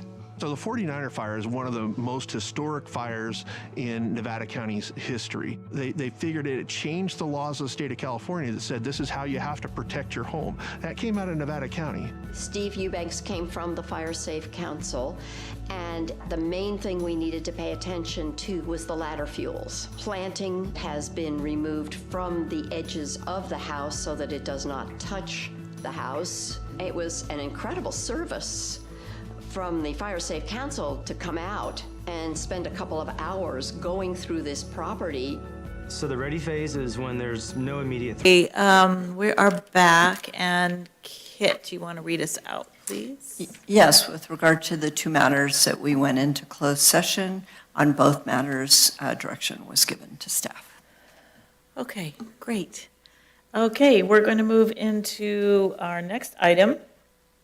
Number 46 on the agenda, resolution approving a contract between the County of Nevada and Sierra Nevada Memorial Hospital Foundation for the establishment of a community-wide health and wellness project. And I am turning it over to Kathy, I think.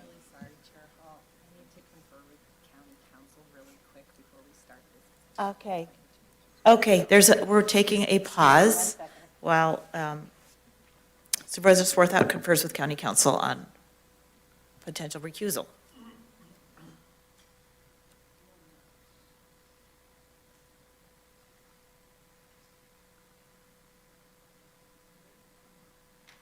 We can, all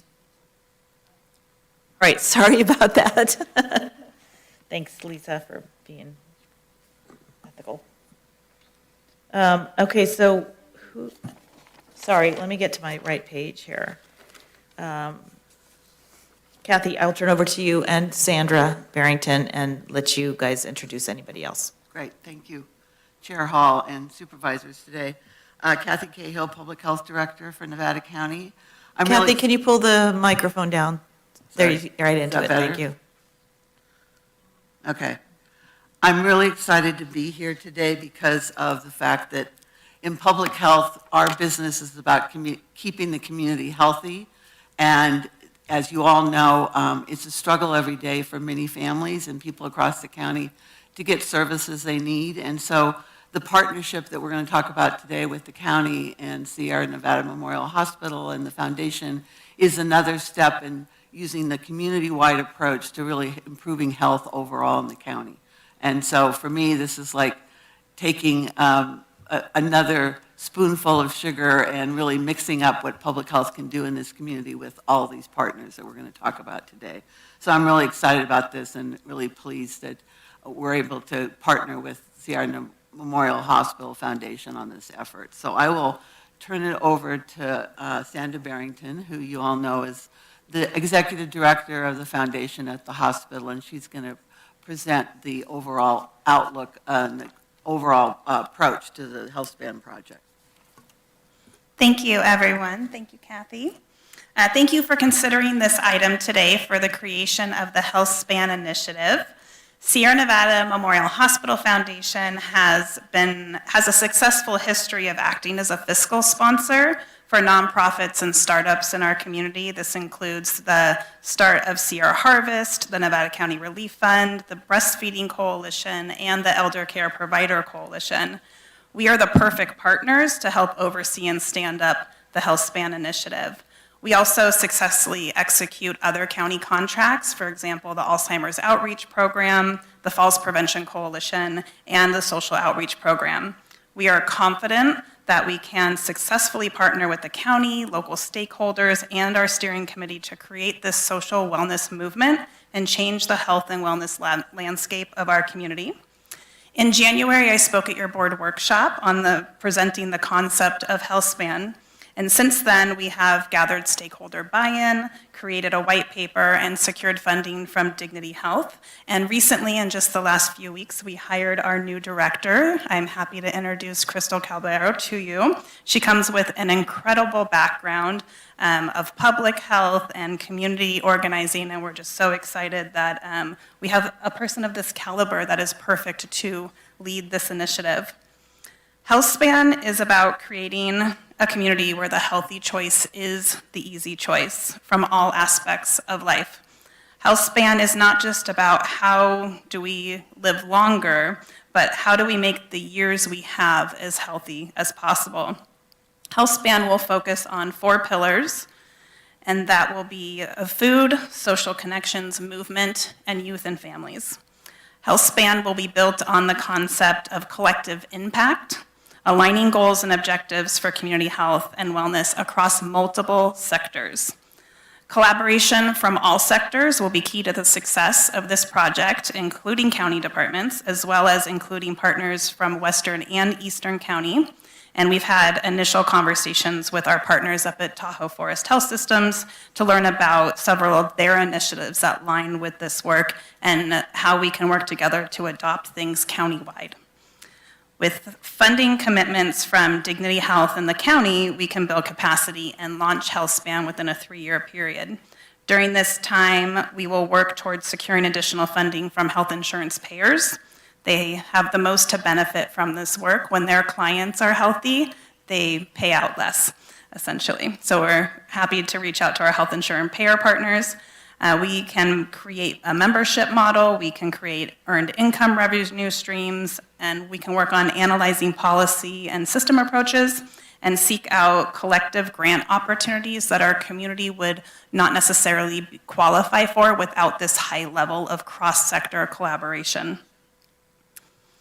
The HealthSpan governance structure currently operates with a steering committee composed of county leadership, hospital leadership, and hospital foundation leadership. And we are looking to expand our leadership team to include a member from Eastern County, the community, and other local government entities. So each pillar under the HealthSpan structure of food, social connection, movement, and youth and families will have an action committee from those key stakeholders within this community. And one to note is the Youth Commission, which is such a vibrant part of our community, has a health component to what they're doing, and we want to collaborate with that and with the youth, and we can be working with them. And in the long term, we know we'll be successful if we can create change in some key indicators, such as increasing local food consumption, reducing diabetes, reducing depression rates, reducing obesity, cardiovascular disease. One key indicator is reducing the amount of money our community spends on Medicare and Medicaid spending per capita, increasing youth engagement, reducing chronic absenteeism in the schools, and reducing risky behaviors in youth, all of these that we know we can measure across our partners. We have the support and engagement of local stakeholders from across the nonprofit sector and key organizations and entities that will help us focus on one or more of these pillars. So we thank you for your time today and consideration to support the health span movement. Thank you. This looks fascinating. I think, Lisa, you were sort of leading the charge on this for us. You want to make your comments first? So thank you, and thank you for indulging me for a moment. I do, just to be transparent, I do sit on the board of directors for the Sierra Nevada Memorial Hospital Foundation that is looking to be the contractor for this. This was started, I don't know, a year and a half ago maybe, by a presentation that I heard Dr. Neely make at a board meeting about healthy outcomes, about Blue Zone, about, you know, what it means to your community to put some of these things into effect, and you know what it can do for all of us. And I was intrigued, and so of course I raised my hand and I said, what do you need? And I think the first thing was, well, we need dollars. And I said, well, let's talk to the county and see what we can do. And so we convened the stakeholder group with myself and Allison and Kathy and some other community, you know, Sandra and Dr. Neely and a few other people in the community, and started down this path. And you know, the Blue Zone, we did a lot of work on looking what that meant, and the Blue Zone is fascinating. It's also extremely expensive. It's $1 million just a survey to see if your community wants it, and then it's probably $10 million to put the program in place. That's why there's only 6 or 7 of them in the world that actually have that Blue Zone designation. So we realized that we don't have that kind of money, but we felt like we could do a smaller program, and we honed in on those 4 key points, which the group really agreed that touches many segments of our community: the elderly, our youth, people who are interested in healthy eating and exercise. And there's so many organizations in our community that if we work together, I think we can really create some great programs around this. And one of the most important parts for me was to be able to have it be measurable. And I think we've done a really good job of capturing what that looks like. One of the people who really helped inform us was the Tahoe, the Truckee hospital up there. They are doing something similar to this. They have a lot more resources than we do, but they're very specific as to what their outcomes, what they want them to be. And I was really impressed with their measurables of that. So I thought that was a really key component. So I think if we can get this going, it's another program that we can do in this county as a rural community that makes us different and makes us special. And just the stakeholders that you're seeing on this list, we did one meeting with them, and everybody was so excited. We could have spent another 2 days talking about different opportunities, and really welcome to Crystal, and I think you're really excited to have you on board. I've actually have so many people who want to meet you, who want to be part of this program, so you're going to be very busy over the next few months, but I'm happy to answer any questions. The one thing I do want to point out that was really important is that this is not general fund dollars that we're looking at here. This is special revenue that comes out of Health and Human Services that is really set aside to do community programs like this. And I just love the fact that it's innovative, it's different, and it's measurable. So thank you. No questions. I saw that presentation we had, and it's kind of fun to see where it's led. Everything takes a little time to get where it's going, but I think there's a lot of opportunity as we move ahead. So, yeah, kind of excited to see this move forward. And welcome, Crystal. I think you'll just do great. Yeah, thanks for the presentation. It's a really cool idea. I think spending the money up front definitely saves dollars in the end and improves the lives and the quality of life for so many people out there. And I think it's interesting that this objective kind of ties in and has crossed paths. I see Dr. Neely here as well, who's on our resiliency project that Sue and I are working on. And then I talked to my friends on the board at Tahoe Forest Health Systems who are working on the same thing. And then Supervisor Swarthout and I were in a meeting yesterday talking about food credits and food security in that process, as that kind of meets in the whole middle of our community as a hub. So good luck with it. Just keep coming back and letting us know how it goes and how we can help.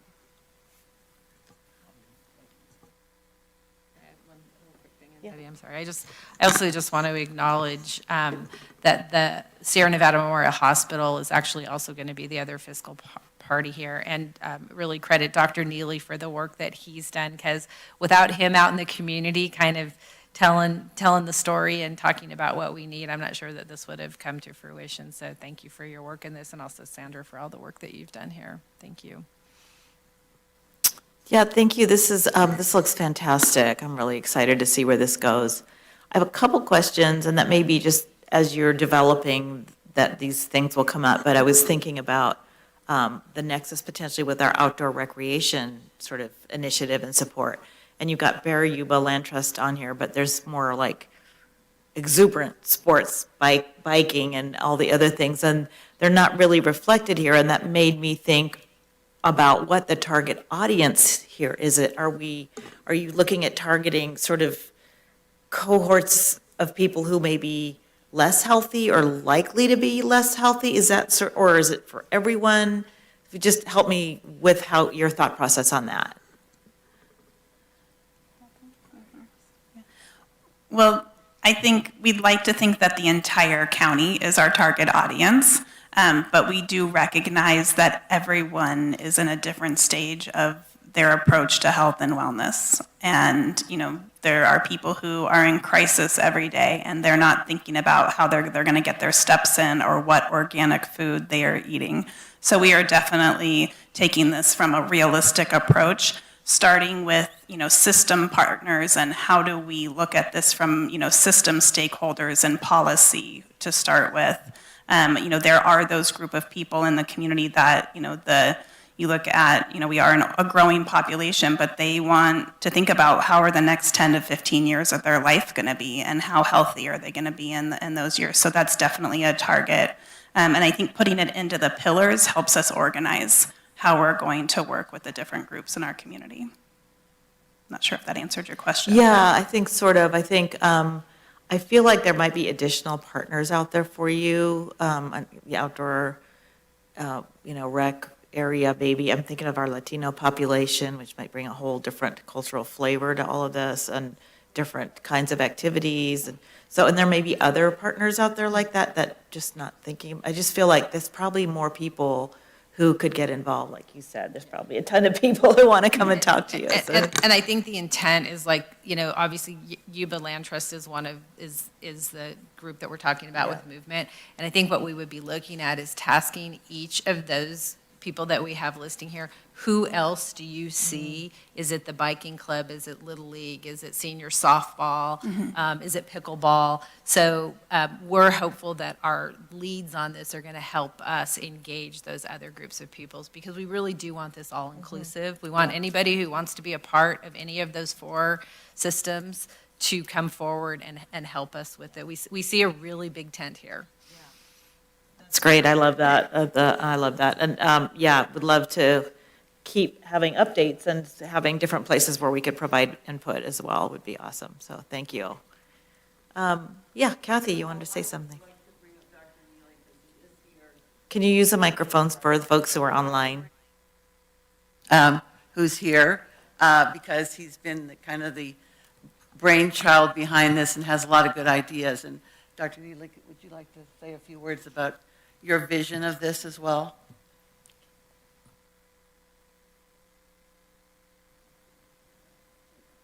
I'm really excited about all the enthusiasm in the room, and I really appreciate the opportunity to just say a couple of words about this. I'm Scott Neely. I'm the CEO of Sierra Nevada Memorial Hospital, and it is probably one of the most exciting things that I've had the opportunity to work on in 41 years of medicine, to work on a project like this.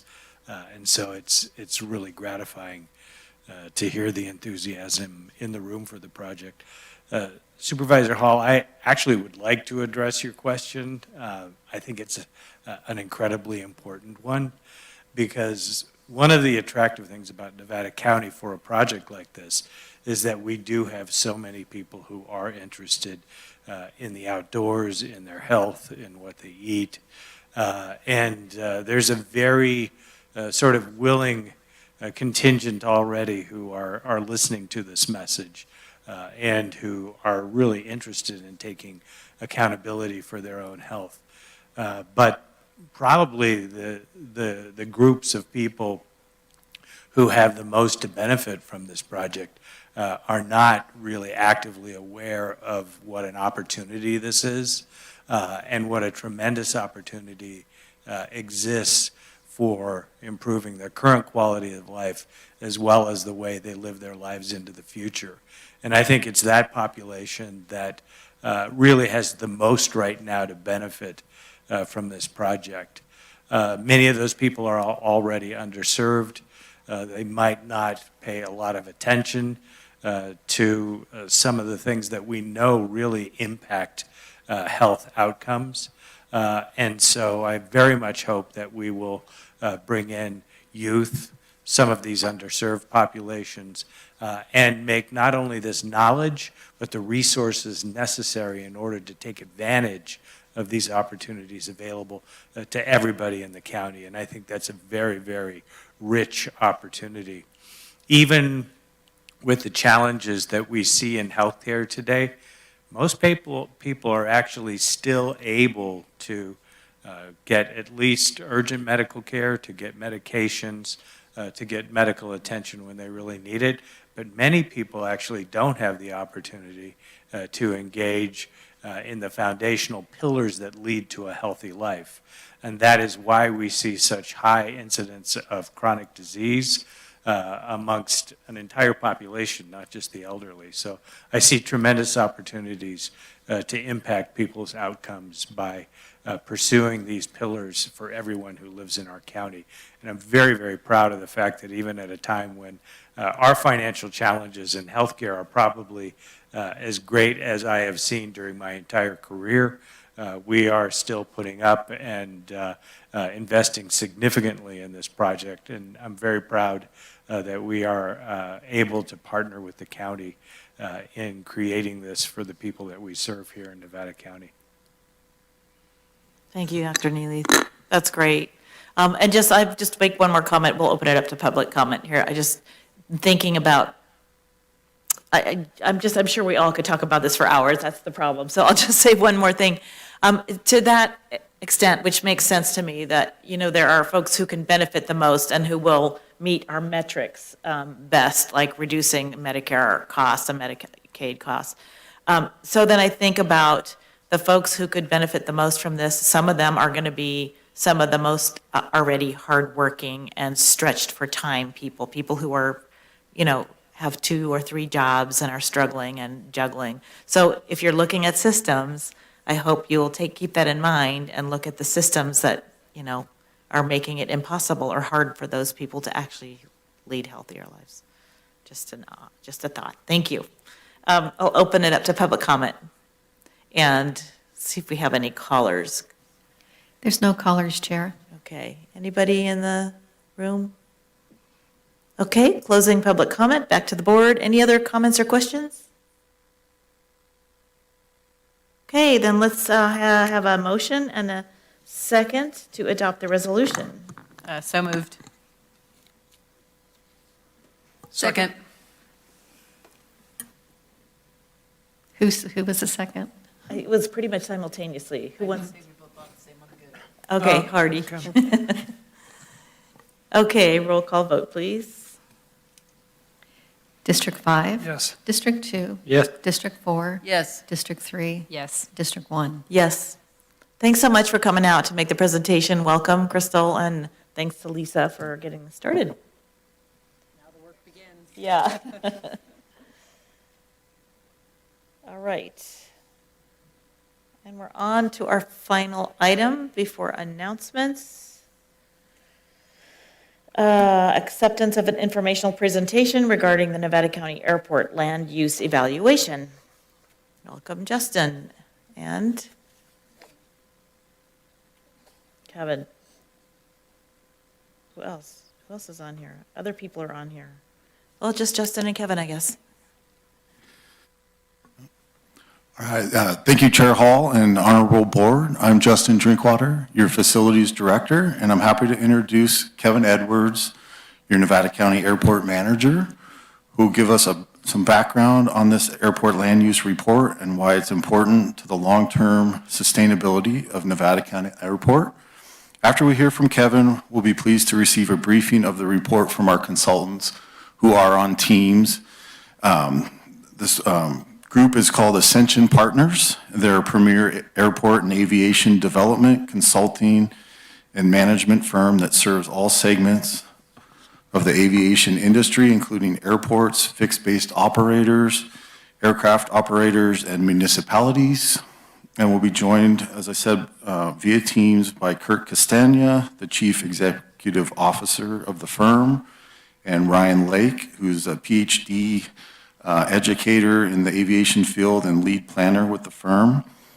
And I'll now turn the time over to Kevin Edwards to give some background information on this study and how it impacts our airport. Good afternoon, Chair Hall and members of the board. I am Kevin Edwards, your airport manager, providing some background on why this plan is needed. All federally funded airports are required to be self-sustaining as possible through Grant Assurance 24. This is to ensure the stability by creating fee structures that provide enough revenue to cover the costs. Having a good mix of aeronautical and non-aeronautical revenue streams will help make this achievable. We do have some of these, but in my opinion, we just don't have enough. The Nevada County Airport, like most general aviation airports, are struggling to be self-sustaining. With limited property to develop, we contracted the Ascension Group partners to help us identify solutions in long-term strategic decisions. In the process of developing this plan, we conducted a stakeholder meeting with airport users on August 28th and presented the plan to the Airport Commission on September 18th. The support for this plan was garnered in those meetings. I'd now like to pass this on to Professor Like for covering the rest of the slides. Thank you, Kevin. Can we advance the next slide, please?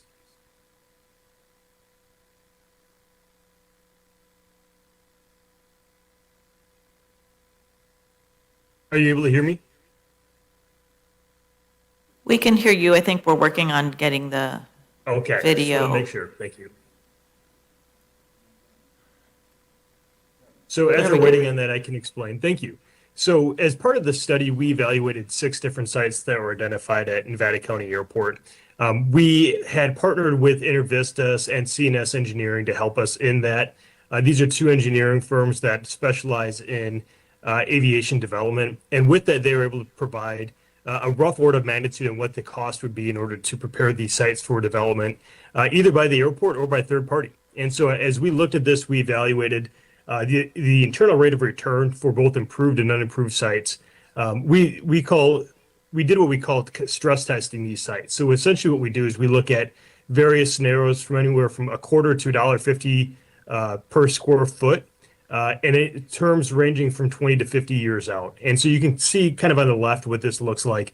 It helps us to create a table for both unlevered and levered internal rate of return. So unlevered being cash up front, whereas levered is financed. And the assumptions we use there are about 80% finance at a 4% interest rate over half the term of the lease. So if it's a 40-year lease, then we'd finance 80% of the value at 20 years. And this assumes revenue escalating at 2.5% annually. Next slide, please. So as we advance to the next slide, what we're really looking for here is what's the ideal opportunity to be able to create additional revenue income for the airport by leasing out these parcels. We also looked for, thank you, we look for the airport's opportunity to develop itself or to lease sites out. And in most cases, it makes sense for the airport to do a levered project where you're trying to fund as many different projects as possible with the limited resources that you have, but allow private investment to come onto the airport and develop the site rather than putting in, again, those limited resources towards building facilities on the site. And instead focusing on bringing the different sites up to pad ready state so that they can be developed by third parties. So our goal with this report was to provide recommendations based on the available data that we have and informed assumptions on the project here. What you'll see from the cash flow and the year one cash flow and then internal rate of return over the project is really to help prioritize the different projects. So we assume common assumptions across the different sites. This helps provide a list of what the top priorities or the low-hanging fruit would be for the airport with the sites that they have available to develop. Generally, when you're looking at a longer-term project, of course, you're going to have more revenue. That doesn't necessarily equate to a better investment. We really focus on that internal rate of return. From a private investment perspective, like we're used to dealing with, typically a 7% internal rate of return is the minimum it would take to make a project financially feasible. However, it becomes more attractive above 12%. And then, as I mentioned, levered development is preferred because it allows you to spread your resources across different opportunities. However, before expending any county or airport funds on site preparation, we recommend that a public engagement process precede any request for proposal to determine the level of activity or interest by third parties to lease and develop the site. So this is really us using assumptions to identify what the top priorities are, but you'd want to also engage the public before going out to an RFP or selecting a developer. Next slide, please. Ryan, if I may. Yeah. First of all, Supervisors, pleasure to be here. Kurt Castagna with Ascension Group Partners. We really enjoyed working with Kevin and on this study. Just a little nuances on the assumptions. So when we were reviewing on the earlier slide of 25 cents to $1.50 on, I'll call it ground rental rates, those are assumptions based on not comparable to necessarily what your market value or your market rents are today. Those were assumptions that helped us drive the study that would help generate the rate of return.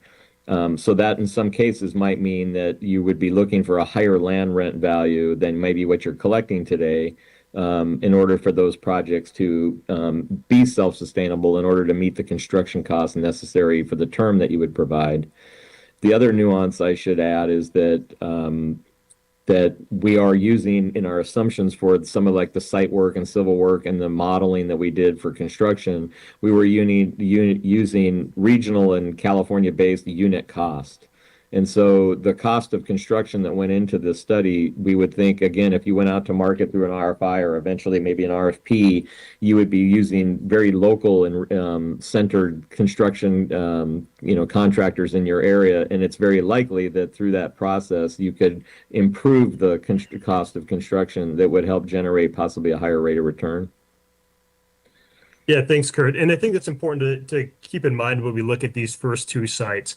So in order to kind of condense this information down, we paired multiple sites on each slide here. Sites 1 and 3 are both privately owned vacant lots currently. Site 1 in the top picture here is a 1.25 acre site that's adjacent to the airport. We're at the bottom image here is a 45-acre site on the north side of the airport that has about 12 acres that are developable.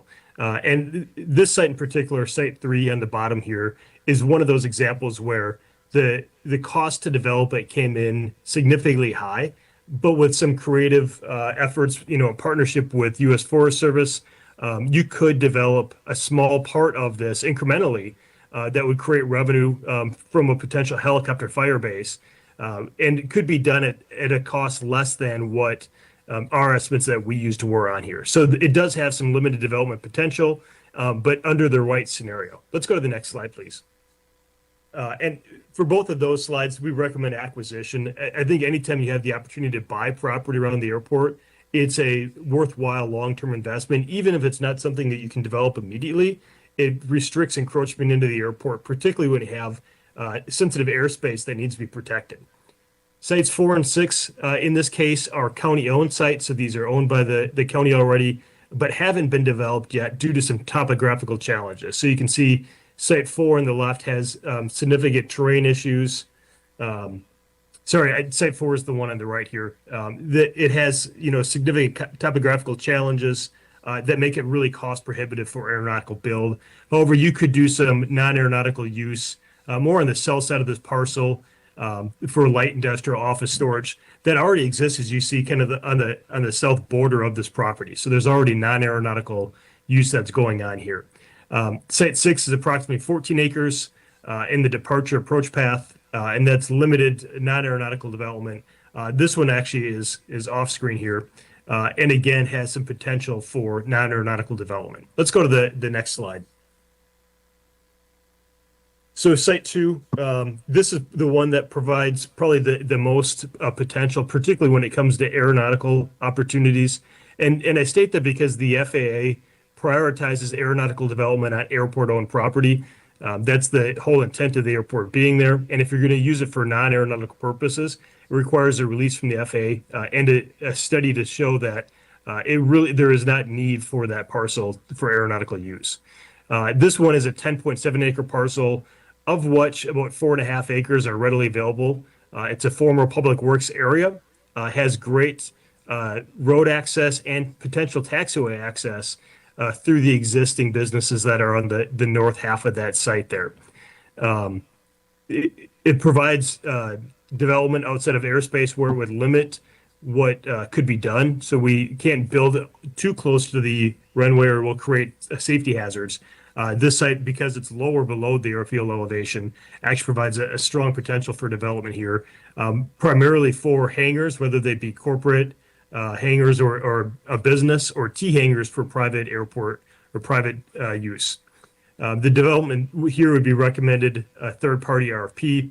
I apologize for all the numbers on this last bullet point here, but the idea was in this analysis, we looked at what it would cost to get it site ready. In this case, it would be $40,000 worth of site improvements and around $250,000 in demo to make the make the site pad ready. As just a bare pad where you invite third party to come in and develop this, you could have a significant year one cash flows around $50,000, even at the minimum scenario that we looked at, which was a quarter per square foot of rent at a 20-year term, would net you around a 13% internal rate of return. So you're likely to get much more than that, but this can be cash flow positive and generate an attractive rate of return, even at the minimum scenario that we looked at. However, if the county was to go and develop the hangars themselves on this, that would take another $11.2 million to build out about 87,000 square feet of hangar space. You could get a very large return of 29% internal rate of return, but that's on the high end of the scenario where you're doing $1.50 per square foot. So in this case, 6 times the rent price and a 50-year term in order to generate that, and it would still take 10 years to get cash flow positive. So the point here would, for less money, significantly less investment, you can get cash flow positive year one by just leasing this out to a private developer that would come in and build the hangars for you. Let's go to the last slide. The Site 5 is another really intriguing possibility. This is the current Air Attack base owned by U.S. Forest Service and then leased by CAL FIRE as the tenant. It's a 7.25 acre site that's fully developed with great taxiway access. U.S. Forest Service, CAL FIRE intend to stay there, but may be open to selling the property to the airport and then leasing it back as a tenant, which is great because you have a built-in tenant already that has been a great tenant, provides a lot of value to the community, and really requires very little improvements while generating strong cash flow from the beginning. So it would be about a $2.4 million acquisition cost that, again, is cash flow positive at the lowest rent, but would take about a 40-year turn in order to get to that break-even state. But you could earn up to $365,000 from year one if you go up to the top end of that range in our assumptions, and generating an 18% internal rate of return. So it's still very good possibilities here for the site. Maybe not as good as Site 2, but you've already have a built-in tenant that's been there that provides a lot of value to the community. There is some possibility to provide further investment into the site, but again, that eventually reduces the possibility for the rate of return that you'd see on this. Let's go to the next slide. All right, so when we look at all these slides, all these sites together, we kind of prioritized what the highest recommendations would be. Of course, those last two that we covered are really the highest priority for development. Both require very little in terms of site preparation cost. Site 5 is not owned by the county, so that, of course, that comes with that $2.4 million sticker price that we're assuming you could acquire the parcel for. Whereas Site 2 is already owned by Nevada County and could be put out for private development. Both of those are going to generate cash flow very quickly for the airport and have very attractive internal rates of return. When looking at the other sites, you've got Site 4, which is the one that we talked about that has the terrain challenges. It would take significant amount of site preparation costs in order for that to be used for non-aeronautical development, but does have some attractive returns.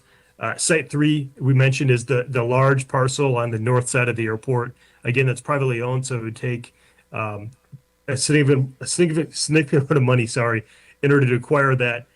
The site preparation cost here looks very high, but you could work with Forest Service and help developing that site for their use as a helicopter base and generate revenue on that without developing the entire site. Then parcel 6 and 1 have the lowest priority. In this case, site 6, you could release an RFP for non-aeronautical development. And then site 1 is that small parcel that we saw that was private.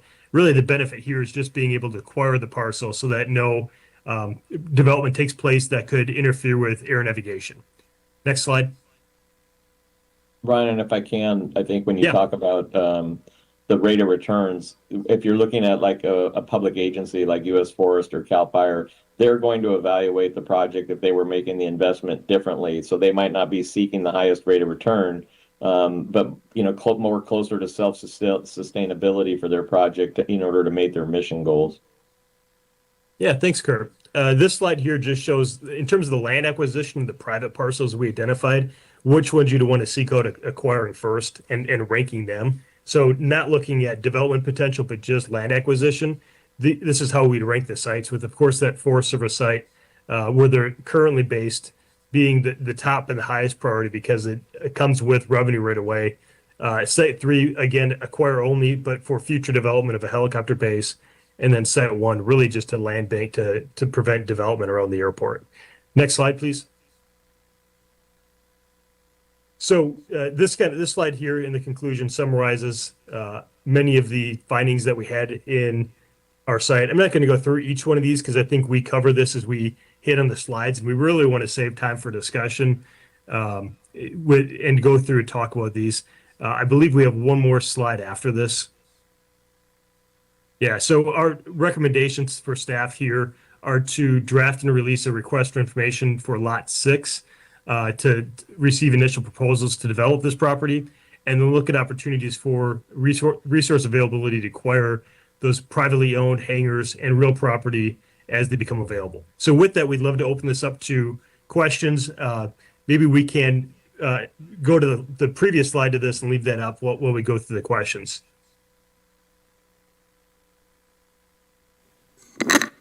Okay, thank you so much. That was a lot, and there was a lot of jargon in there, and honestly, I couldn't keep the sites in my head as you switched to the future slides without a map. So let me first ask for clarification that on the agenda, this says that we're just accepting an informational report. You have under here some recommendations. We may or may not want to make those recommendations at this time, right? Correct. We wanted to share the report, get your input, ask questions. Just to let you know, facilities in the airport are ready to move forward with the highest recommended option, which is the Lot 6 redevelopment, going out to the development community, issuing an RFI, request for information, to see if there's interest in privately developing the old public works site. That's been a long-range goal that we've had on our radar for a number of years, and we're at the point where we're ready to do that within the next couple of months. Okay, so that's a little bit more than what the agenda says we're doing. And if we did that, if there was interest, then you would come back to the board to see if we wanted to take the next steps. Correct. Okay, all right, open it up to my colleagues for questions. Do you want to start being the master air playing guy? Yeah, thanks. I couldn't wait for this one to come up. No. Welcome to the consultants. I've known Kurt for many, many years. He does great work, and his team did a great job for us here. I don't have too many questions. I understand most of what's being presented here. One of the questions, or one of the nuances I think Kurt or Justin may want to expand on for the board, we are getting 4 to 6 cents a square foot on ground lease dirt that we lease out to other private developers to develop hangars. And so when Kurt's talking about 25 cents to $1.50 a square foot for the development community, that's predicated on the IRR in reverse, the internal rate of return in reverse, so that we can make a certain amount of money off that parcel. And so like in the airport world, you know, willing buyer, willing seller kind of thing, are there people out there who want that parcel enough to pay 25 cents a square foot for it? Because right now, you know, we're getting 4 cents, which is drastically different. So could we just talk about that a little bit, just so the board has an understanding of the differences between those two methodologies? I think Kurt started to explain it.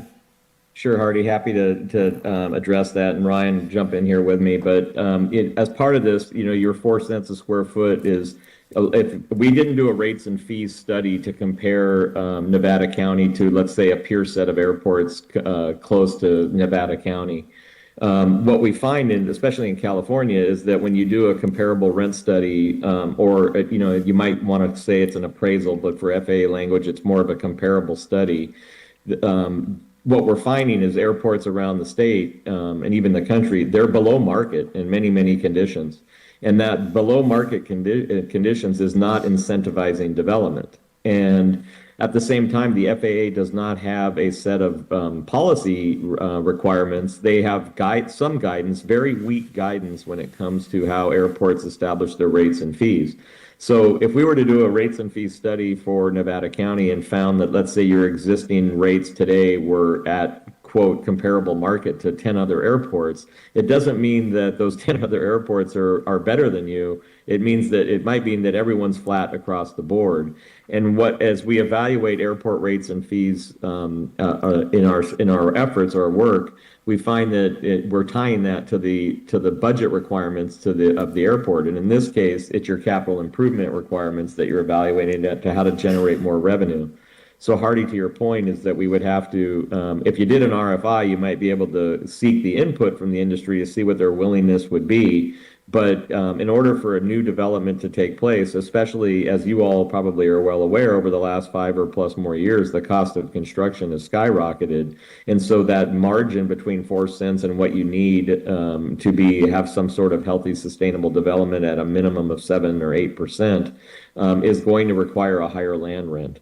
And it doesn't mean that you can't, you could increase your land rent in your rates and fees for the airport. And you could do it with new development parcels coming online. It doesn't necessarily mean you're adjusting your existing tenants immediately, maybe at lease renewal. But if you were to go out to the market today, one recommendation to us would be do you have an interest in this? And then establish maybe a minimum ground rent that you would put in there so that the floor is established as opposed to them coming in and negotiating with you at the current, let's say, 4 cent rate. Does that help, Hardy? Yeah, thank you. Yep, that makes sense to me.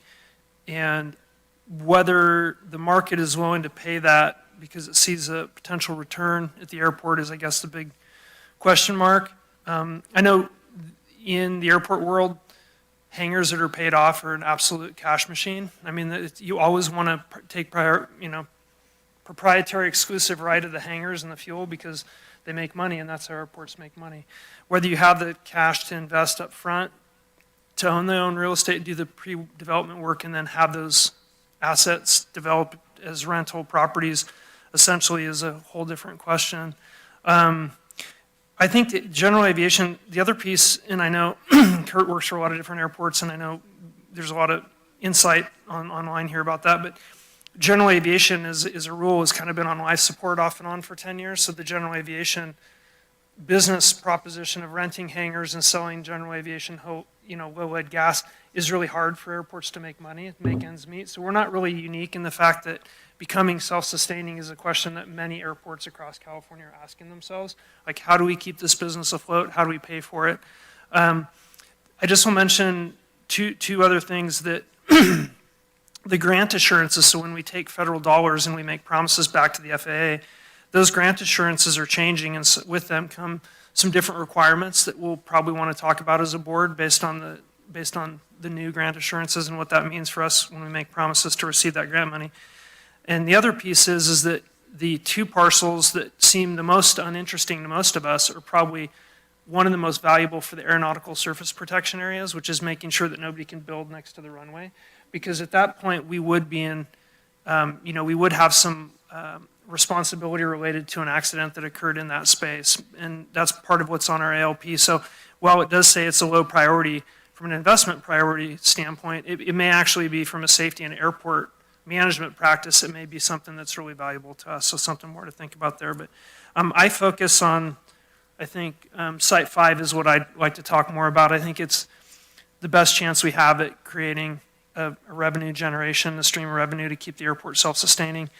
And the other parcel, which is affectionately known as Lot 6, but it's actually Site 2. Is that right? Okay, I think that's where the confusion is. That one is the one, yeah.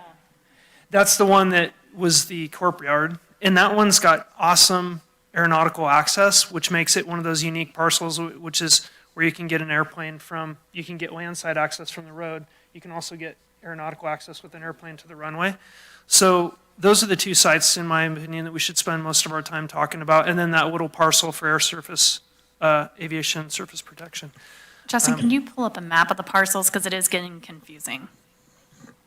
Hardy, if I may, to kind of emphasize a couple of the points you made is one is what's really nice to see here in Nevada County is that you have a supportive, sponsor in yourselves to sponsor revenue creation to help the airport be more self-sustaining at the same time protecting the land area around the airport to preserve the airport for the future.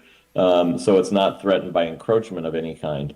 And where we're seeing other airports where the management is immediately looking to raise fees to increase the revenues for sustainability, in this case, you're looking at your land uses and how to maximize them to create that revenue to be sustainable.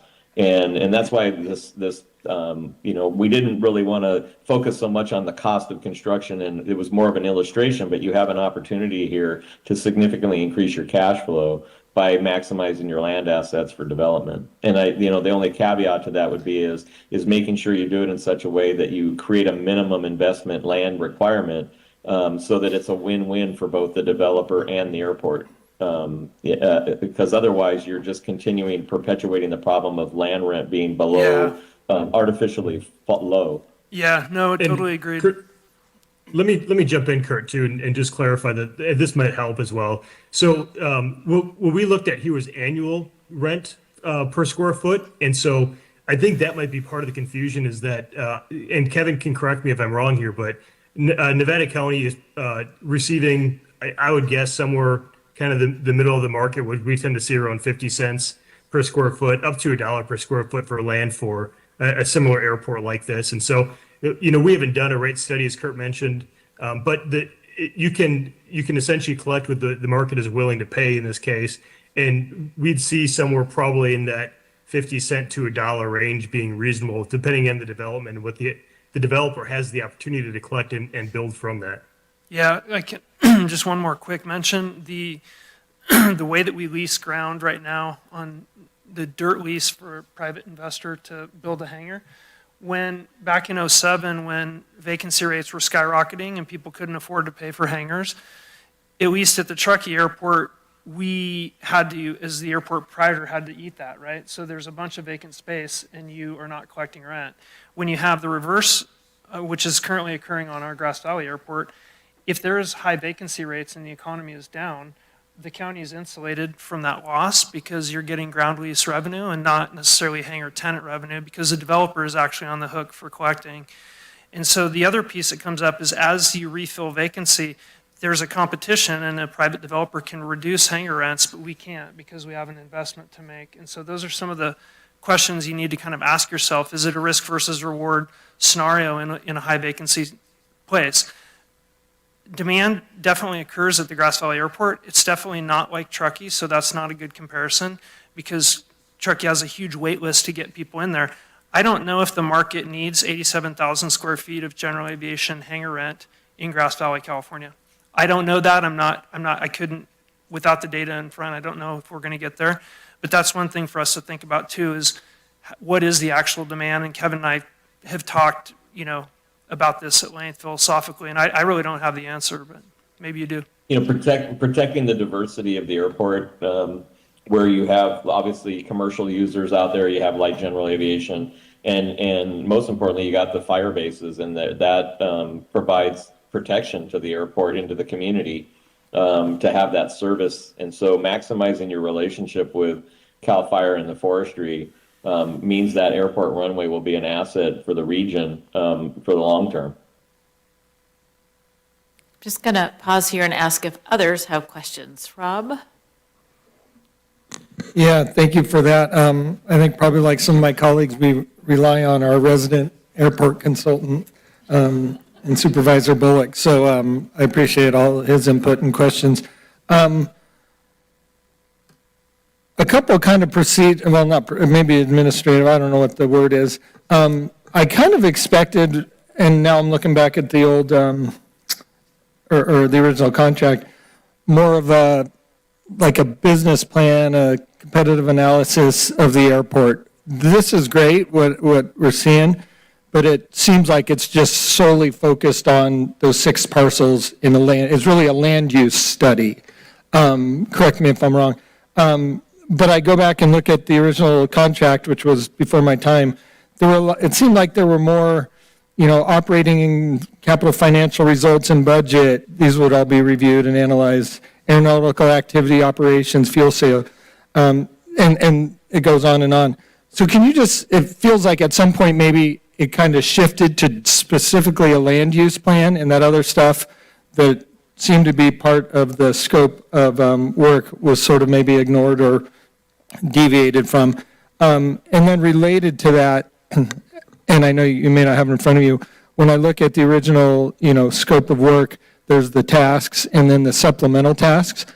Particularly the supplemental tasks, like the competitive analysis that I think Hardy brought up, and some of the financial, economic analysis seem to not be in this report. So perhaps I'm misunderstanding it, and the supplemental tasks would be something the county would request in addition, above and beyond this $78,000 contract or whatever it was. So anyways, can you just speak? I guess my question in all of that is, it feels like at some point it deviated to become just a land use site inventory as opposed to maybe some of those other economic analysis. I'm just curious how that came about.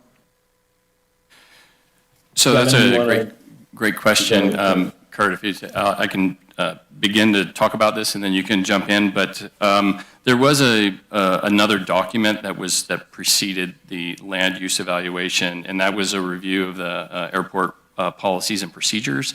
We provided our budget, we provided all of our leases, all that stuff to the contractors. They reviewed that, and on the second page of it, it says Nevada County passed a resolution approving a 2023 airport user fee schedule that is generally in line with rates and charges in the region. So what I took out of that was our rates and studies were compared with other airports, and as Kurt talked about in the presentation, is that we have comparable airports that every year I look at those airports and I do an analysis. When it comes down to our rates and fees, they're at the market, even though that, like Kurt said, they're below market because some of these airports aren't managed properly. They don't have full-time airport managers that are looking at the lease agreements, that are adjusting the rates and fees to match what they need to do. Some of these airports in other counties are just steady. They're not doing well, and I'll let Kurt jump in on that because they worked on that airport. I would just add, Kevin, that you have existing lease agreements out there, obviously, with other private and commercial operators, and the terms of those agreements dictate what their rent was initially and then how it was to be adjusted during the term of whatever those agreements are. So we didn't study those in detail because there's not a whole lot we can do to recommend during the current term of those agreements to adjust those revenues or the rents even higher. So we focus the attention on the available land that you have to maximize to go beyond what we would say would be comparable market. And there's nothing in the FAA policy that says you can't charge higher than what your comparable rents are. But the fact that you have leases out there that have term, that would be the controlling document. But if you wanted to establish other higher rates and fees, to, let's say, generate more cash flow for the airport, in addition to these ground rent leases, you could do that in your fee schedule for the county. But again, I think your biggest opportunity, and where we see most at airports like yours, where most of the revenue is created, is by ground leases. And it's not through flowage fees or other types of events. Ground rent is the main driver.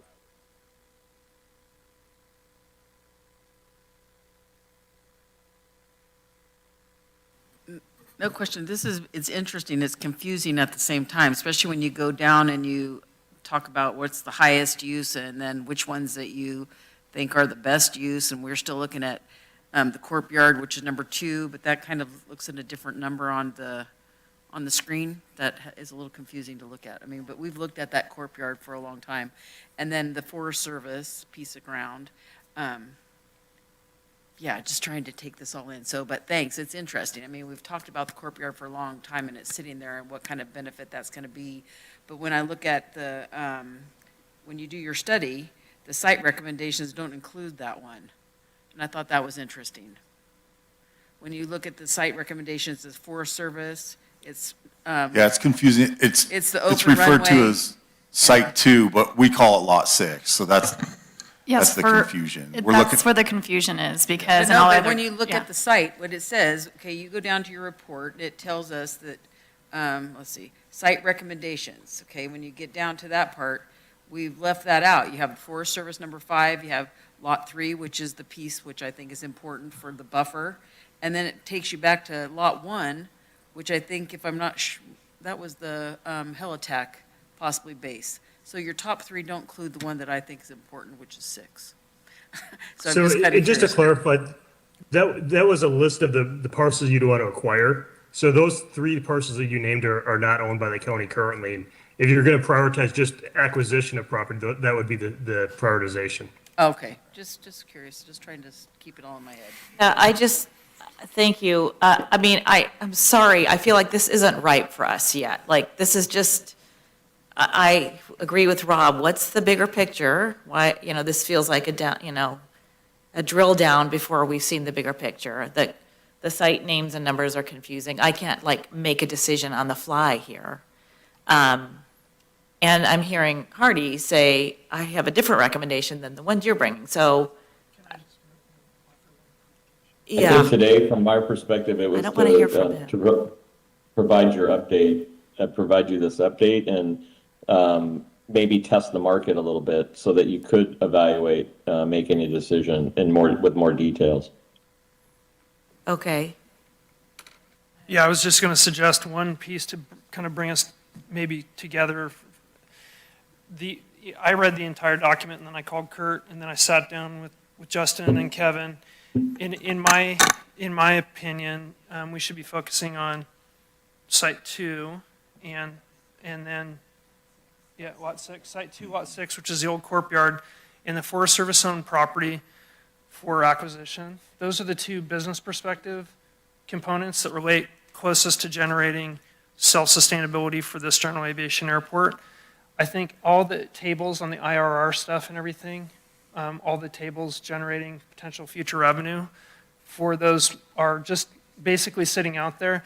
What Kurt's suggesting is that we do an RFI, a request for information, or request for proposal from firms to test the waters a little bit and see if there's somebody out there who would be willing to pay what they have estimated to be the market-derived rent that we would need to make it profitable for the county, which is near that 25 cents a square foot rate. And then... I do. Yeah, I agree with those two. Those two pieces, I would say right now we should, because it's in front of us and it's not owned, we should start with the land acquisition part first with the Forest Service, right? It's because we know that that's key to... Which piece is that? Which site is that? It's number 3. It's the current CAL FIRE base. 5. 3 is the open space that is a buffer, which I think is another one that's pretty important at some point. Yeah. Yeah, it's a Forest Service parcel where CAL FIRE is I located. mean, let me just test the case. If you guys want to keep going on this, that's fine. I feel like I need more time and more background. I would rather have this come back to us, accept the report, which is fascinating and it's giving us great information, but not ready to have the more detailed conversation. I don't feel like I have enough information, but if that's just me, we can keep going. No, I would agree, and I think one of the things that would be really helpful here is to see a map that shows all of this on here versus, because there is, there is confusion. And then the other thing to consider is when we're talking about acquiring any more properties in the county, what does that look like and where are we going to get the money for it? That I think that's a conversation, since we have so many demands for dollars right now for lots of different things. I want us to have that bigger conversation about where the money would come from before we start acquiring any property. I mean, I like the idea of the public-private partnership and, bringing private developers into this. I think that's going to be really key, but I think we first need to know where our dollars are going to come from before we make any investments. Could we make a agreement here to fulfill the board's need for additional information, that staff can move forward on looking at the Forest Service CAL FIRE parcel, because there's a lot of discussions. The nuance related. What does that mean? Well, it means. Are we, it's lot 6, they're doing the RFI, or is it a different one? This is like you keep jumping back and forth. Yeah, if you could just do me a favor. If we Yeah, could just, tell me which site yeah, that you could you just bring up discussed. the map with the CAL FIRE parcel on it? That parcel, so we currently lease a portion of that, and this is owned by the Forest Service. Staff's asking us to begin discussion with the Forest Service to look at acquiring it from them so that we could release it to a tenant like CAL FIRE. We all understand that CAL FIRE is an absolutely critical stakeholder in our community from an aeronautical perspective and then also just from a firefighting perspective. Those are really long-term discussions because that's federally entitled parcel. We need FAA approval to do that. It's a long lead time. So I would say if we could allow staff to continue forward with that effort to bring forward more information for the board, that would be my recommendation on that parcel. The other one, could you bring up the map for, yeah, Site 2, Lot 6.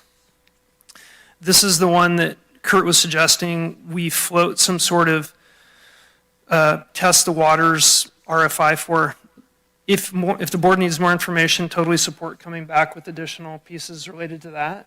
But that would be my understanding. I mean, I think if you boil down the entire report, there's a lot of detail in here, but that's essentially two of the main focuses of the report. Which we do. We have a draft RFI, request for information, that we would release to the development community through the purchasing department. It would go out to the public, and they would have the opportunity to look at the site, see how big it is, see what they could potentially build. And we've always looked at that site as being a mixed-use site. So a developer might say, yeah, we can build 20,000 square feet of hangarage and then other industrial buildings. So it has the capability to be a mixed-use site. And our intention would be to put that out early next year, January, February. Okay, so gathering information on Site 2/Lot 6, as well as moving forward to gather more information on Site 5, the U.S. Forest Service site. Correct. That makes sense. Is that? Okay, that makes Can I sense. just add one thing?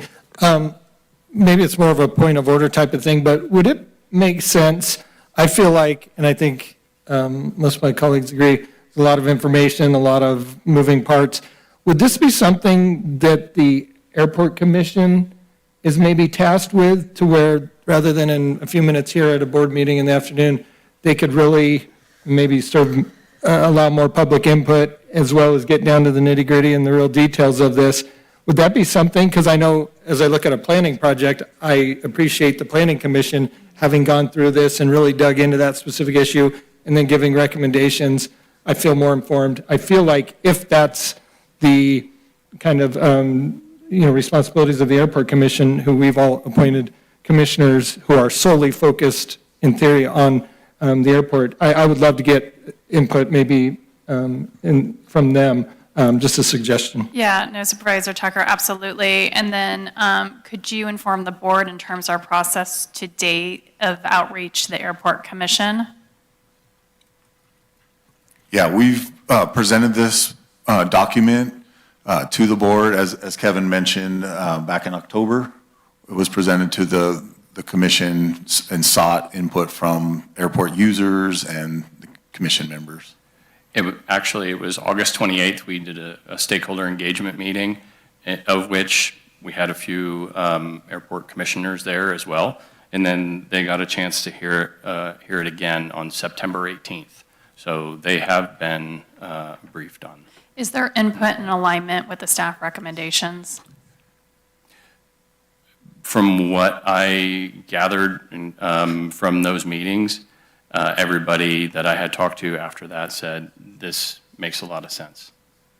So that should have been part of this presentation, all the work that you've done that you could share with us so that we know it had already been vetted and what yeah, my question also is what was the response of all these meetings? Chair Hall, I just want to apologize. There's clearly need to be more staff work done on this. So at this point, I would make a recommendation for the board to accept the report. And what I'm hearing from Supervisor Bullock, a recommendation to explore the U.S. Service Force Service property as well as what we refer to as Lot 6. And then we'll come back to the board for policy direction and decisions at a future date. Yes, thank you. I think that's but you know what, we need to go to public comment still, and so we'll come back, and I think that's a good suggestion. And then in the future, I think we want to understand the process that you've already been through. I mean, that's valuable. Plus, I agree with Lisa that anytime we're talking about purchasing, we need the whole picture and where the money's coming from. That should be included if we're going to be talking about purchasing. But let me pause and go to public comment. I don't see any comment in the room. Julie, do we have any callers? There's no callers, Chair. Okay, closing public comment. Back to the board. Can I have a motion and a second on what Allison said, accepting the report, also agreeing to go out and get more information to bring back to us on Site 2/Lot 6 and the U.S. Forest Service site? Yeah, I would support that motion. You'd make the motion? I would make a motion to bring Just forward. as I said. Yeah, just as you said. Yeah, nothing. Perfect, No, and I'll second that. Nothing more, I've said nothing more. please. And then to clarify, and talking in with council, your action today would be accepting the report, period, and then a board order for staff to look at the recommendations. But we should talk just really briefly to clarify that, because there's a lot that's been said, but my recommendation would be pursue the CAL FIRE discussions with the owner that owns that lot, which is a Forest Service, continue forward with that, because that's such a long lead time, right? That's what you just said, though. That's what we just said.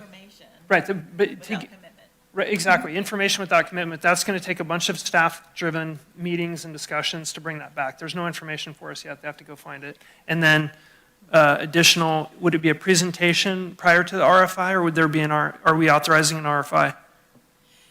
A board order to, we could do an RFI administratively. No action would be taken until it comes back to the board. Okay. So- Yeah, let's figure that out after. Like, let's get this started by making the motion, and then let's have conversations about how that comes back to us. Okay.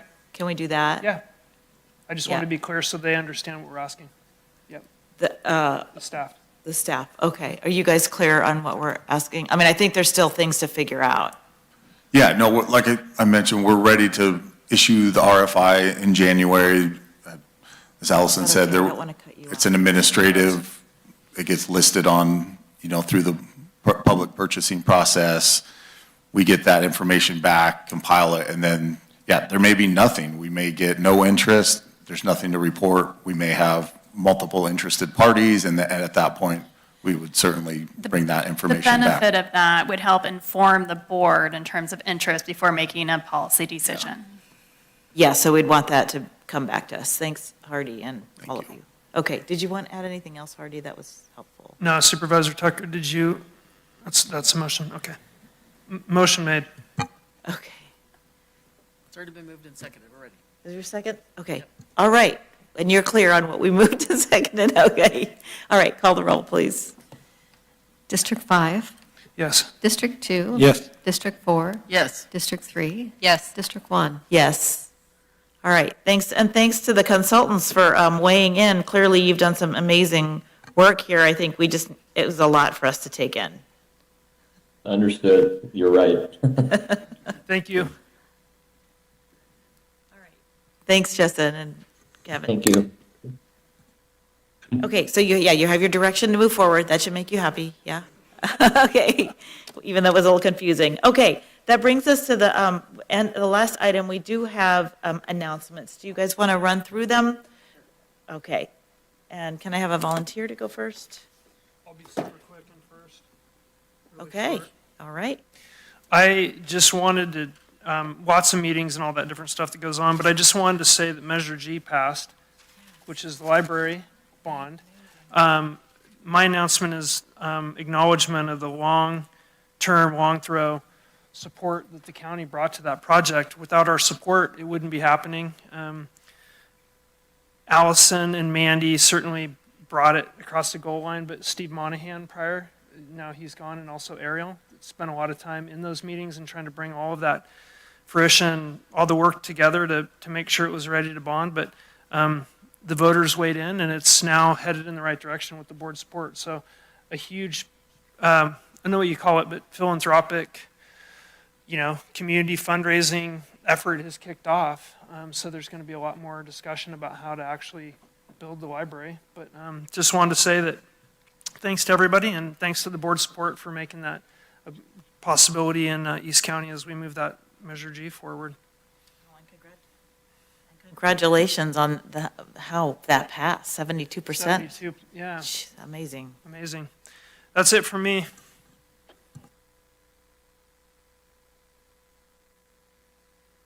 Okay, I'll be quick too. Just lots of meetings, especially just getting some updates from CDA, had fire ad hoc. I just want to compliment on the joint jurisdictional meeting we had in Nevada City. I thought that went really well. There was a lot of interesting information for housing. I took in a lot, wanted to make some more discussion with Regional Housing Authority about some of our projects. I want to say Veterans Day celebration was outstanding in Grass Valley. The band from the high school was totally amazing. I think Lisa and I both were there, and it was fantastic. And then I was also invited to Lake Wildwood and attend their Veterans Club, and they did a monument there at the clubhouse. It was quite beautiful. And I just want to say there was just a lot of nice compliments that went through the day about our veterans, our VA. I think that's really important. It's a compliment to David and Rachel and the work that gets done there and the collaborativeness. So just wanted to thank that. And I wanted Gold Country Seniors, who's actually filling in the gap for some of the food, and there's some free luncheons and stuff going on for our veterans over there. I thought that was really special. I went to the PG&E Resilient Initiative web meeting. It was interesting, not quite what I thought it was going to be. So I'm asked for some more information. They're going to send that to me because I couldn't talk. My machine wouldn't let me ask my questions. But they were great. And there was a supervisor from Tuolumne. He answered a lot of the questions I would have asked, and he was fantastic. So anyway, some good information for that. I think that we'll follow through. And then a big thing this week was great. My RC team came up, and my staff did a fabulous job getting that all set up, Krissa. And we had a great tour. We went out and looked at what our relationship is with the high school and what we're doing with CTE. So we went out to the ranch property and got to have a presentation with that. It went really, really well. We went over to our new Commons Resource Center, another great tour, and got to talk a little bit. Phoebe did a great job. And then we came back here and talked a little bit more about those issues that we were going through. And then we ended up on the bridge down at Edwards and really talked about a lot of things with vegetation.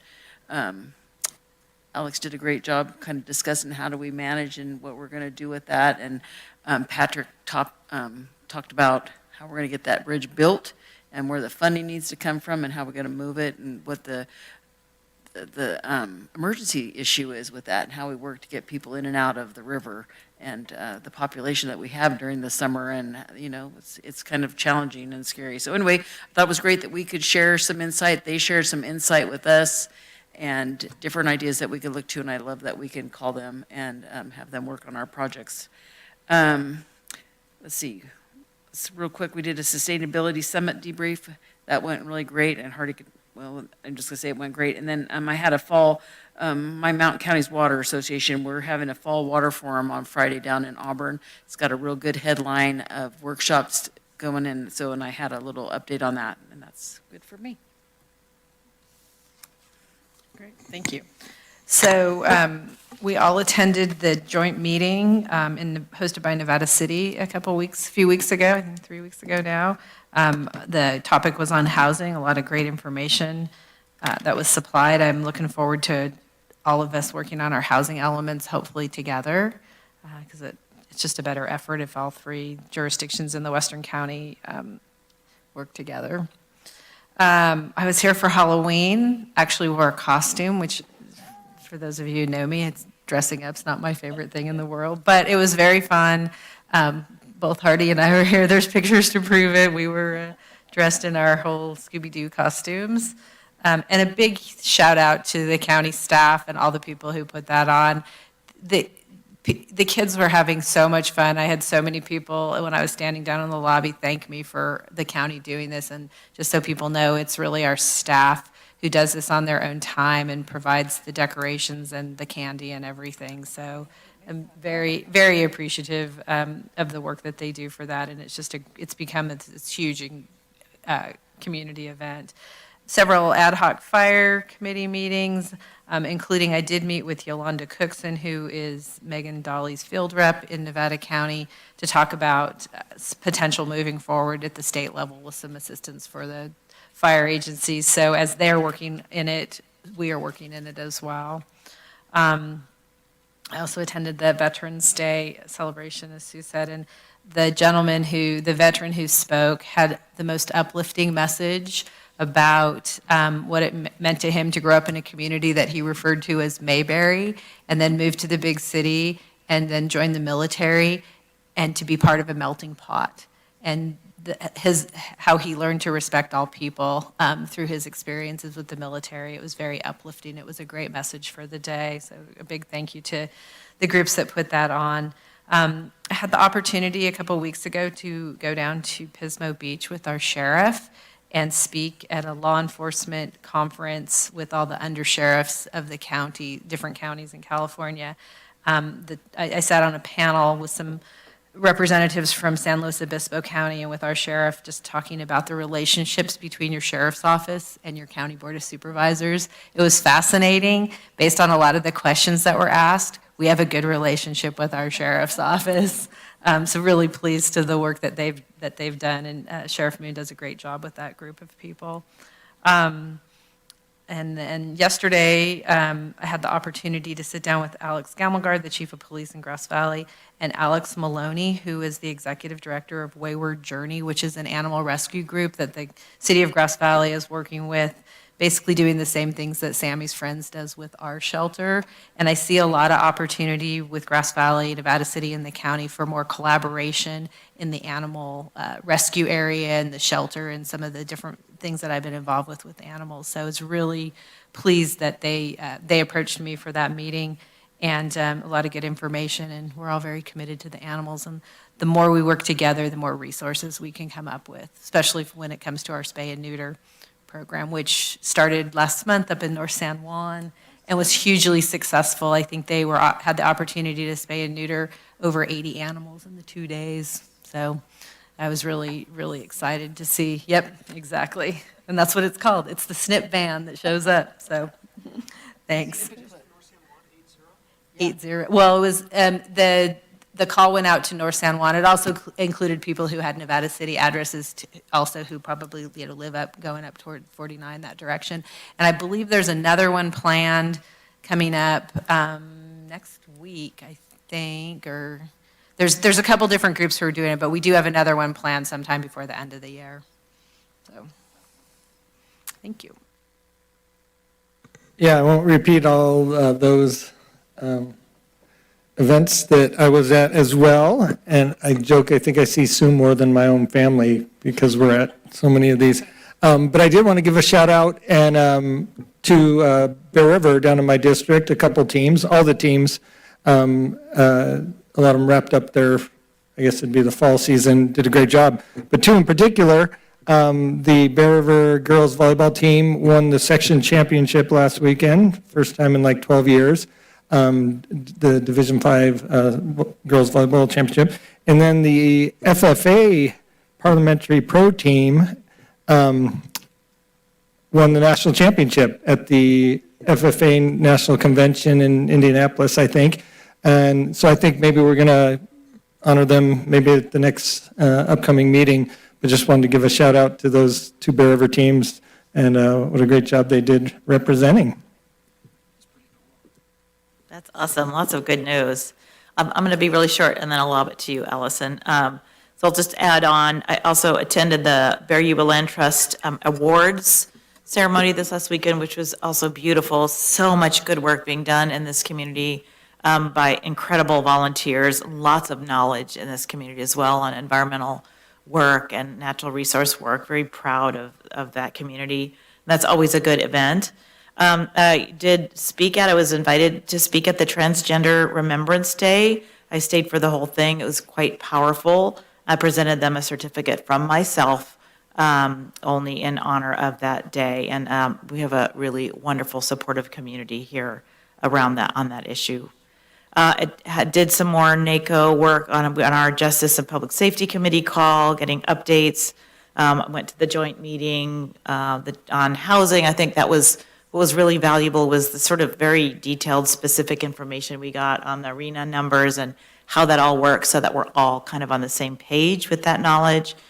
And then I spent a couple of days, one day, but with flights back and forth in Washington, D.C. to lobby with the NACO Disaster Reform Committee, paid for by NACO, on the FEMA work that we're still trying to do. So many of the recommendations that this committee came up with as to how to make FEMA work better, which really, and thanks to Alex here locally who helped us put together some additional suggestions, but really address almost everything we'd want to see in there. Faster resolution of reimbursements or a grant program that goes straight to the states or counties, a unified form to fill out for the victims of the disasters, all kinds of really specific administrative things that would make it so much easier, plus lobbying on top of that to keep FEMA and to keep it at the federal level. So there was actually a bill that included a lot of these that was sort of ready to go. That we were there trying to work with the senators to get more co-sponsors on it, really wanted it to be bipartisan, had a lot of bipartisan interest. We needed, in order to have it fully bipartisan, we needed one Republican senator to join, one Democratic senator who was already on board.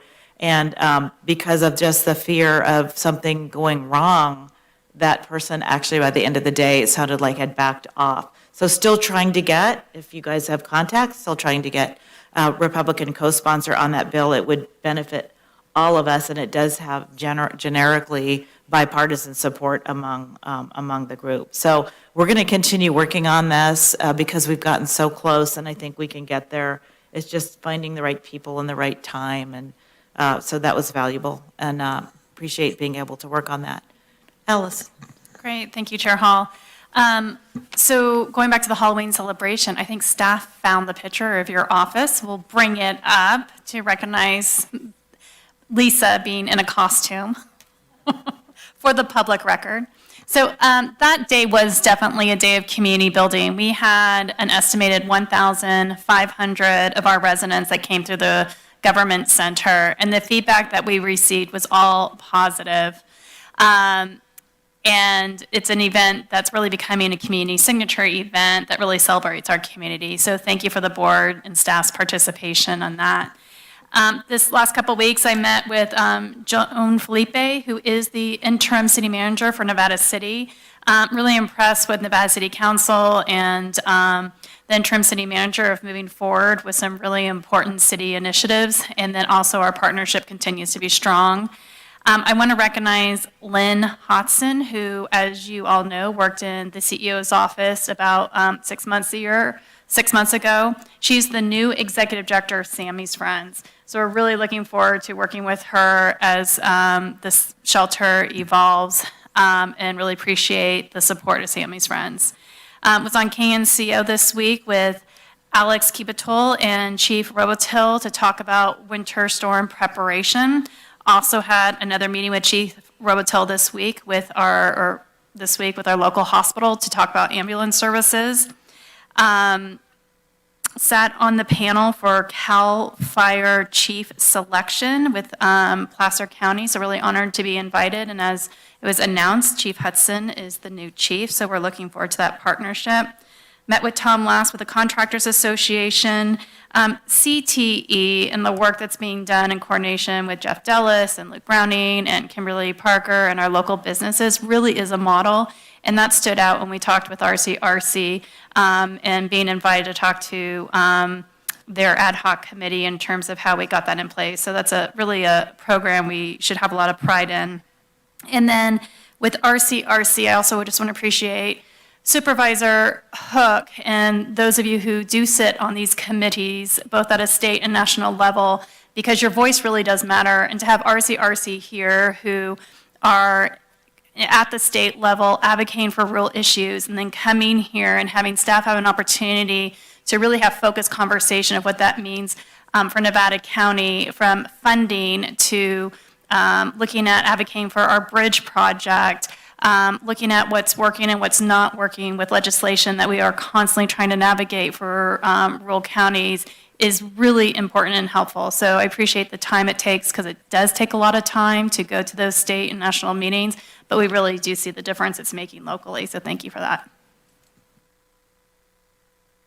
Okay, anything else for the good of the order? Anybody last forgotten item? Happy Thanksgiving next week. Happy Thanksgiving. And we are adjourned.